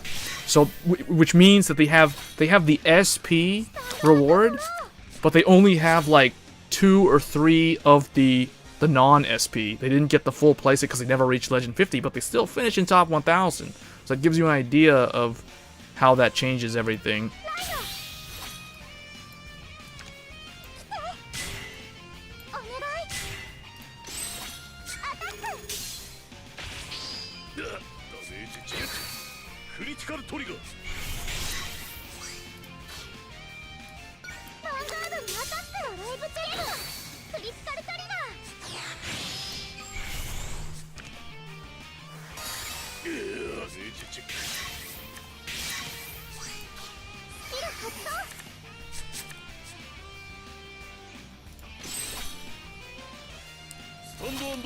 But there may also be an uptick in people running like faster paced decks, like 9 crit Ezel, for example. I think 9 crit Ezel will be very popular with VP farmers gone, for people who want to get quick games in. Because I'm definitely going to be playing 9 crit Spectral Duke, or Shadow Duke, with 9 crit. I'm going to definitely try that deck.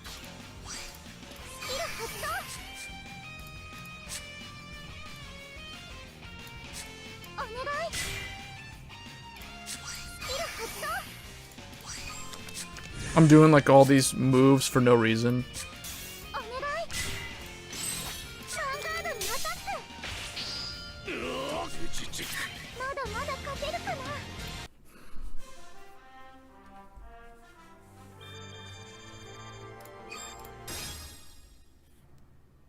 Yeah, that's probably gonna be my main deck for a while. It's gonna be 9 crit Shadow Duke. Because I'm a big fan of crit triggers, and I don't like how the majority of the Vanguard Zero player base seems to shun crit triggers in this game. So I'm gonna prove them wrong once Shadow Duke is the thing.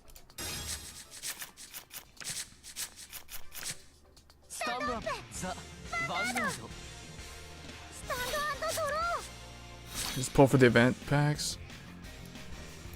Oh, for everyone else. Oh, this guy's playing for real. I might want to keep that there then.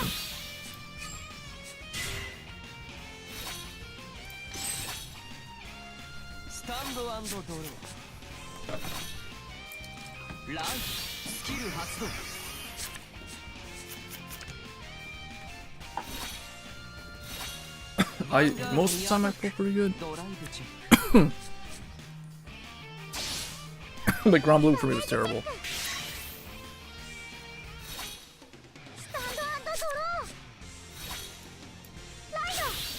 I guess it's Shadow Paladin, so you don't want to give him too much damage. So I guess we're just gonna kind of like... I don't want to throw away either of those two. I mean, I kind of need a grade 3 though, so... I sort of want to...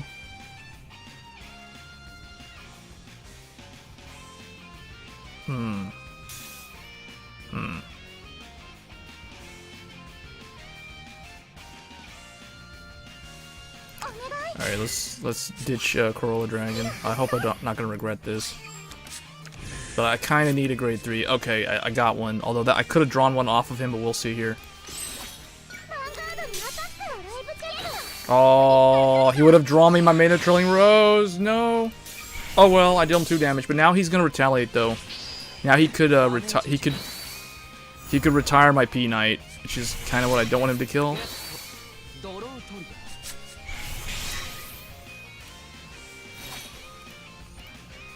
That's why sometimes I feel like this card.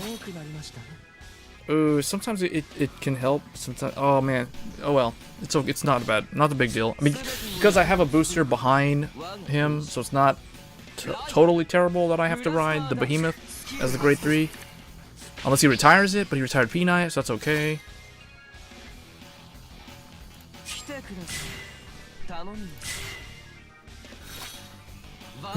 Oh, he doesn't want to overdraw? He doesn't, that means he... Oh, he's gonna wait until he gets... thing?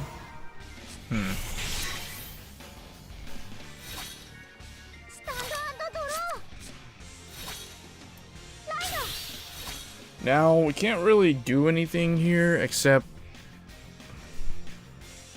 attack him.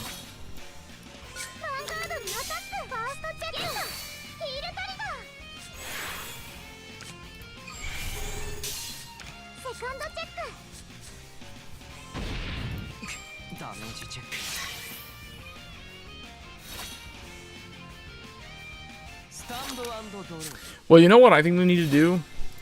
Rather than have the character go away after the clan event, they should just unlock the character like Goki, Mai, and Kyo. You should be able to do character fights with them. I don't know why you can't do character fights.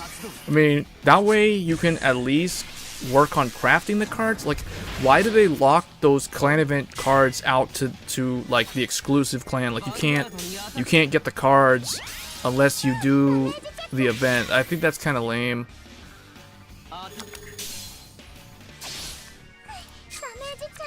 The way this guy's attacking makes me think that he's got like potentially running like 4 crit or something.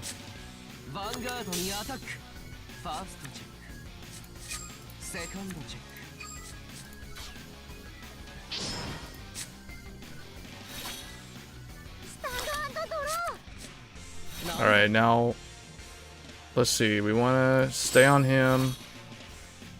We don't really need to extend. I'd rather... what can we do here? Can we even do anything good with this? I kind of think use this and then put this here. I go kill that, and then Rainbow Wood kills that. Draws. Well, then he can't extend the attack. So I guess we'll just do it this way. Give him less targets to retire, I guess. Or, well, yeah. I'd rather draw off a Maiden of Rainbow Wood instead of restand.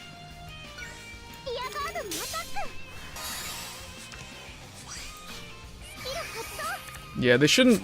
that way you should still be able to, craft the card even after the event is over, because I mean, it still takes a while to craft the cards anyway.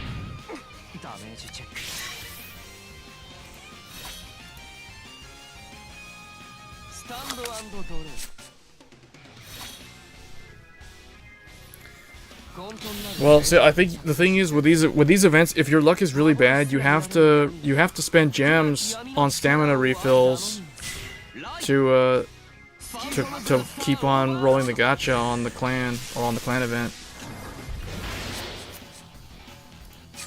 Okay, that's good to see him throw away a heal, because we're slowly pushing him up to 5 damage. The reason why I didn't put my boosters down, because I don't want him to, like, kill them off. So I can't use them to try to push over his cross ride. Oh,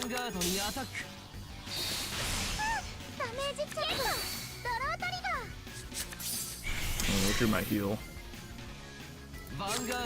Now I gotta think this too. Do I need to hit? He has one intercept. So he's in a scenario where the stand effect of the Vanguard could come in really handy. And he can't heal now on the first damage. So do I need to use Jean to go back into the deck and get 2 interceptors?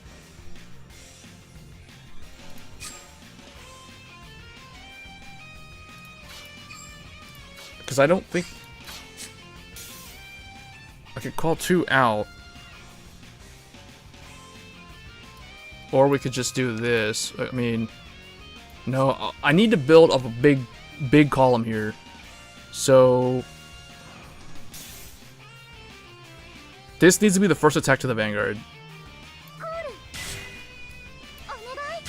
Do that. And then he'll go in. I guess he'll go in and protect me.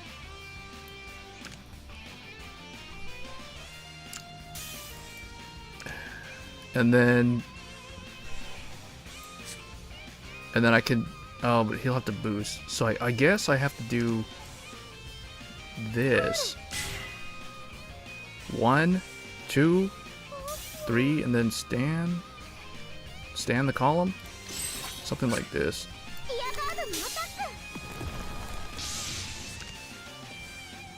Or if I swing with him second. No, we have to get the thing out here. The problem is now there's no guarantee to hit.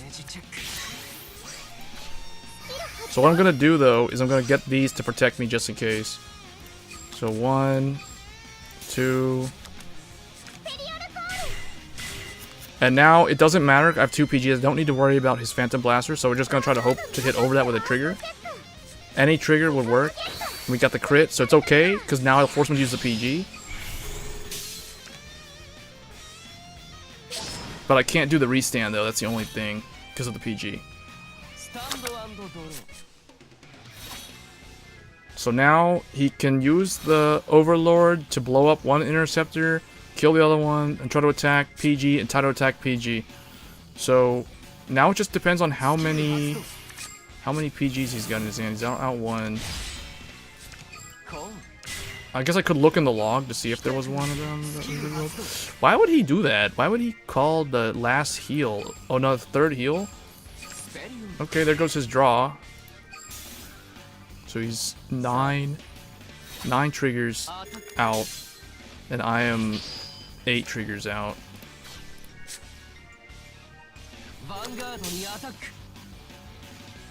The only thing that could happen here is he gets that last heal. Ah, and he did get it. Okay.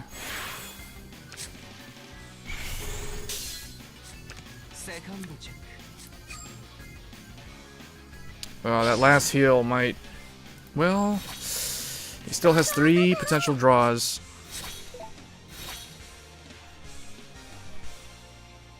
How many... I guess... We gotta roll with this. Ah, that would've been a crit. Okay. Alright, so we'll have to swing. Well, hold up. Because, does that even matter?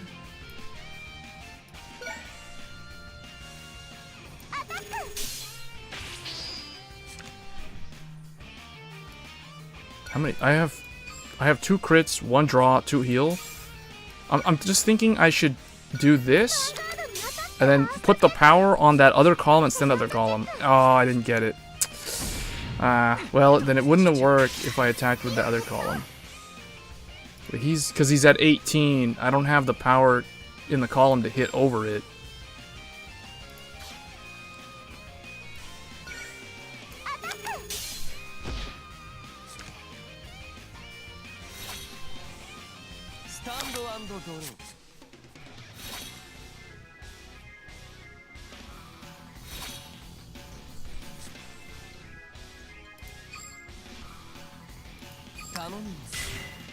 The heal trigger he got last turn is what saved him there. I'm trying to think, could I have done something different? No, because of the cross ride. If he wins, there's two reasons why he won. One is the cross ride was a problem, and number two was he healed on the previous turn, back to 4. Because now we will have to heal. And now he's gonna do the Persona? Okay, I thought he was gonna do it. He was thinking about something.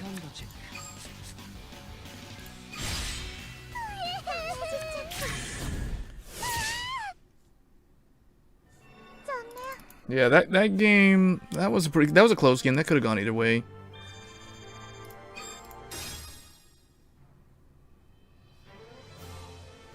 The only difference was I needed to have either the 12k grade 3 on one of those 2 lanes, and then that would have actually worked.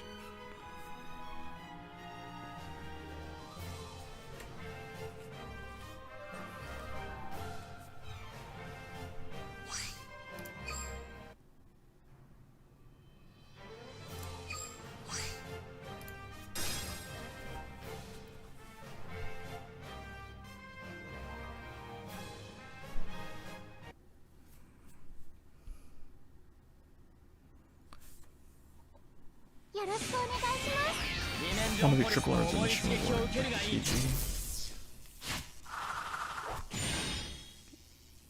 You mean for the clan event? Yeah, that would be nice. If it takes a long time like this, that means the guy's playing for real.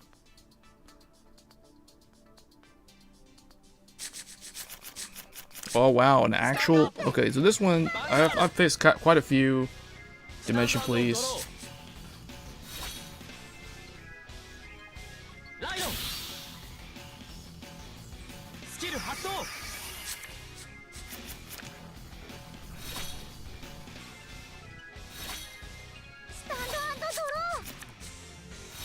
Now, because it's 8k, I don't have it, so I'm gonna have to put the P-Knight...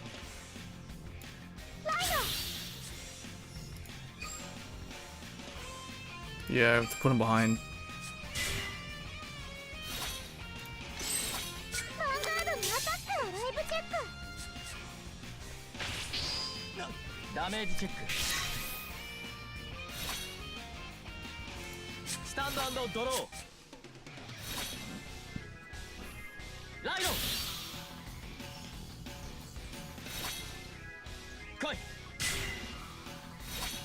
Wait, why did he call that?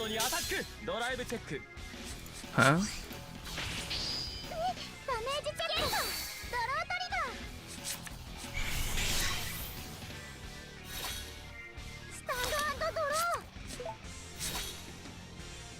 So we're at 8 cards. This.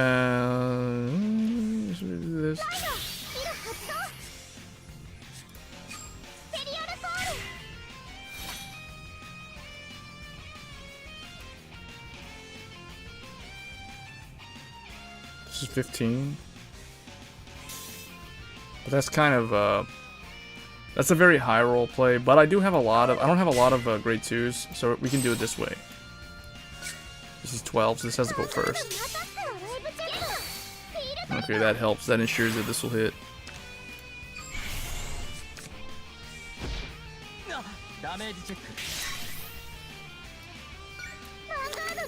Because I've got a Corolla already, I don't need another. I don't need to keep him, so that's why we're going to get that grade 2 on the right side. We're going to move him over.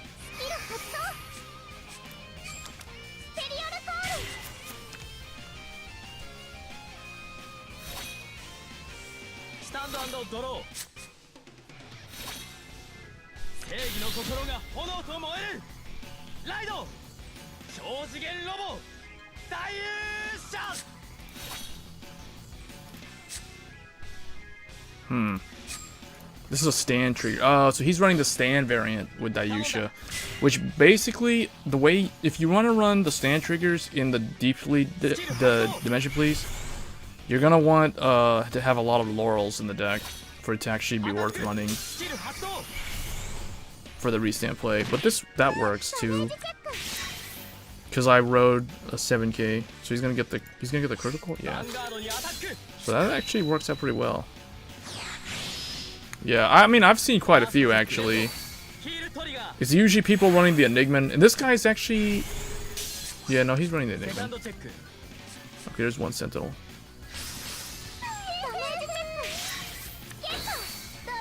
Trial decks are coming out in JP next month. The Tri 3 trial decks just came out today.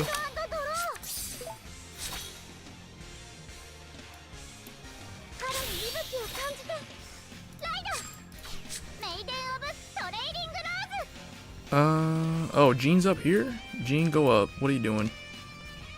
Do I want to use this? I don't have a lot of interceptors though. This could be a 20k column. Do I really want to draw? I don't really need to do that, so we're gonna just use Gene. We're gonna go like this. Let me think this through. Okay. No, not yet. Not yet. We can wait one turn.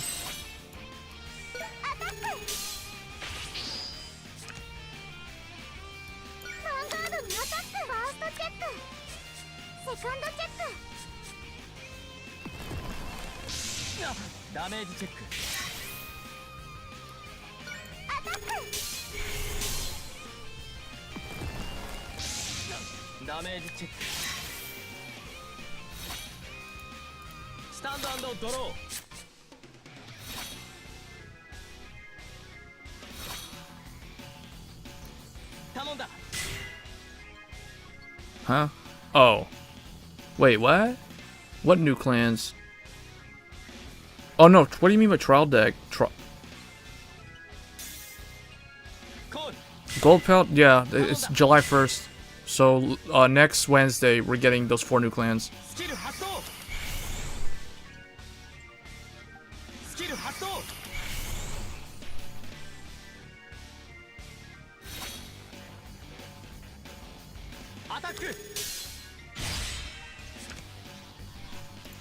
This guy's out 2 heals. Use 2 stands. Those 2 boosters, those 2 things in the back though, are actually gonna help him a good deal.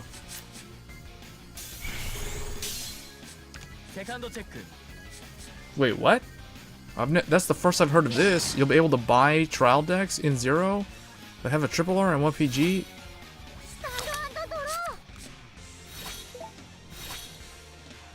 Okay, now do I want to use the P Knight now and put the Corolla Dragon behind her? Because I can make what's her name? Rainbow Wood, kill the Interceptor, draw a card, Iris Knight swing, and then I mean I don't really need to, so it's gonna go like this.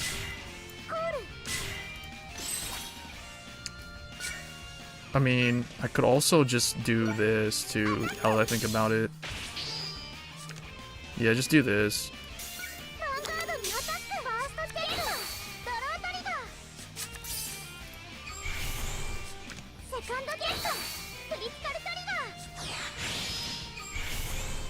Alright, so we got crit trigger. There goes a Sentinel. Push him. And draw. Although, I could have just killed that, could have killed that, but whatever. Maybe I should have actually killed that now I think about it. Yeah, I should have killed that 10k, because that 10k could just kill my Iris Knight, and then he'll just repeat the same process that he did last turn. He'll just rest these 2, kill, and then swing, and have to PG again. So I guess I should have done that differently. But I don't know, if he's going to continue to put 1 Interceptor like that, I'm just going to kill the Interceptor and then just swing. He's got a pretty decent setup here. I've never actually seen a DP deck using 2 like this, like that, the way he's doing that.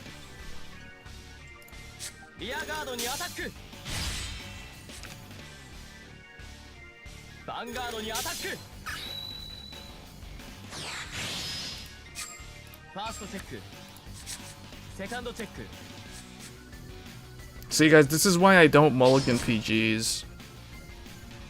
It's just one of my things I don't like to do.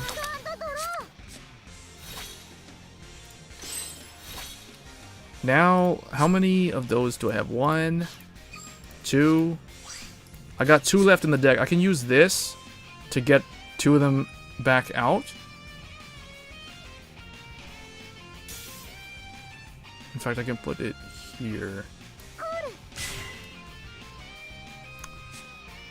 Let's see. What do I want to do here, though?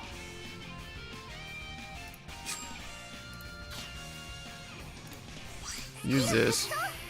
Get this crit and this heal.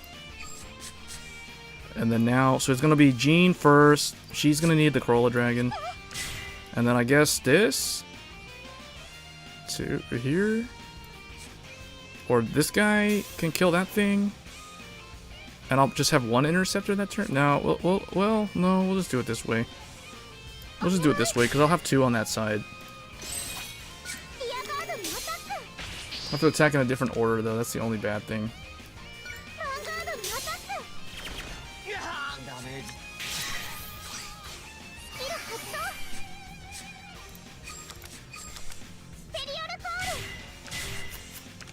And that shuffled the deck, so the heal is in there, the crit's still in there. Oh, it whiffed, though, but whatever. Here, let's see. I got 1 Counterblast. If I draw into the Maiden of Trailing Rose, I can do the Persona Blast. Okay, but now he has the PG, so whatever. Let's see what happens. Okay.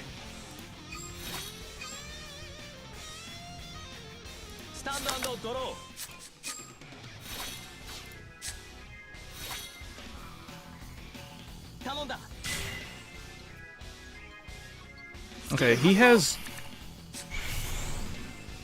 no interceptor now, so now we have 3 attacks to the Vanguard next turn. He meets Commander Laurel, although I don't think he'll work.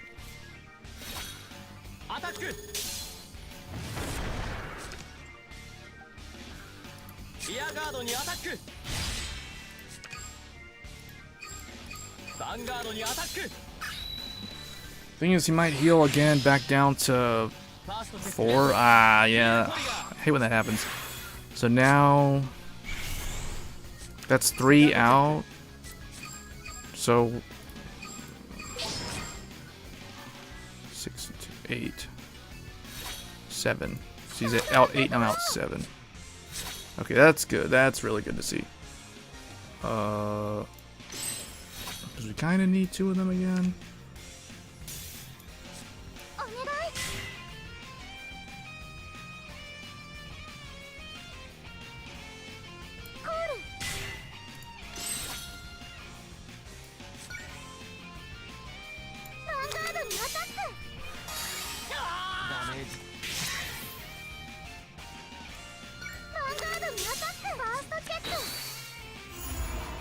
I haven't been able to heal like all game.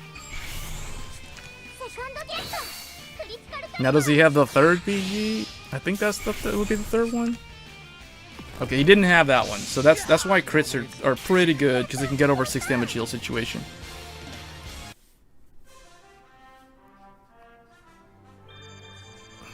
I don't know. I don't think he's.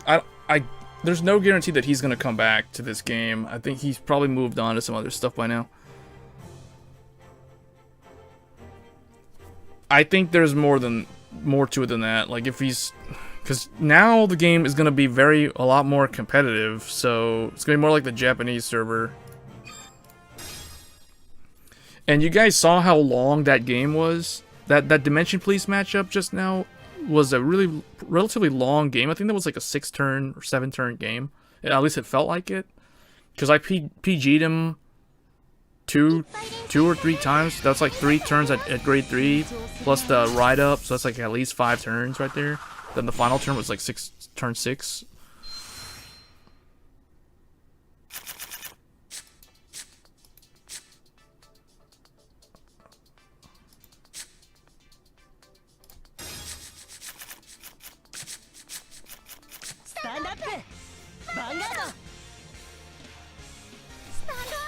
Alright, so this is not ideal because there's a lot of grade 3s. I regret not sending back that grade 3, but oh well. Because you never know. I don't want to be grade stuck again like I was in that one game.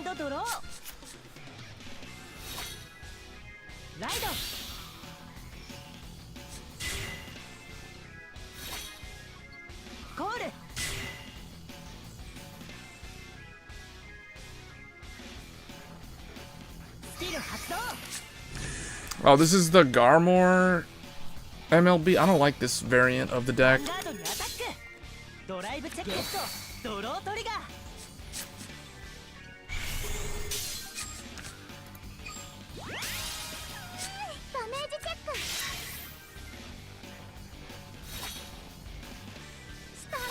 Alright, let's see. I think we're gonna... I'm gonna ride this so he can't, like, completely rush me down. And the question is, should I deal him damage? Because we could potentially do 2 damage. And then put that heal on the bottom of the deck. Although, I don't know, man. I feel like if we keep opening up with all these grade 2s early like this, I'm setting myself up for a big problem later on. So, but we'll try. Let's try to push 2 damage here. Mainly because I... Okay, good. I was hoping he wouldn't do that. So let's push him to 2. And now, what I'm gonna do is I'm going to do this. And now, if he wants to use Blaster Blade's Counter Blast on that, go ahead. I can just put it back with P-Knight, so that'd be kind of dumb, and then you can't use Wingle Brave. I don't need to damage deny him if I'm gonna do that play. Like, usually I damage deny if he hasn't attacked me yet. Like, if I'm going second, I damage deny. Usually, if I have to go first like this, then, and he attacks me first, he deals the first damage, then it's kind of... See, look, he chose not to do that. So, I hope he has a second Blaster Blade, because he's gonna lose that Blaster Blade.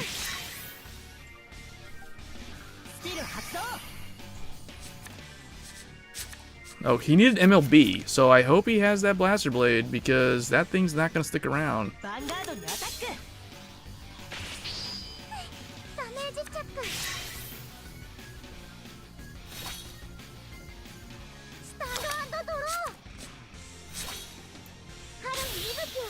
Okay, so this thing has to hit the Vanguard to get those interceptors, because we're gonna need them. I gotta kill an interceptor, though. May of Trilling Rose could do it. Because we're out 1, 2, 3, 4, 5. We're out 6 triggers. We're out 6 triggers, so the probability is really, really low. So we're just gonna... Yeah, we're just gonna do this. Hope I don't hit a crit. It'll be kind of bad if I hit a crit, but we'll see. Okay, that was two PGs that we didn't get. But it's okay, because we're gonna put the heal back in. This is a scenario where you put the interceptors in the front row. Because you're at 3 damage, you don't have a PG. Yeah. This could be over on this following turn right here.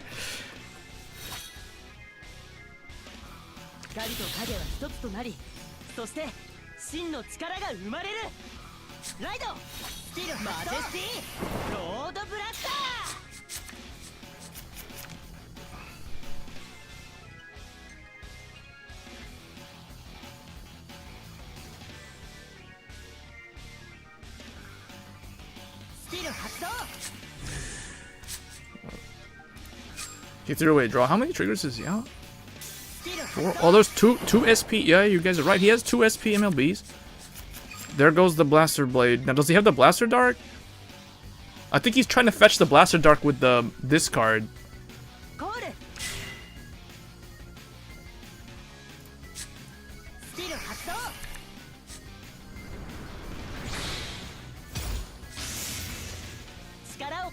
What? Why? Oh, he's gonna get. Wait. It's up. Oh yeah, it's Vanguard 0. We have to discard a card for that.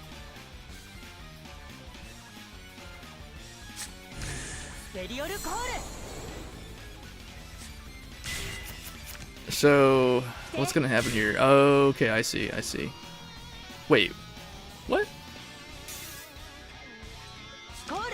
What the? What?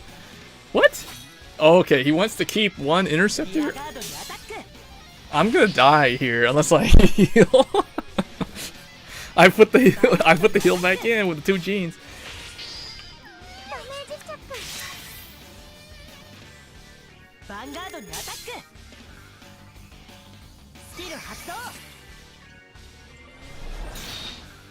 This is it. This is it. We're gonna die unless we heal out. Here we go. Come on, come on. No, no, no. Heal, heal, heal, heal, heal. Heal, heal, heal, heal. Oh, what? I saw all 4 of my PGs. I drove check 2 of them on my turn 3 ride, and then we saw one just now, and then the other one. Oh. Yeah, all of a sudden, I've spent a lot of time at Legend 48. We haven't really ran into a lot of VP farmers at this Legend rank for some reason.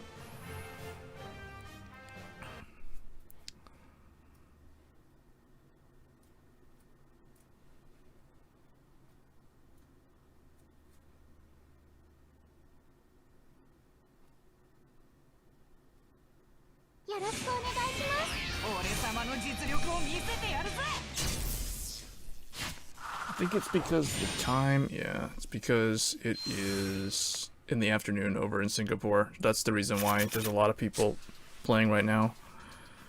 This is an okay hand. I don't like this as the Vanguard though, but it's Spike Brothers, so it's not terrible.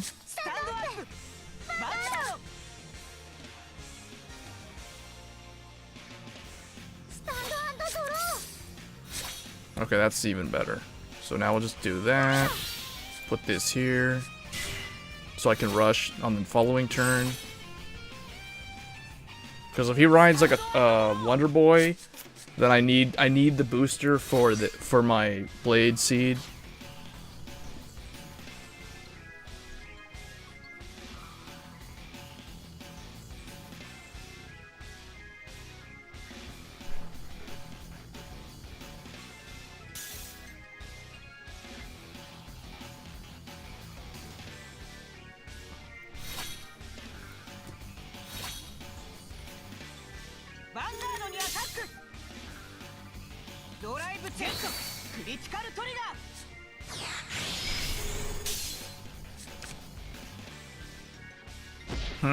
I don't know what you guys are talking about.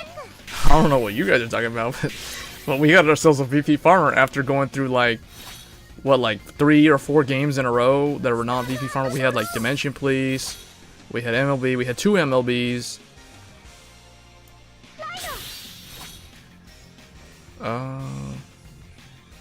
Do I really need to do this? Yeah, I kind of want to rush him down this way.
Yeah, what would be the point of attacking like this? Because I would have to put... This would get one of them out, he'll get the other 2 out.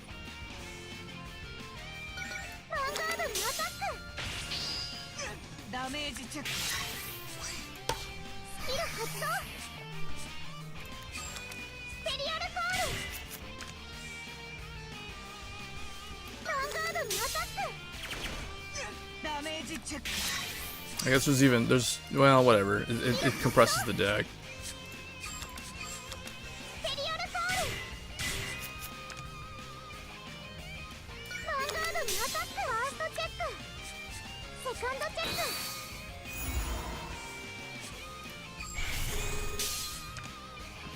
Legend and rich.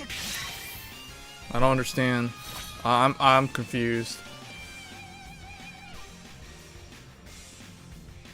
You guys are talking about like two different things at the same Reddit and Discord, and he even got featured in card protagonist channel. Who? What? Oh, Samir? What? What do you mean? Like, what do you guys... Now I'm interested. What are you guys talking about? Made a full SP Shadow Paladin deck? What do you mean full SP? Like, all the commons and rares are also the SP version with the, like, the shimmer?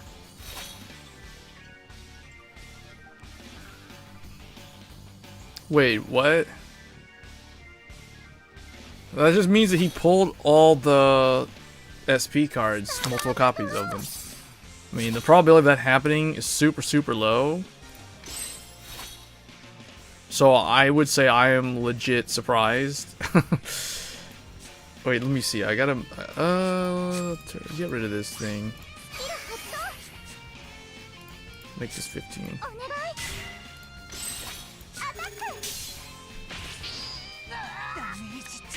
Oh, you crafted the SPs?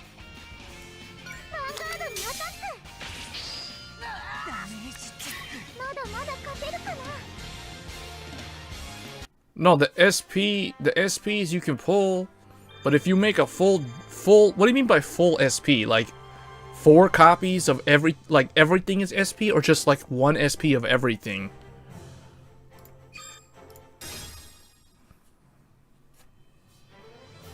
It's in. Oh, you posted the deck? Man, how would you craft that though? That like to craft the SP takes so much of the rare material. It's like 2,000 of the piece.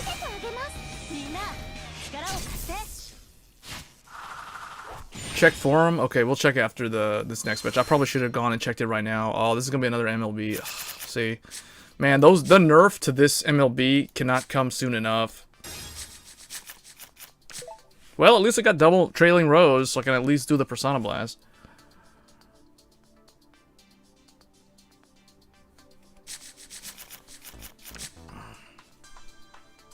Stand up! Vanguard! Stand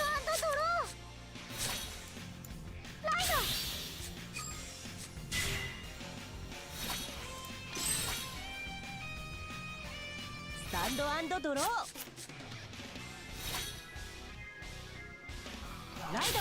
What? Yeah, I played as MLB a lot last season when the deck was brand new during the Perfect Riser season, and yeah, I want it to be nerfed. I played a lot with it, and yeah, it needs to be nerfed. Big time. Like, the nerf can't come soon enough.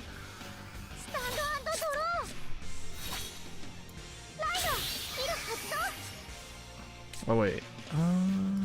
Do I want to use this early?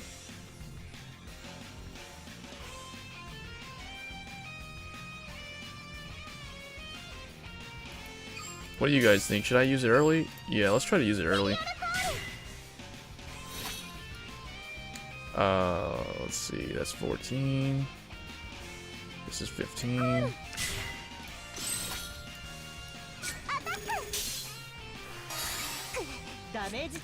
I guess I could be damage denying him, but I don't know. If I like check a crit or something early like that. Yeah, the rare materials is the problem. Well, think of the orbs too, though. Like the double R material is insane too in terms of how much you need. But the rares is ridiculous though. 2,000 to craft 1 triple R.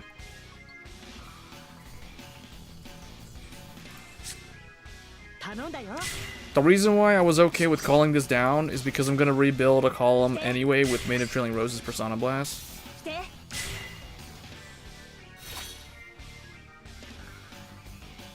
Wait, he's grade locked at 1? ドライブチェック He's grade locked at 1.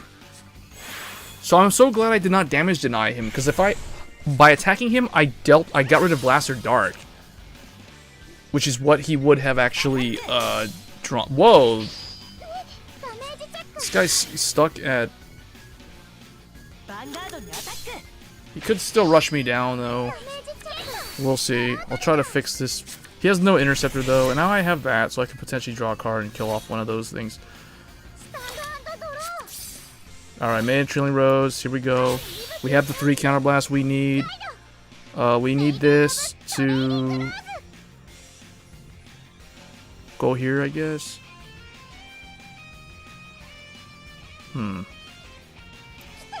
Here, let's do this first, actually. Wait, she's 19. She can hit over that, though. Just attack like this. ヴァンガードにアタックダメージチェックとドロートリガースキル発動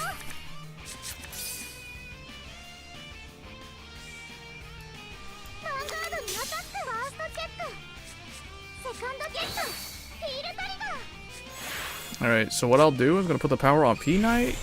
Because I could potentially call 2 grade 2s here. ダメージチェック He's at 23. Well, the only way to hit over that is the... Let's see. So that's 20. The maximum power is 20, so we're not going to sacrifice that off. We're just going to kill off... I'm trying to think if I should just kill his attacker. He got a big hand, though, so... No, I think I'm just going to go with... these 2, I guess. Corolla? Nah, I guess we'll go with those. But hold on a second. Yeah, no. Or I could kill that. I could get 2 attacks to him, though. I kind of want to kill those 2 attackers, though, because he might have a bunch of grade 3s in his hand. So let's do this. Get that interceptor and get the how many cards do I have in my hand? Nah, we'll just go with this. Whatever. Just kill one of them. ペリオルコール Kill this. リアガードにアタック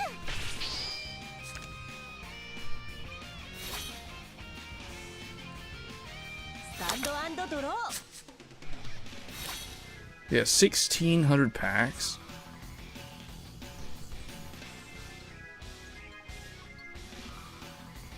Well, the thing is, it's not skipping, so that means he has a grade 2.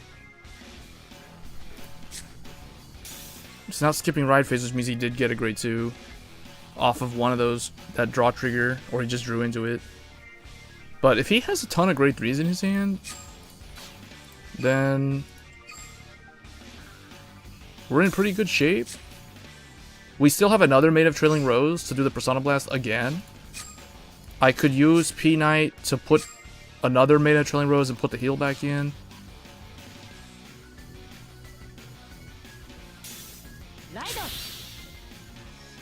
I guess he... Oh, he can retire one of my back row. He could kill off the P-Knight, which probably would be the smartest thing. I don't know. I mean, he could retire. Okay.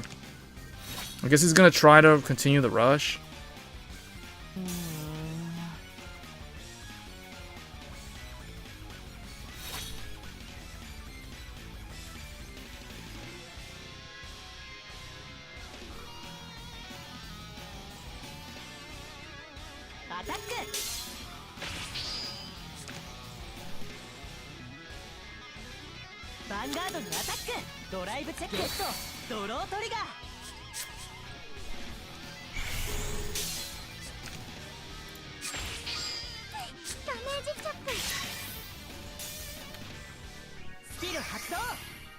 I think we need to put... We need to keep Jean for one... I mean, P-Knight for one more turn. We can use the Persona Blast. We got one Counter Blast to use the Persona Blast. So we have no more Interceptor though, so I definitely need to use Gene this turn. I guess I'm thinking I should use P-Knight actually to put this and this back in. What can we do though? Like, Gene will call the 2 Interceptors. Or I guess keep him? Keep him like this? Do that? Mana Trilling Rose will build a column, so yeah. Actually, she can... Yeah, she can build a new column actually. So go ahead and do this. 1, 2, go.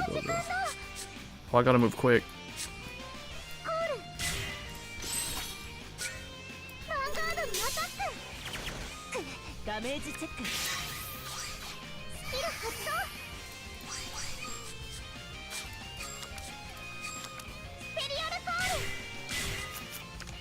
Alright.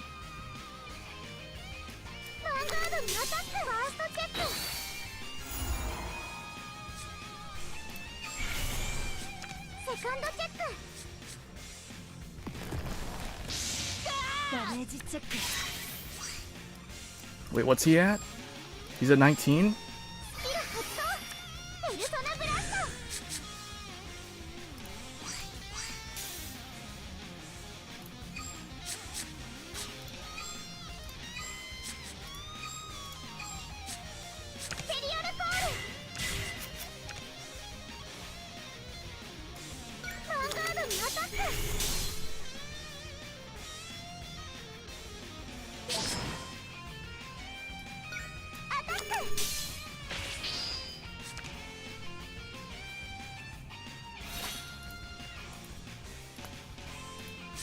Alright, so let's see.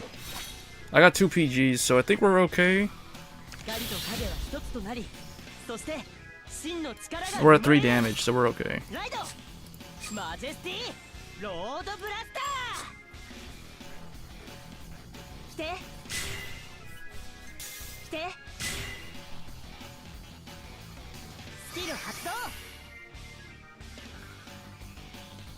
So he's gonna get the one that whatever one he's missing, so his Blaster Blade. So he's going to be able to put me to 4. He's gonna kill off the Interceptor, attack, put me to 4, and then attack, and then I'll PG. And then he could... Problem is he could heal back down, though. And then it'll be another uphill battle. He has 2 Interceptors again in the front row.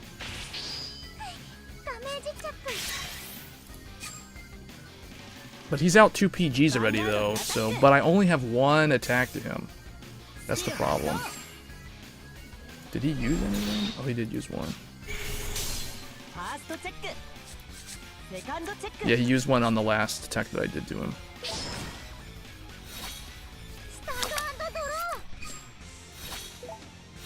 Okay, unfortunately, this thing's not gonna really help me too much. In terms of advantage. Do I have to call it down? 18, 17. I guess call it over a Corolla. That's unfortunate.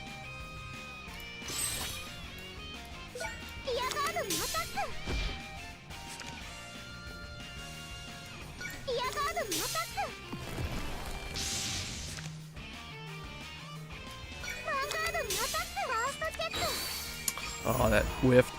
But if I draw into Mana Trilling Rose, okay, does he have it?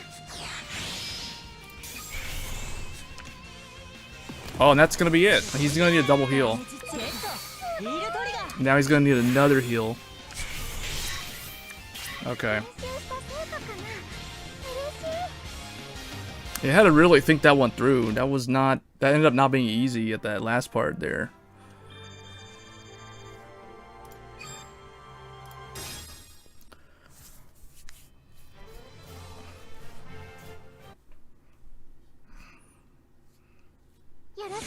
Yeah, those crit triggers coming through though, because think about it, like if I was running stands over crits, he would have 6 damage shield, and the question is, would my standing column be able to hit?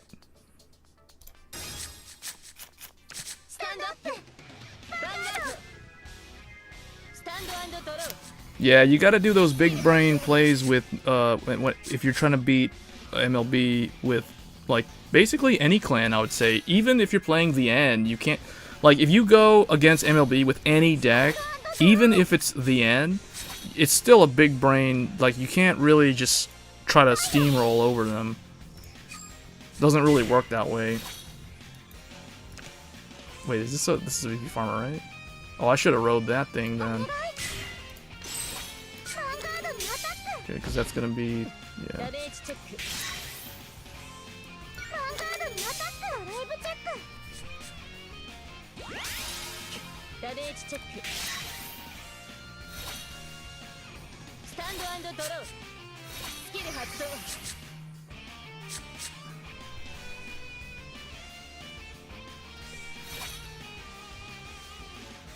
No, he's talking about, he just buys random stuff, like his regular stuff, and then he uses the cash back from the credit card because it builds up cash over time.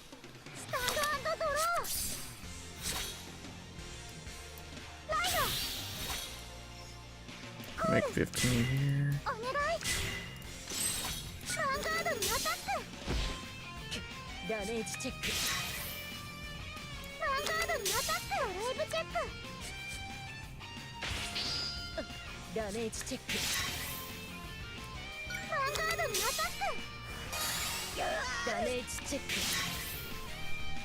But the thing is, with less VP farmers, if you think about it, people who are free to play, I think, are being affected negatively from this. Because, like, Shiroyasha is not being affected by them killing off VP farmers at all, obviously, according to what you guys are saying. And then, so I guess the good thing is there'll be less people that'll be able to build the top decks, at least at the beginning of the month, because they'll be forced to have to wait for the raid up, and they'll have to, you know, like, farm the materials and stuff. So it won't be as, like, the amount of people running the top decks will be less, at least initially, at least when the decks are new. Unless they're gonna spend money. I mean, that's the only way I see it working out for the player base, to be honest. So even though we're complaining about the MLB matchup right now, if you think about it, like, by the time Aquaforce rolls around in global, there's not gonna be that many people that can just straight up, like, unless they're like super lucky, or they just save up like all their packs for like 2 months, they won't be able to just straight up build Aquaforce day one, because they're not going to have like 400 packs just waiting from VP farming for the previous month, you know, or whatever the amount ends up being. So I think that there'll be less people being able to run fully completed, like, decked out, like 100% complete MLB, 100% Dote, 100%, you know, whatever, 100% Aquaforce. So I think that would be, like, the biggest change. So we were gonna check that on the list, right? You posted that deck. I want to see that deck now, actually. So how do I find that deck? You guys said it was posted. That all decked out. I go Shadow Paladin. It's a Shadow Paladin deck. When was it? What day was it posted?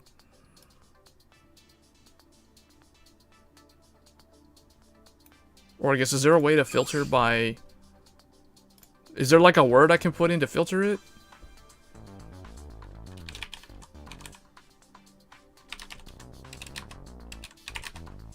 Like this?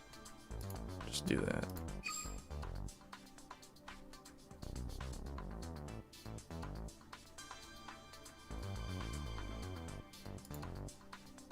I think I may have froze the game, actually, or it's taking a long time. Oh, there we go. Oh, there we go. Full SP Shadow.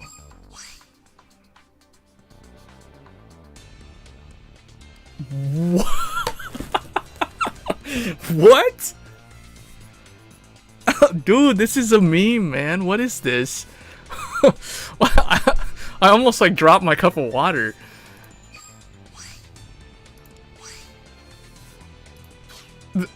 Look at this. What is this? Even the rares are SP. Even the rares. These things also cost a lot of the piece materials to make. I mean, these are easy to craft because these are just like what 500 of the crafting material, like the cheap whatever, the thing for the rental system. Dude, what? Did you choose this lineup? Like, cause I'm curious. Do you have the SP Maka and the SP Vaha? Cause this is crazy. I don't have this. I mean, I have one of these. I don't have an SP Nevin. I don't have an SP Curse Lancer. I don't have an SP Maka. I have an SP of him. I have an SP Overlord. And I do not have an SP Phantom Blaster Dragon. What? So this is what a blinged out deck looks like in Zero. All the auras on the Shadow Paladin units.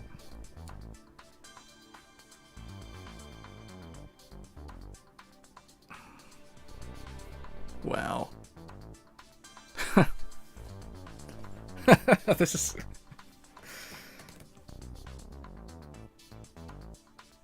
Oh, is it... How do you guys craft the SP starter? Is that even a thing? Is that even possible to do? I never even noticed that, actually. Wow, okay, this is getting a like. He's like 2 away from like 666. That's hilarious.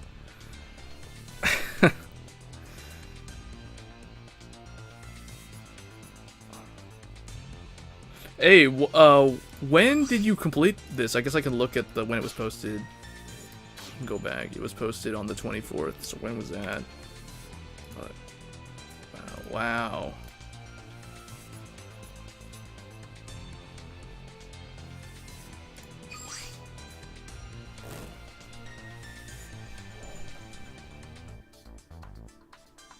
If you buy trial deck. So, when did they announce that trial deck thing? Is that something that was just recently announced, like today? Because I've never heard of that until now.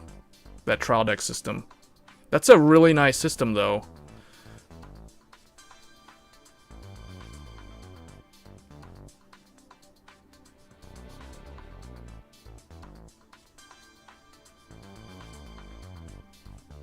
So how does that work? Like, is the trial deck, like...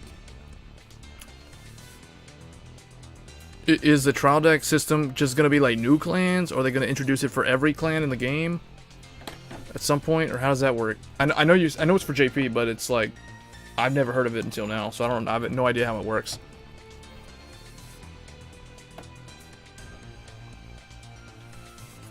Oh, you mean the, Yeah, I don't even know what's the, is it Bushiroad that streams that stuff, I guess?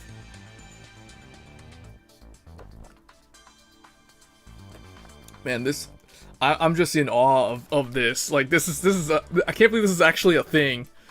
This is a work of art right here.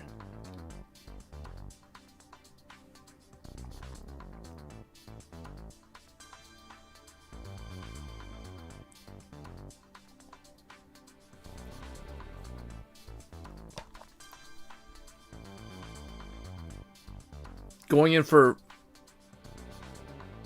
set 5? You're asking me? Yeah, I'm gonna open like every pack that I have on set 5 and see if I get if I can build like 9 crit Ezel and Angel Feathers. Those are the only two that I'm really that interested in. I mean, if I pull Narukami and Great Nature, then I'll play both of them. I'll play whatever I get.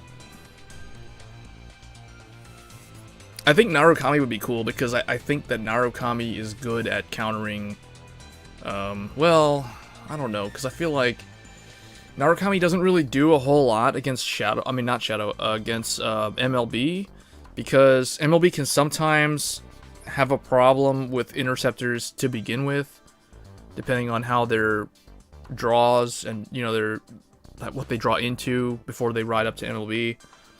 And then if they're able to, like, use Gansop multiple times, and if they, you know, so...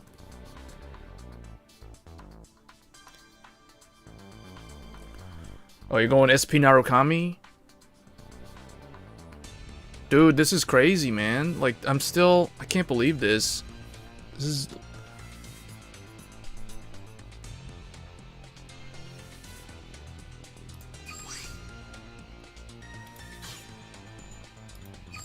Even these things, even all the rares too. That's what makes it even more unbelievable, because you would have had to use up all those rare materials to craft these.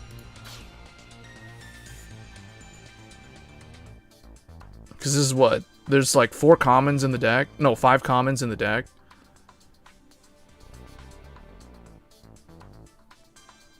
Nine rares, 5 commons. So you got like what, 4, was that 8, 9, 13 double R's, 12 triple, man, that's...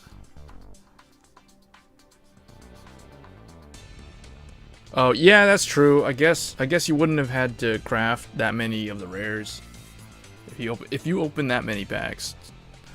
But like, which one of these did you actually pull though? Like, if you open that many packs, did you already have like at least one of all these SPs, or maybe 2 of some of them? Because I'll show you what I have that's kind of weird. I have 4 SP Berserk Dragons that I legit pulled all from packs. I never crafted them. For some reason, I have 4 Berserks. I don't know why as SP, but where is it at? Where's my... Here. Oh, wait, I take that back. Do I only have... Oh, okay, never mind. I only have 3. For some reason, I thought I had 4. But yeah, this is like the only card that I have duplicate SP copies of. That's a double R or higher rarity. And I do have 1 of those, but yeah, whatever.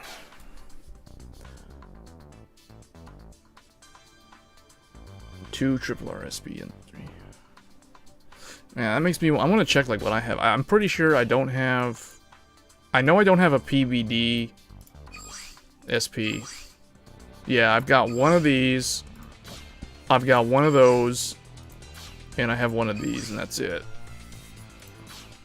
I really like the SP Maka though. Like, I like the shining background on that one. Technically, I could run 4 Nevin. I could take this out and run 4 Nevin, but this is what I was running from day 1 when I first pulled the packs, and I never bothered to change deck. And I climbed the Riser. I climbed the Riser season a lot with this deck. A mix of this and MLB. But with the following season, I didn't want to play the meta stuff, so I've been using Neo. I mean, I couldn't use Neo Nectar in the beginning, right? Because the clan wasn't available, and it took me several days to build the clan, or build the deck. So I was running, it was like a mix. It was like Beast Deities, and some Shadows, and then some other stuff like Shadow Rush, and some random things that I came up with. Oh, like I was using that anti-meta Blazing Flare Dragon, Overlord the End deck a couple times.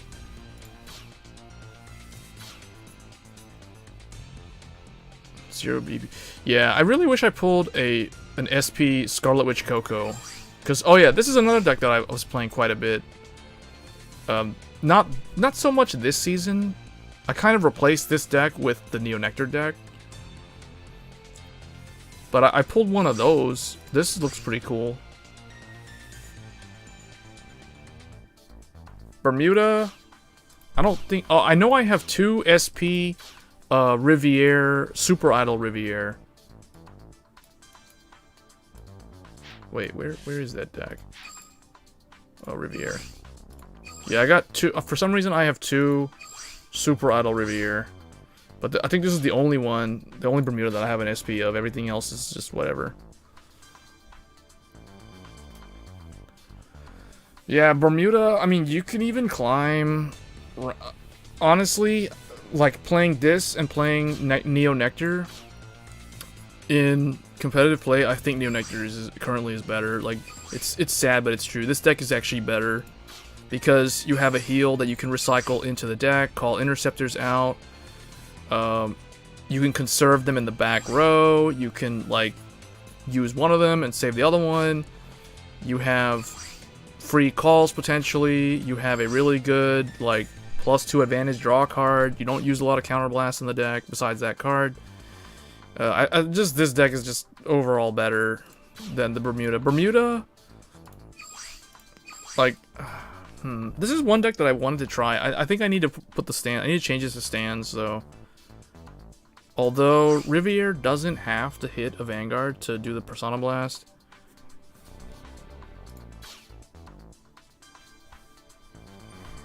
I don't know.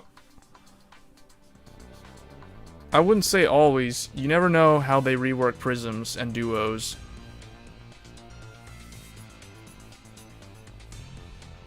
I think what will happen is when they implement guard restriction, because you know how there's cards that show up later on, like CEO Yggdrasil in Genesis, in the Legion arc, and Glory Maelstrom, although we already kind of know how Glory Maelstrom works. But I think when they do guard restrict effects, they're going to either have Silent Tom's effect built in, or I think it's just going to be like a Silent Tom effect or something. I don't know. It'll be interesting to see what they do. But I'm looking forward to Break Ride Era. I think Break Ride Era is going to be the most prolific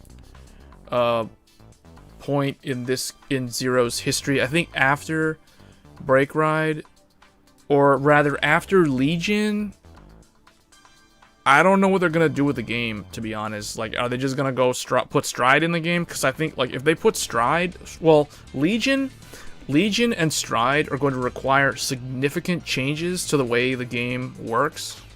Just because of, like, how the Legion has 2 units on the Vanguard Circle, so that's going to require some significant overhaul in terms of the programming of the game.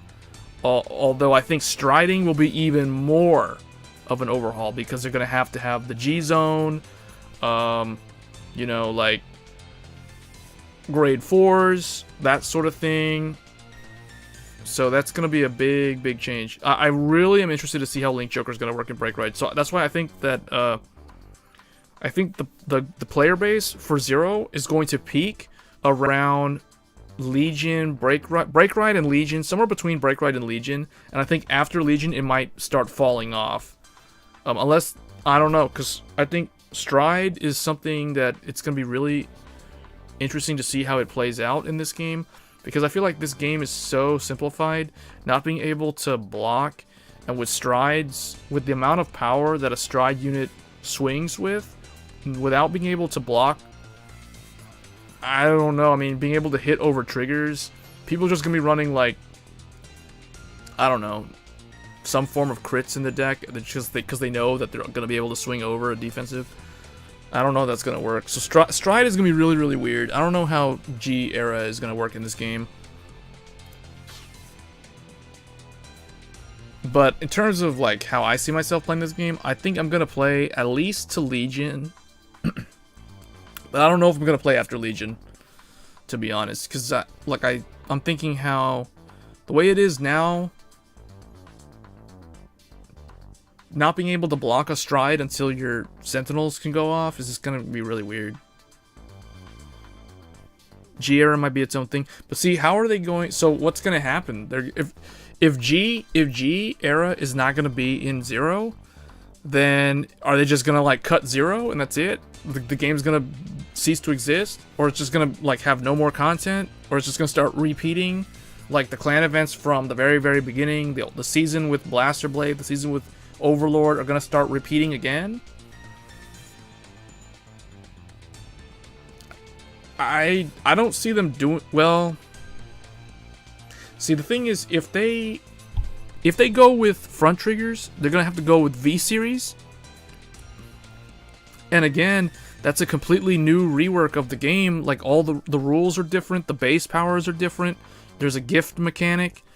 I mean, now in the physical game, we're getting those, like, item cards, like Quick Shield and other stuff, and that potion stuff in the trial decks. The gift markers are gonna change. Yeah, I think that's just gonna be a completely different game. I don't see them putting V series. I don't ever see them putting V series in Zero. Now I can see them putting Legion and also Stride to a lesser extent, but I can still see them doing it. Like, putting G series in the game, because the trigger power is the same. All the old cards still carry over. It's not like V Series. V Series is literally like its own thing. Like, all the card effects are different. The trigger power is different. You know, it's a completely different game.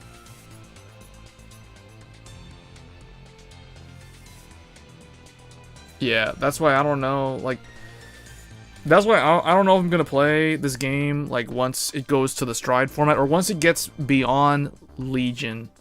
Like, if they even do Legion, there's a good chance that they don't even implement Legion at all. Like, they might do Break Ride and then, like, skip to Stride or something. Although, I don't know why they would do that, because it wouldn't make sense to me.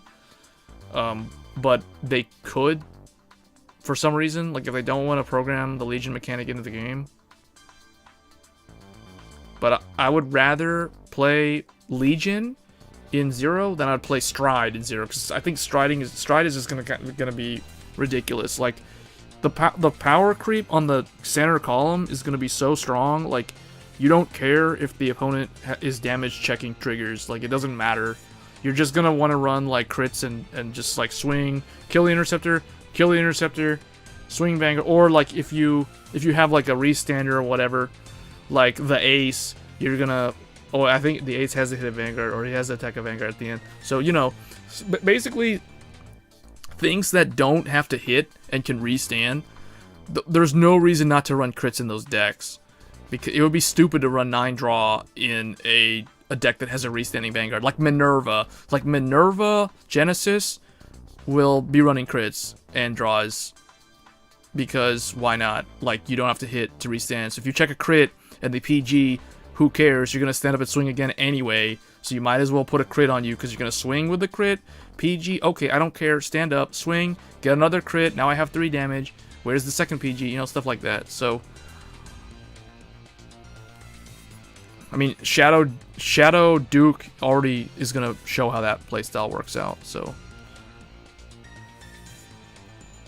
or if they make strides, just be 11k and let you triple drive. Well, what would be the point of striding, though? Like, it depends on how they do Break Ride. If you think about it, if they make Break Ride work the way Break Ride has always worked, where the Vanguard gets 10k power, then I don't know. The question is the 9-draw deck still the best, most consistent build? If you have a... I mean, I guess...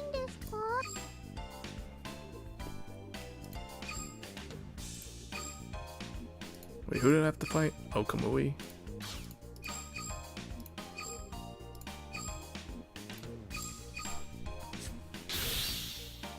Well, yeah, and the thing is, with triple drive, like, why would you not run crits? Because think about it, if you're triple driving and you run 9 draw, don't you think you're going to run the risk of decking out?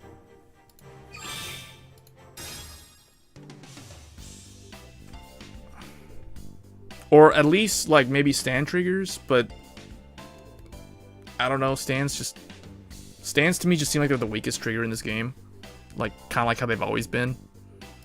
Until the tail end of the G series, when stand triggers started getting broken. Because they started giving them broken effects. But that's the other thing, too. Like, one thing that will be different about this game compared to, like, the real old Vanguard, like G-Series Vanguard, is, if you think about it, in Legion format was when we started getting stand triggers and, like, Margle clones and all that kind. Well, Margle clone, not really, but, like, stand triggers that had effects. Like, for example, Liberators. I forgot the name of the dog, but there was a Liberator stand trigger that I think the effect was when it's placed on Rearguard Circle from the deck, you can put it on the bottom of the deck and then check top 3 or 4 and search for a Liberator and Superior Call It, something like that, and then shuffle the deck or whatever. That kind of effect will not exist in this game unless they reintroduce those type of those grade 0 stand triggers as grade 1s. I mean, they could do that, but I don't see them doing that. So if they don't do that, then you can expect there's going to be no broken stand triggers that got restricted to 1 back in the day, like Lisbeth in Neo Nectars, Taro in Genesis, And there's some other ones that I can't think of, but yeah. And with the grade zeros gone, like when Legion comes out, they're gonna have to redo the way the Shadow Witches work, because if you remember, the witches in Legion had the ability to look at 15 on the top of the deck and call 2 grade zeros from the opponent. It was look at 15 of the opponent's deck and put 2 zeros on the field. So they won't be able to do that in 0 because there's no zeros. So I don't know how they're going to do that. Maybe it's going to be something like look at 15 cards and call 2 grade 3s on Rigard things. So you could retire like a booster with a grade 3 that could like screw up a column, or you could get rid of an interceptor. Stuff. So they'll probably do it that way. They'll probably rework it where it calls triggers. So it's taking triggers out of the opponent's deck. So it's making them whiff their Vanguard drive checks and stuff like that. And it's pulling out grade 3s. So they can't use them to boost. They can't use them to intercept. So that's probably what they're gonna do. But stuff like that's gonna have to be reworked.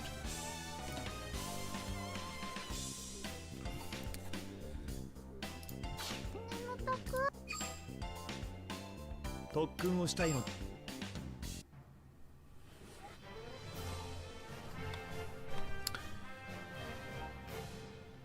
Yeah, they're gonna have to change stuff, but like, if Break Ride works the way it does, like if it's gonna work the same way, like it's gonna give 10, it's a limit break skill that gives the new Vanguard 10k power and some other effect. Assuming that's gonna work, because I think that's pretty easy to implement in this game. Then Legion is most likely gonna be possible, but Legion is quite different in the sense that, like, you know, a grade 2 goes on the Vanguard circle along the grade 3, and then you got to put 4 triggers back in, or you know, like 4 cards in the drop zone. So I don't know. I think I can see them doing Legion, but I don't know how they're gonna do Stride. I guess they can, but the like a 26k centered column plus the booster with triple drives, I don't know how that's gonna work too well when you can't manually guard. So, and you only have 4 cards in the whole deck that can guard. But I guess we can kind of see things that hit those kind of numbers now. One example being Ezel. Like Ezel can swing for like 32k unboosted, or maybe boosted, I forget. I think he can hit some pretty big numbers.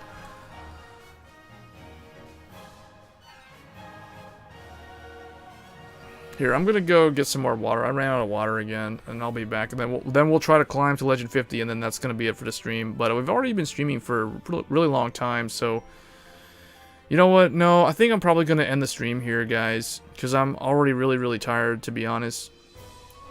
So let's see where I'm at in terms of ranking. So 771. I'm gonna try to aim to be in top 1,000, but it's going to be interesting to see how climbing to Legend 50 is going to play out next month.